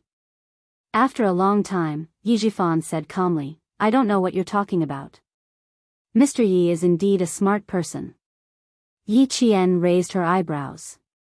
Her clear eyes were cold. She looked at him with a faint smile. A smart person would know what I'm talking about. I can understand why Mr. Yi would want to hide a jade pendant that was expensive more than 10 years ago. She even knew that he had secretly appraised it more than 10 years ago. Yi Jifan clenched his jaw and stared expressionlessly at Yi Qian. He knew everything but didn't say anything. You don't have anything for me to hide. I don't need to hide anything from you. Her uncle had already passed away. Who else knew about the jade pendant? If he didn't admit it, what else could she do? Yi Qian couldn't help but laugh at Yi Jifan's insistence on denying it. She could guess what he was thinking. She could tell from the slight changes in his expression. How could I not recognize my mother's belongings? Ever since I mentioned it that year, you immediately made a replica for Yi Ying to wear. Weren't you afraid that if I mentioned it again, you'd give me a replica? I've said that Mr. Yi is a smart person. It's a pity that Mr. Yi only thinks of himself as a smart person and treats others as stupid. The jade pendant is in your hands. It's not something you can hide as you wish. It's because... She suddenly stopped talking. He heard Yi Jifan's dark eyes staring at the girl who was becoming more and more unfamiliar to him. She wanted him to take the initiative to ask her. Because of what? He needed to know what she was thinking. He had to ask her. Yi Jifan's eyes were not only cold, but so was his deep voice. It was like a stone covered in thick ice. He asked her in a cold and hard voice. Yi Jifan wasn't angry enough to leave after being forced to this point. If Yi Ying didn't hold him back, his career would have been much smoother. Yi Jian was in awe of him. Xia Jinyuan, who was watching from the side, rubbed his forehead and smiled lovingly. The little fox's heart was really big. She even admired an old enemy. It's up to me whether I want to take it back or not. Remember my words, Mr. Yi. After Yi Qian finished speaking with a faint smile, he watched with interest as Yi Jifan's expression changed abruptly. It was truly satisfying. Since he came over in the middle of the night to cause trouble for her, she had to give him a piece of her mind. Yi Jifan's expression darkened. He stared at the girl who was still smiling so easily. After a long time, he said coldly, "Yi Qian, you don't have the ability to threaten me." With that, he walked away. Yi Qian hadn't forgotten about the jade pendant, but she didn't want it. Why didn't he want it even though he knew that it was priceless? Even Chen Dongfeng knew about Yi Qian's background. Did she know that she wasn't his elder brother's biological daughter? Speaking of the jade pendant, Yi Qian had indeed caused trouble for him, and it wasn't just any trouble. It made Yi Jifan feel uneasy. After a few days of fruitless work, he left with heavy footsteps. Not only did he not solve his problem, but he also brought back a bunch of problems that gave him a headache. He had to investigate thoroughly. When he got back. "Mr. Yi, there are some people you can't touch just because you want to. For example, Yi Qian. No matter how high your rank is, you can't touch her." An even colder voice drifted over. It was filled with indifference and laziness. "If you touch someone you shouldn't touch, no matter how powerful the people behind Mr. Yi are, they won't be able to protect you." Chapter 1375. This was the young man's voice. Just by listening to him speak, one could feel his elegance. Yi Jifan only felt a chill run down his spine. Every step he took felt like he was stepping on the tip of a knife. It was so sharp that it was difficult for him to walk. He could hear the confidence in the young man's voice. He was definitely not trying to scare him. He really could do what he said. Who would have thought that Yi Qian would become someone he couldn't touch?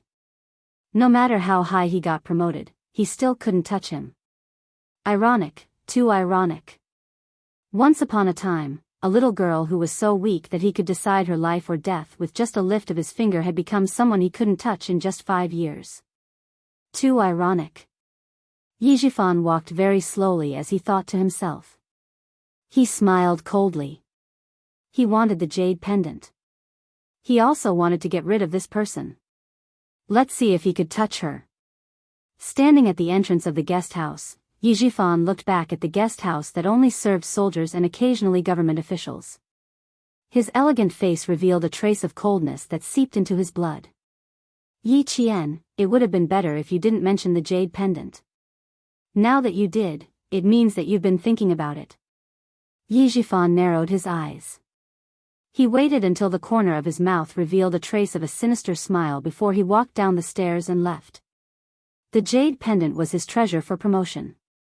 If he wanted to take back his treasure, Yi Qian, he had to be alive to do so. In the hotel, Ying finally couldn't take it anymore.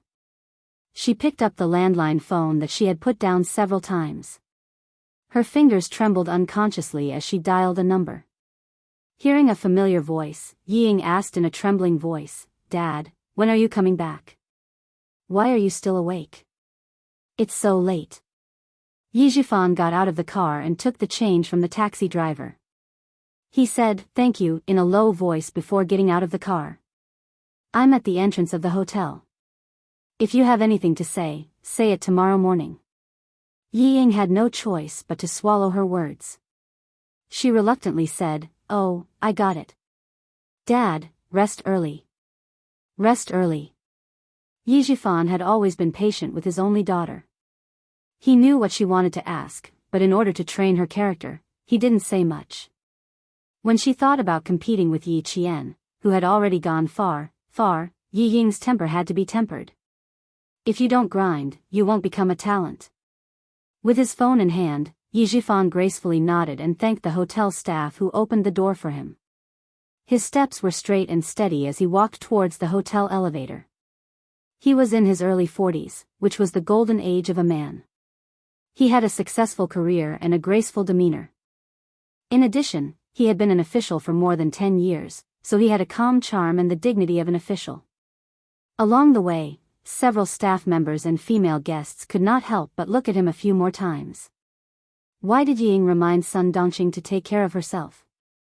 Why did she insist on signing her up for class and flower arrangement classes? It was because she realized the gap between her parents. She was afraid that one day, she would hear that her father had an affair. Fortunately, Yi Jifan was not a womanizer. Sun Dongqing had been with him when he was young. After being tortured by old Madame Yi, no matter how ambitious he was, he had never thought of changing his wife who was wholeheartedly loyal to him. Yi Ying had been leaning against the door the whole time. When she heard the door close next door, she bit her lower lip and angrily lay on the bed with tears in her eyes. How could she fall asleep tonight if he didn't tell her anything? The more she thought about it, the more wronged she felt. Tears flowed down her face. Yi Ying didn't know how long she cried before she fell asleep in a daze. Chapter 1376. The hour hand pointed to 12. Yi Jifan, who had smoked half a pack of cigarettes, put out the cigarette but in the glass ashtray with one hand. His gaze fell on the phone on the coffee table. He put out the cigarette butt and picked up the phone. He wasn't the only one who wanted to get rid of Yi Qian. There was another person who really had a grudge against Yi Qian's family, Sun Yaozu. The night flowed. The neon lights on the streets flickered with colorful lights, illuminating the tired faces and hurried footsteps of the people returning home at night. There were also people who stumbled out of the bars, swaying and drinking as they walked. Their actions outlined a corner of the city's life. At this time, Yi Qian had already fallen asleep. She didn't sleep very deeply. Her brows furrowed from time to time, faintly revealing her sadness. A tear slowly flowed from the corner of her eye and disappeared as she turned over. When the sky was still a little gray, Xia Jinyuan drove out of the hotel. Yi Qian and Principal Chen sat in the back of the car. "You two are really troublesome." Principal Chen looked helplessly at the two people who came early in the morning to block his door, afraid that he would take the car back alone. Although he criticized them, his expression was gratified. He sighed and said, "You send me back, but you have to rush back tomorrow. It's not easy to get a few days off. You should rest well." Yi Qian handed the breakfast he had prepared in advance to Principal Chen and smiled. "We're young so we don't get tired. You're the one who's really tired these days. Also, I also want to go home. Don't chase me out of the car." "Uncle Chen, she's wanted to go home for a long time. When she goes to school, I'm afraid she won't be able to come back even once in a year or two. It's also possible that she won't be able to come back until 4 years later." Xia Jinyuan leaked the information to let Principal Chen know what to expect. They were both soldiers, so Principal Chen knew it was serious. Even his expression was serious. He immediately said to Yi Qian, "Don't worry about home. You can train outside without worry. The army has already arranged everything for me in the future. In the future, I will spend most of my time in the army and will only be able to go home once in a while." With the start of the 99th National Day celebration, our country became the focus of the world's attention. The weapons that needed to be transported from the south to the north were also secretly transported. As a transit station, the Fujian Town Army had entered a special state of alert in January of this year. Principal Chen, who had been serving the army for a long time, also had a choice when he returned. Of course, it would be much easier. Yi Qian didn't know what the army had arranged for him. When he heard this, he immediately felt relieved. "It's even better that you're in the army.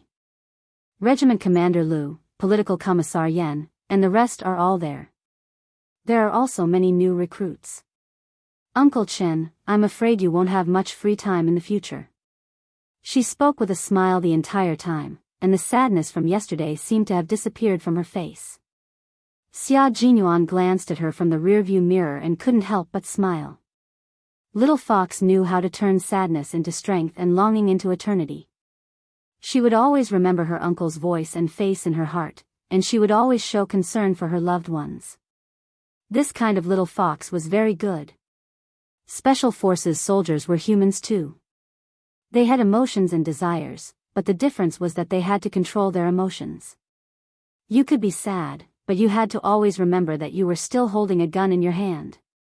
You could be happy, but you had to always remember that you were a Special Forces soldier who couldn't show your emotions. Yi Qian was happy and sad, but he had learned to control it. This was really good. It was very reassuring. It was only past 10 o'clock when they returned to the village. As usual, Xia Jinyuan sent Yi Qian and Principal Chen to the village entrance before he drove to the army base in the mountains. Chapter 1377.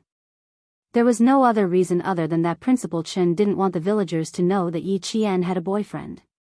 Although it was a different era, Shuku village was still an old-fashioned village. It was fine to get married at the age of 18 or 19, but it was definitely wrong to get into a relationship while studying. In order to prevent bad rumors from spreading, our Major Xia's identity had to be kept a secret. Xia Jinyuan didn't have any objections to this. He didn't want Yi Qian to be disturbed by rumors. After entering the village, Yi Qian saw familiar villagers working in the fields.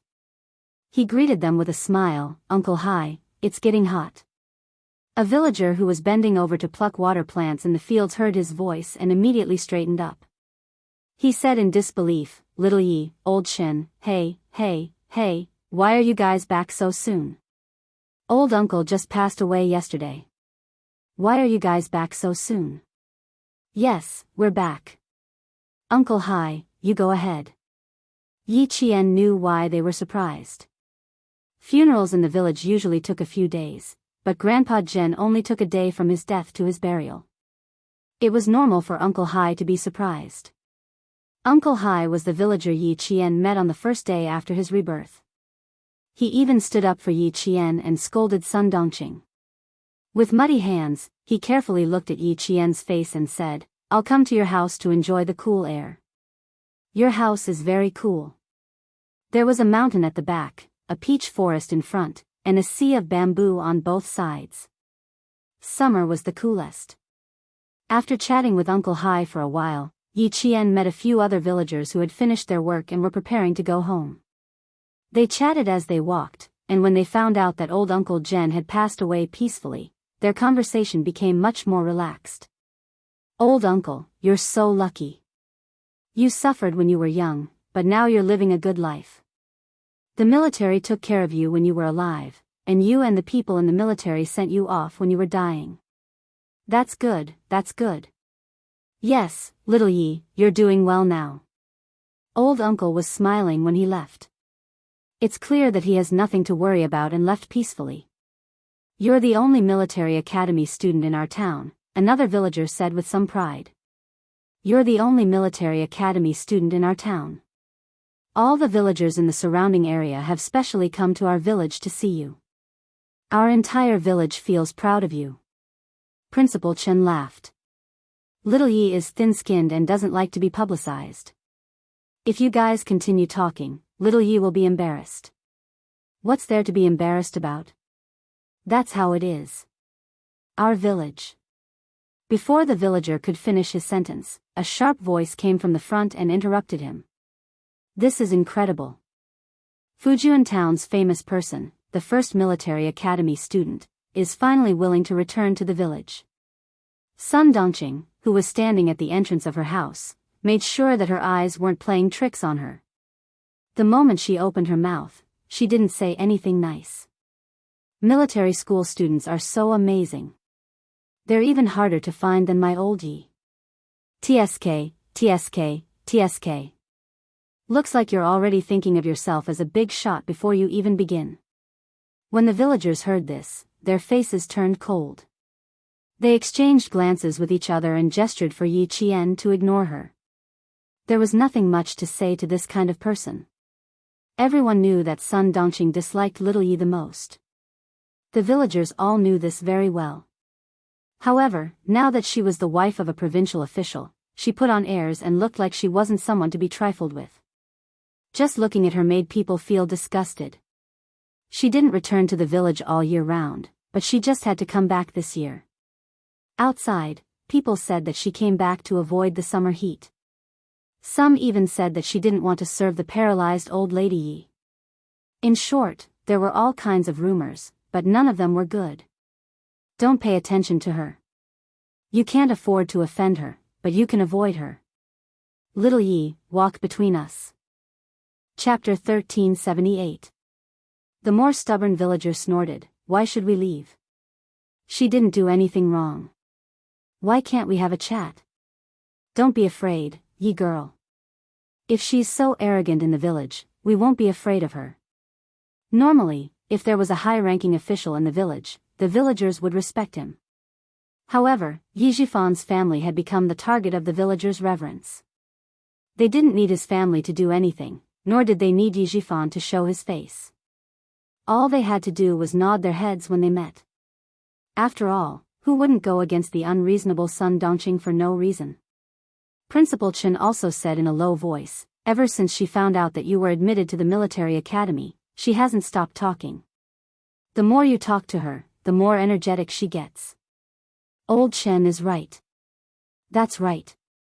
The more you talk to her, the more energetic she gets. Yi Qian didn't want to talk to her either. There was no need to quarrel with her. He smiled and talked to the villagers who were concerned about him, not even looking at Sun Dongqing. Seeing that no one was paying attention to her, Sun Dongqing was even more pleased. Did you see that? Seeing her was like a mouse seeing a cat. What military academy student, bah! Without the damned old man's protection, how much trouble could a wild girl like her, who had no parents and no one to teach her? It was good that the damned old man died. It was a pity that he didn't die a few years earlier. Otherwise, that damned girl wouldn't have been able to cause any trouble. She raised her chin and continued her one-man show. Even if you get into the military academy, you won't be presentable. You're destined to be useless if you mix around with bumpkins every day. Things that aren't presentable will never be presentable. She thought that others weren't presentable, but she didn't know that the entire village thought so as well. After she finished speaking, she spat on the ground and laughed arrogantly, damned girl, damned girl. Wait until Yingying enters the capital government regiment. Humph, you're just a small military academy student. You won't be able to bear the consequences. Yiying hadn't even entered yet, but Sun Dongqing was already daydreaming. Hearing this, Yi Qian only felt that it was funny. It seemed that Yi Jifan hadn't told her about how he kept hitting a wall. He wanted her to continue daydreaming. Seeing Yi Qian pass by the courtyard gate, Sun Dongqing was unwilling to let him go. When she saw Yi Qian's cold smile, she felt as if she had been humiliated. With a heavy snort, she stepped out of the courtyard and directly blocked Yi Qian's path. Don't you have any manners? Didn't the school teach you to respect your elders and not say a word in front of them? If you don't even know how to be polite, how did you get into the military academy? I already said that you didn't get into the military academy properly. Who would believe that someone like you could get into the military academy? She was, after all, the wife of the head of the construction bureau. Her words were even worse than those of an ignorant village woman. She did not have the slightest temperament. Sun Dongqing, how do you get into the military academy? Do you want your Yiying to come out and explain? The villagers who had been advising Yi Qian to ignore them immediately retorted, that's not right. Your Yiying can't say it.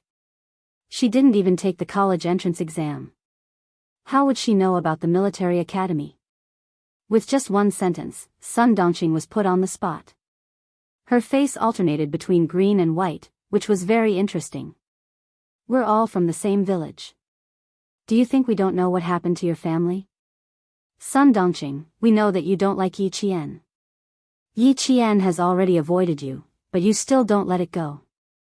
Don't blame us for standing up for her. Just because we don't talk about Yiying doesn't mean that we don't know. We don't talk about it because we're giving face to Yi Jifan. But you just have to find trouble and embarrass your family. Don't think that the villagers were really honest. They had gone overboard and each person said a sentence. It was enough to make Sun Dongqing angry for a while. Chapter 1379. How could Sun Dongqing tell anyone about Yi Ying's failure? She thought that if she kept it a secret, the villagers who lived far away from the provincial capital wouldn't know about it. Now that it was exposed, she pointed at Yi Qian and cursed, I knew you were a troublemaker. Damn you, why didn't you die with that old bastard? As soon as you came back, you... Ugh. Yi Qian didn't give her a chance to finish her sentence. She could tolerate it if someone insulted her, but she couldn't tolerate it if someone insulted Grandfather Zhen, who was respected by the entire army. No one saw how she moved. She was smiling just a moment ago, but now she was strangling Sun Dongqing's neck with one hand. Her expression was so cold that the men couldn't help but shiver. Sun Dongqing was the one who was most shocked. She did not even know how her neck was strangled by Yi Jian. Her eyes widened in shock as she clung tightly to Yi Jian's hands. Let go, oh, let go, let go, let go. She couldn't even make a sound as she was forced against the wall by Yi Qian. Her back was pressed against the scorching wall. Sun Dongqing saw the hostility in Yi Qian's eyes. She struggled even harder in fear and panic. Who do you think you are? Yi Jian looked at her coldly. Every word that came out of her mouth seemed to be stained with blood. Her hostility was so heavy that it was like rusty iron. I didn't quarrel with you because you're nothing in my eyes. You're nothing, and you think you're worthy of talking to me? You're asking for death. Yi Qian wanted to kill her, but he was still able to control himself. Otherwise, he would have broken her neck with one move. The words, courting death, exploded above Sun Dongqing's head like a clap of thunder, causing her legs to tremble uncontrollably. She let out a muffled, woo-woo, sound from her throat, and even tears began to flow out of her eyes. The villagers were all shocked by Yi Qian's coldness. They didn't even have time to react. As for Principal Chen, he didn't want to move. Since she dared to scold his uncle, she deserved to be taught a lesson. Little Yi knew what she had to do. Yi Qian tightened his grip, and Sun Dongqing started to find it more and more difficult to breathe. Without a source of oxygen, she didn't even have the strength to struggle.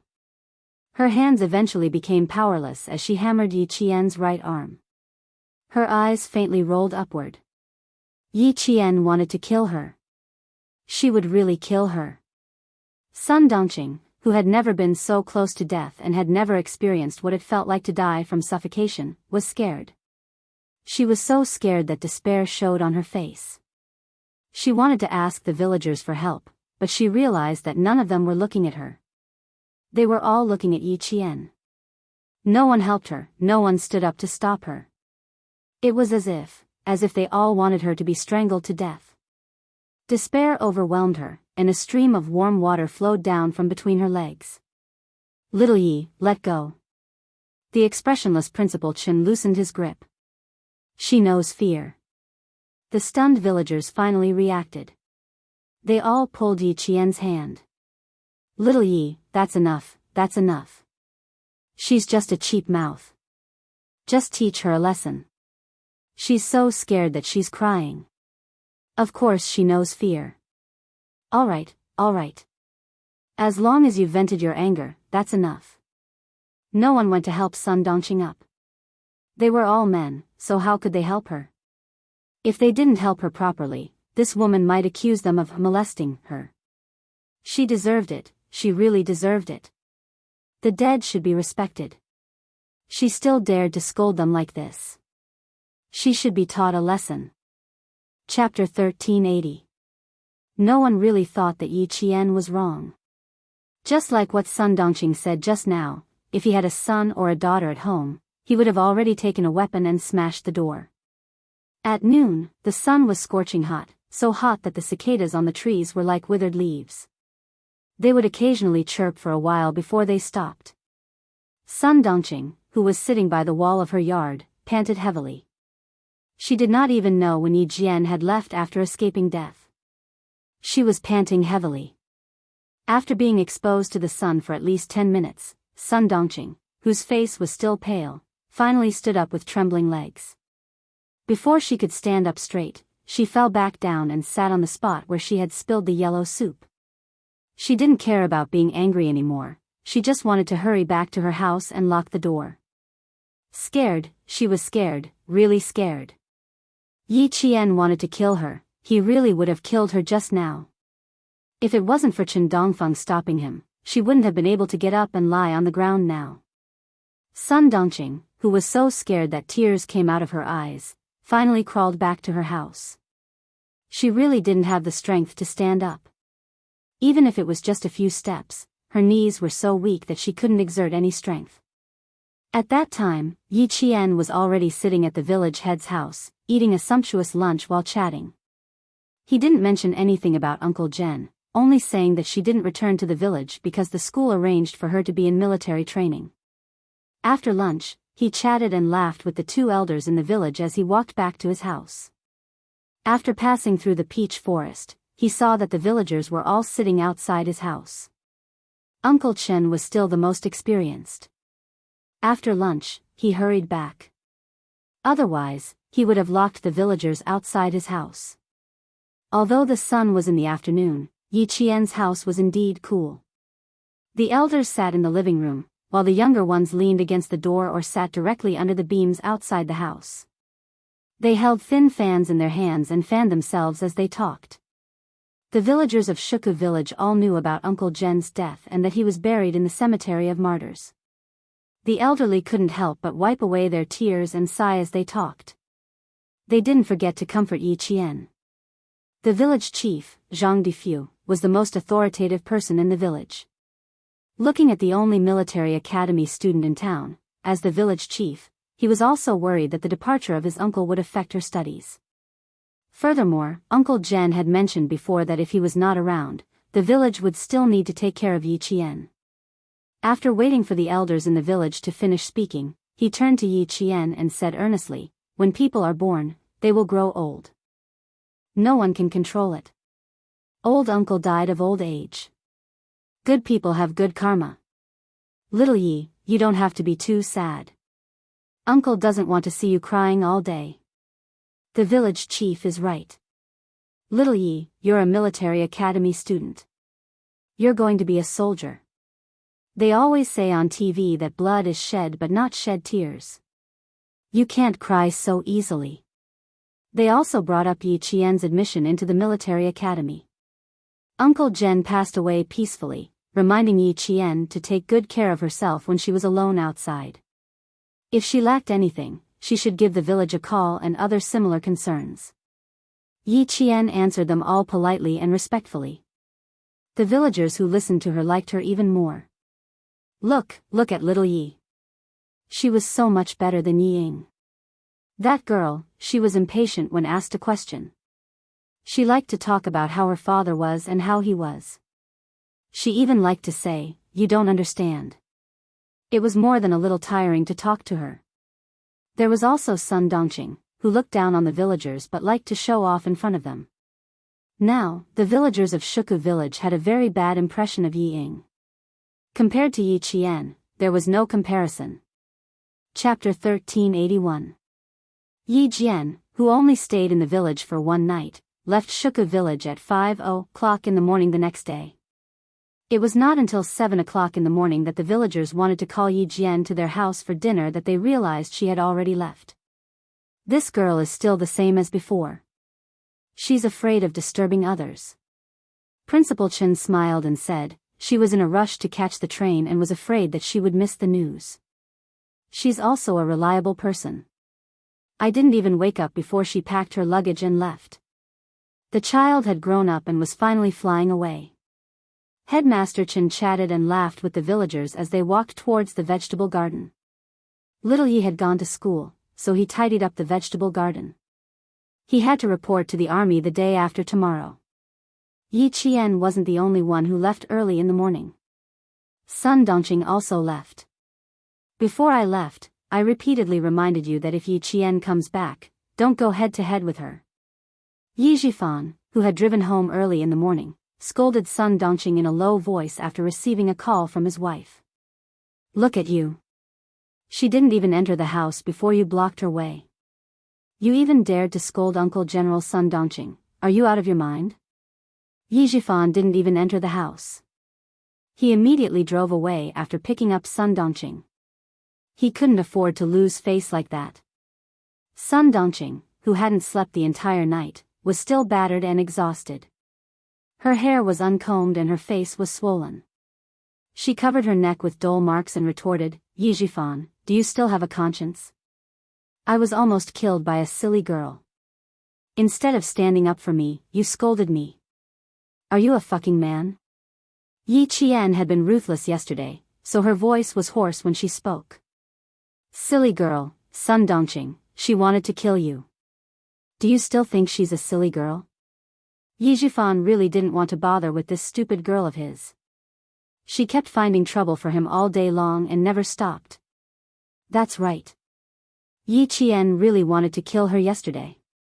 Sun Dongqing felt a chill on her neck and hurriedly covered it with her hands. She looked a little scared. Yi Zhifan became angrier when he saw this. She couldn't win against Yi Qian in terms of scolding and fighting, yet she dared to provoke him.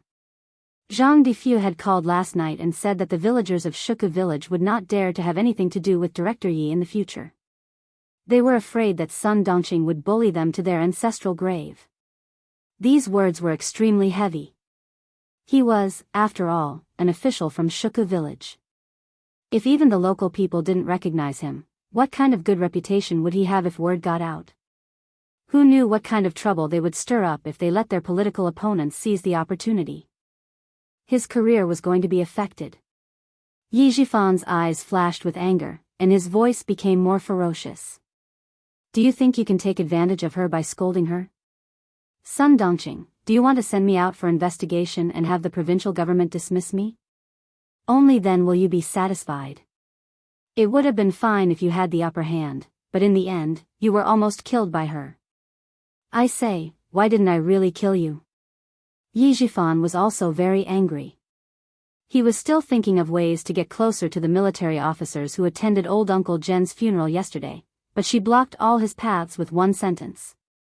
Once Yi Qian and Chen Dongfeng told platoon leader Lu and political commissar Yan about this, sending their daughter to the Beijing political regiment. There was no hope for her to even enter the local army. Her husband didn't help her and even cursed her for not being killed. Sun Dongqing had always been able to hold her head high in front of Yi Zhifan. When she heard what he said, it was like an erupting volcano. She immediately cursed in a hoarse voice in the car. Good, good. You finally spoke the truth. Chapter 1382. You want to kill me? Fine, kill me now. Yi Qian doesn't have to do it himself. I'll invite you to do it. Please kill me. Yi Zhifan was so angry that his temples were bulging. He stopped the car by the roadside and shouted, if I could kill you, I would fucking kill you right now, you idiot who ruined our daughter's future. What do you mean? As long as Yi Ying was involved, Sun Dongqing immediately grasped the main point. She stopped making a fuss and stared at her husband with disheveled hair. What do you mean? What does me scolding Yi Qian have to do with Ying Ying's future? Yi Zhifan, who had been having a hard time in the past few days, rolled down the car window in annoyance. He lit a cigarette for himself and took a deep puff. Yi Jian attended Uncle Jen's funeral wearing a military uniform and a military rank. Isn't she a military academy student? What's so great about wearing a military uniform? Before her husband could finish, Sun Dongqing pouted and said, our Ying Ying can wear a military uniform even if she joins the Beijing government regiment. Last night's lesson was still effective. Subconsciously, Sun Dongqing didn't dare to call her wretched girl anymore. So what if I scolded her? She deserved it. Sun Dongqing didn't know what trouble she had caused for Yi Zhifan. When she mentioned Yi Qian, she didn't even realize that her anger had weakened. Stop trying to scare me. Yi Zhifan saw that she still hadn't reacted. He was so angry that he sneered. I'm trying to scare you? Sun Dongqing, let me tell you. Yi Qian is now a military officer with a military rank. She's not a military academy student. 2 days ago, she met the soldiers as Uncle Jen's granddaughter. Do you know who these soldiers are? The leaders of the military academy came. The leaders of the military district came. There was even a lieutenant general. They all came. They all came to attend Uncle Jen's funeral. All of them knew Yi Qian. Yi Qian knew all of them. By the end of his speech, Yi Zhifan was practically roaring. He was roaring so much that his saliva was splattering everywhere. Sun Dongqing was still a little confused. She twisted her body uneasily, as she thought about it, she finally grasped the main point. Her face changed dramatically, and then her lips trembled until her face turned pale. Yi Qian knows them? Are you sure? Her daughter was going to enter the capital's political corps. If Yi Qian really knew so many military officers, Sun Dongqing felt her hands and feet turn cold early in the morning. Even her heart turned cold. No, impossible. How could it be? She's an orphan. No, impossible. Uncle Zhen is just an old man. How is it possible? How is it possible that so many military officers will attend his funeral? Yi Zhifan, don't scare me. Scared? Are you scared now? Yi Zhifan glared at her with murderous eyes. He clenched his teeth and sneered, Are you scared? Are you scared now? I also want to tell you that the Lieutenant General personally escorted Yi Qian back to the guest house that night. It doesn't matter if she doesn't know the other military officers, as long as she knows the Lieutenant General. I've been trying my best to get in touch with the military, but you ruined all my efforts by calling him an old man. Sun Dongqing, who are you to scold? How dare you scold Uncle Zhen? Don't you know that the dead should be respected? If you dare to scold someone like that in the village, everyone with children will come to your house and raid it. If you're stupid, can you not drag me and my daughter into it?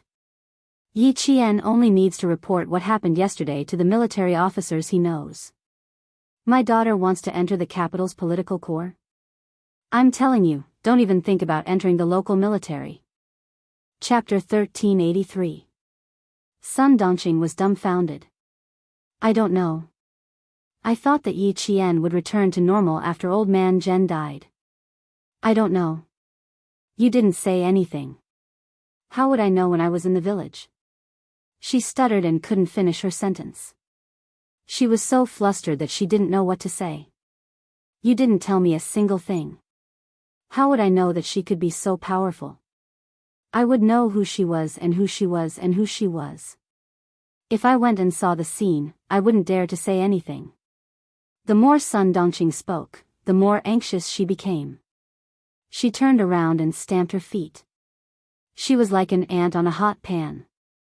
Yi Zhifan finished his cigarette and glanced coldly at the anxious Sun Dongqing. He opened the car door and got into the car with a gloomy face. Do you think you can come up with a solution just because you're anxious? Get in. Okay. Sun Dongqing didn't dare to argue anymore. She had made a big mistake and could only rely on her husband to explain. She should go along with him.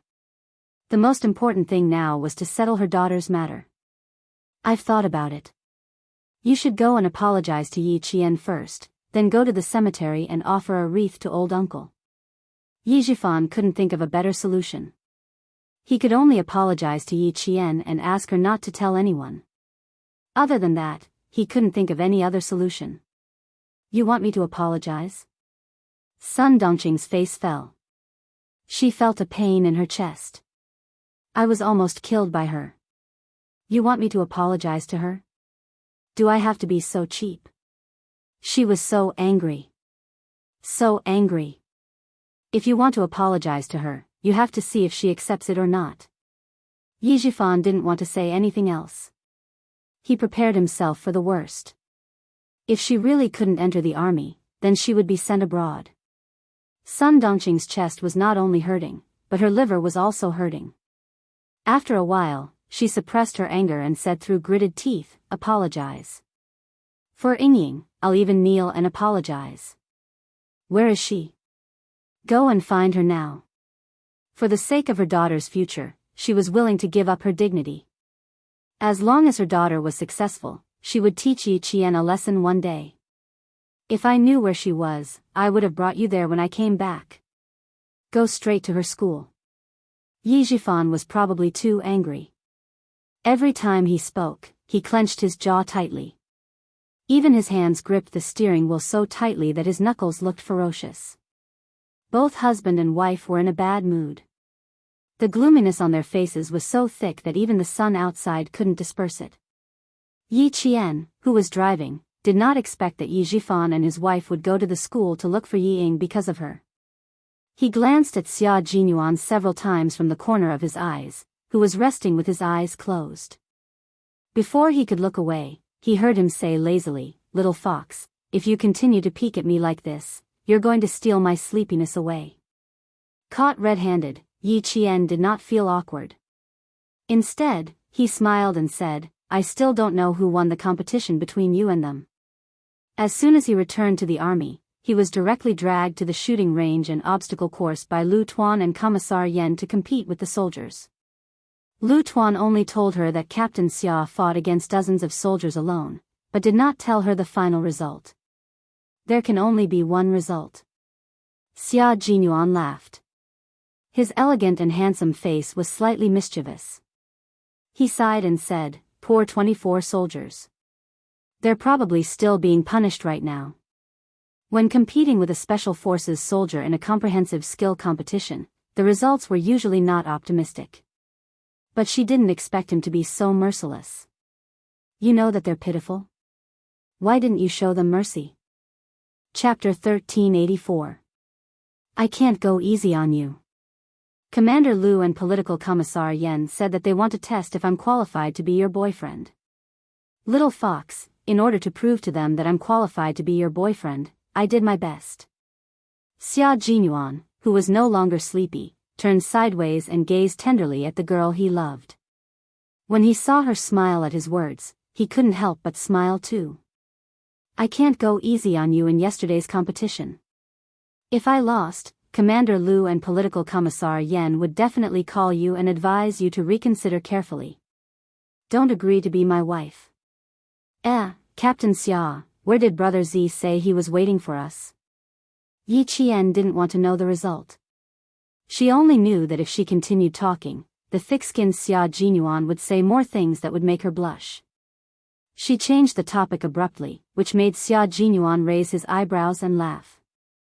Yi Jian couldn't help but blush when she heard his laughter, which was as deep as a zither. During the 6-hour journey from Shuku village to Anyang city, the laughter in the car never stopped. Yi Qian kept her company all the way until they arrived at school on the 31st. Yi Qian's smile never stopped. With someone who was wholeheartedly good to her, who was willing to coax, pamper, and love her, no matter how cold Yi Qian's heart was, it gradually warmed up. I'll go by myself. You don't have to accompany me. When they arrived at the entrance of the National Science University, which was even more solemn than other universities, Yi Qian whispered to Xia Jinyuan, "You should go back and report. Don't be distracted by my matters." Even if he rushed back, he wouldn't mind waiting for a couple of hours. Xia Jinyuan, who had changed into his military uniform, pointed at the entrance and smiled. It's still the freshman's military training period. If you go in like this, the sentries won't let you in. At the mention of the sentries, a young man in a military uniform walked over and saluted Xia Jinyuan. "Hello, teacher. Is there anything I can help you with?" "It's okay. I'll send her through the registration procedures." Xia Jinyuan returned the military salute and asked her, "Where's the place where freshmen report?" "You can point it out to me." After checking the relevant documents and confirming Yi Qian's identity as a freshman, the strictly guarded entrance of the National Science University allowed Yi Qian to enter. One step at a time, two at a time, she walked past the solemn school gate with the national emblem hanging high above. Yi Jian finally began her military academy career. A new page had opened in her life, and she would definitely push Yi Jian to glory step by step.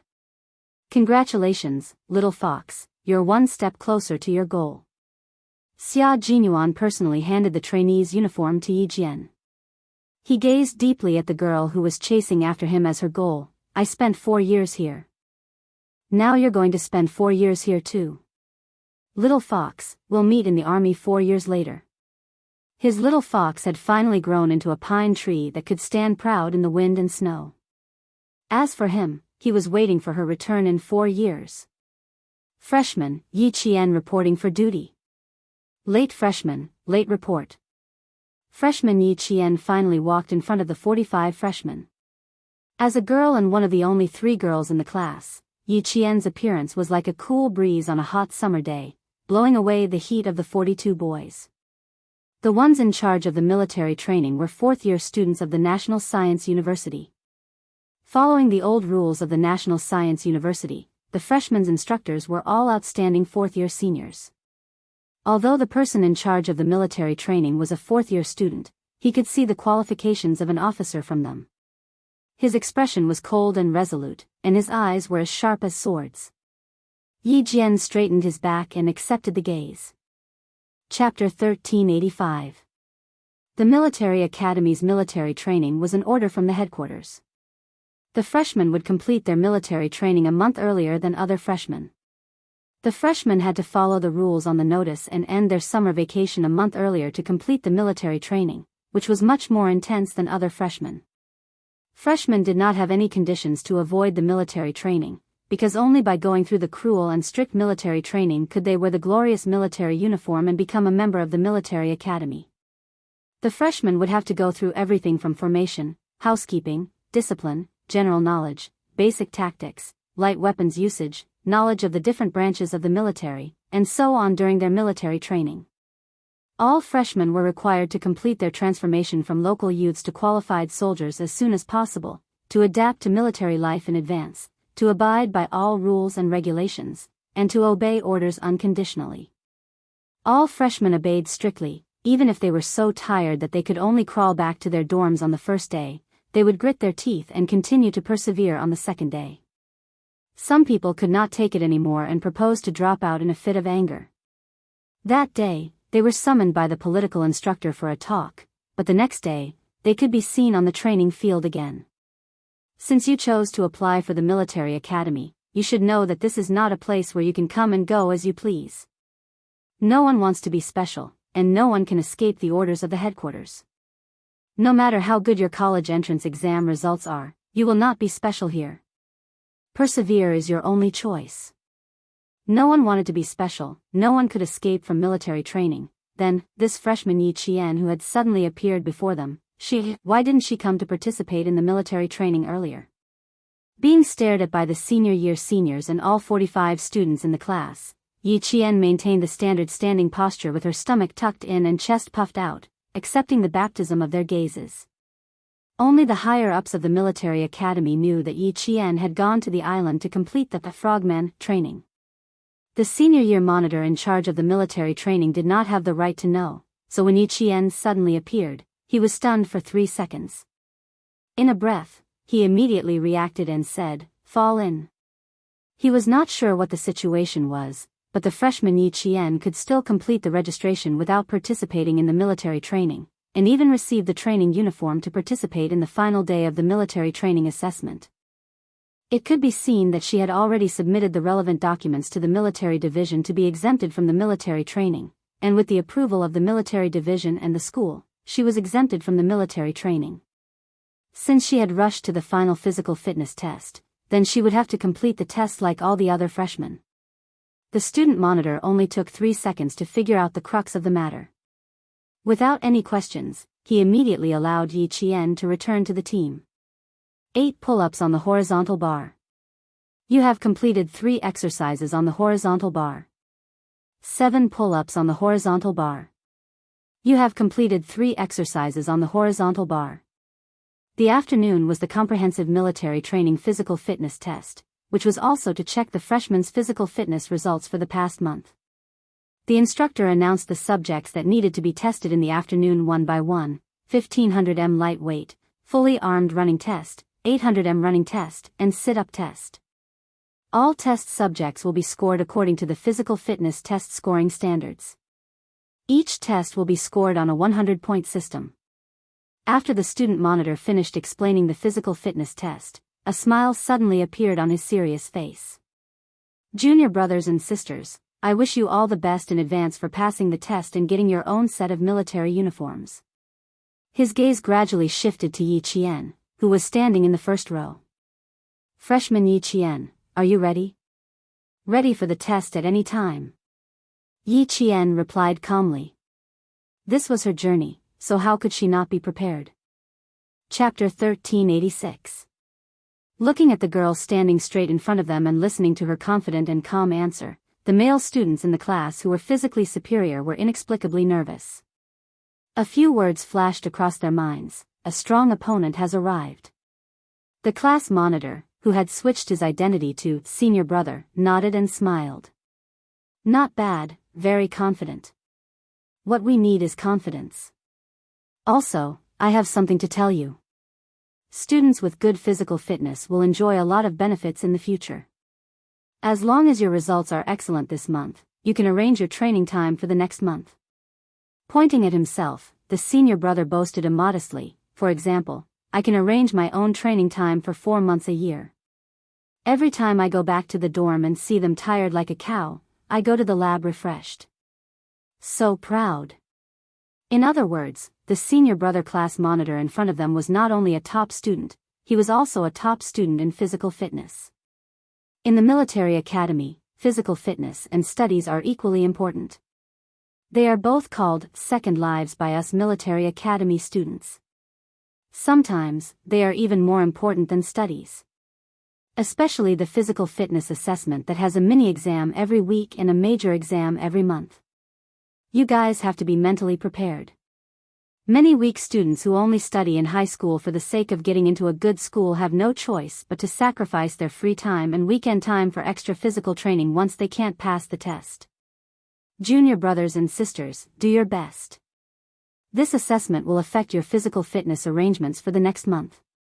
Those with good results can stay in the library, the lab, and do research. Those with bad results can continue to enjoy the sunshine of the city. Victory seemed to be right in front of them. After today, they would be liberated tomorrow. Who knew, there was still physical training day after day, year after year.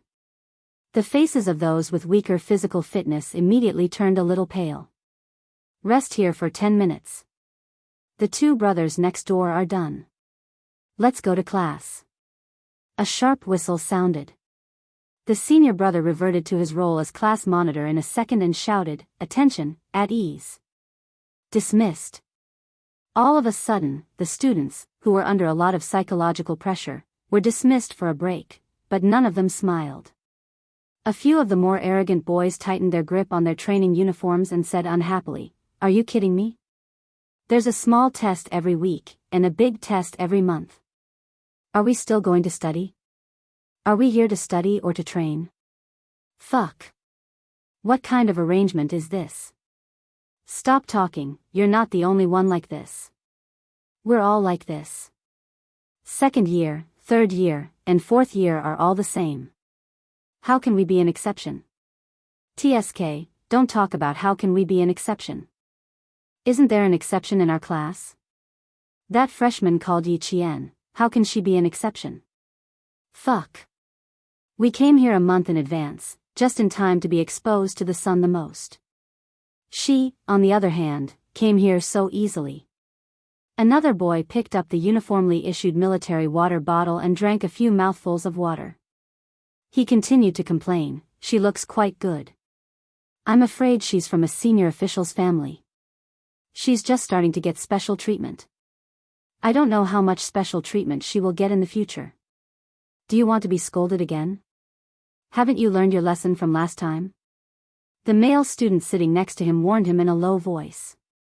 He glanced at Yi Jian, who was talking to the class monitor, and said in a low voice, "If she is really from a senior official's family, we can't afford to offend her." Chapter 1387. Besides, if she doesn't have military training now, what about in the future? Didn't you hear what Senior said?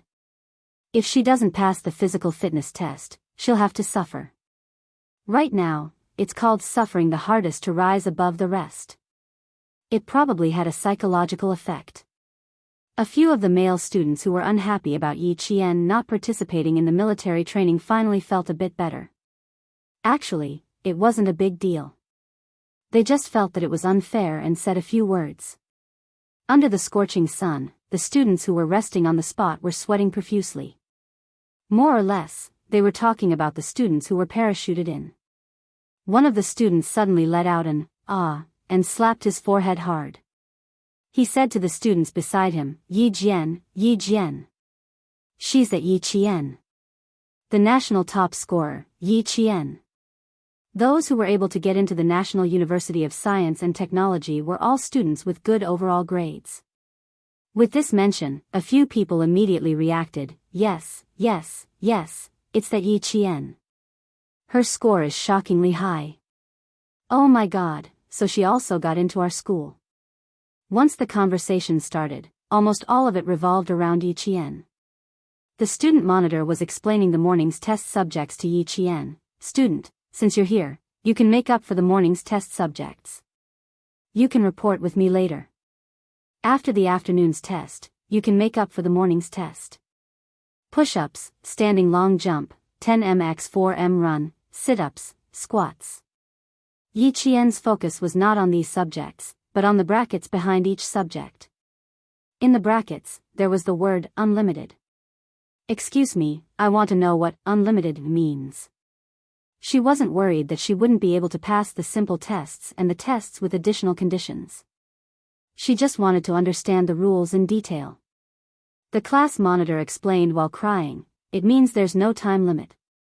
Let's see where your limit is. If you do the most, the better your physical performance, the higher your score will be. The highest score can't be higher than 100 points. Yi Qian joked without any psychological burden.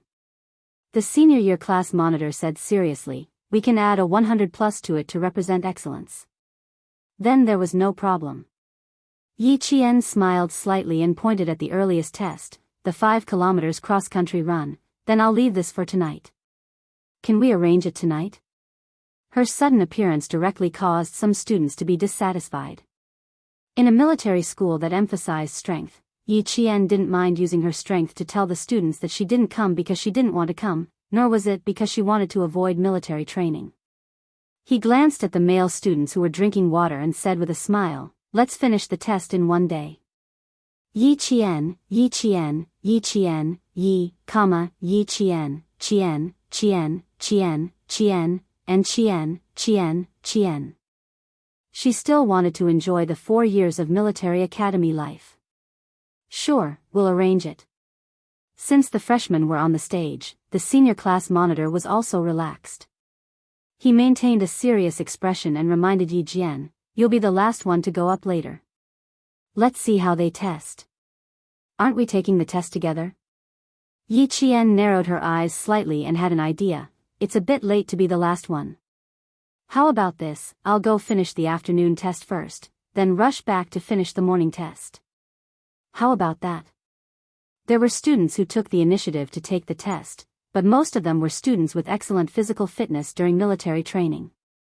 It was the first time a senior year class monitor encountered a freshman like Yi Qian who took the initiative to take the test as soon as she came in.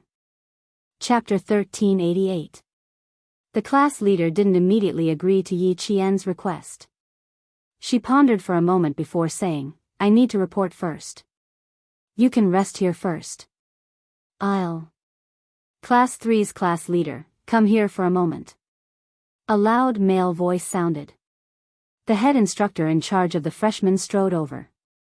Bring your class's freshman, Yi Qian, to the number 1 training field, quick.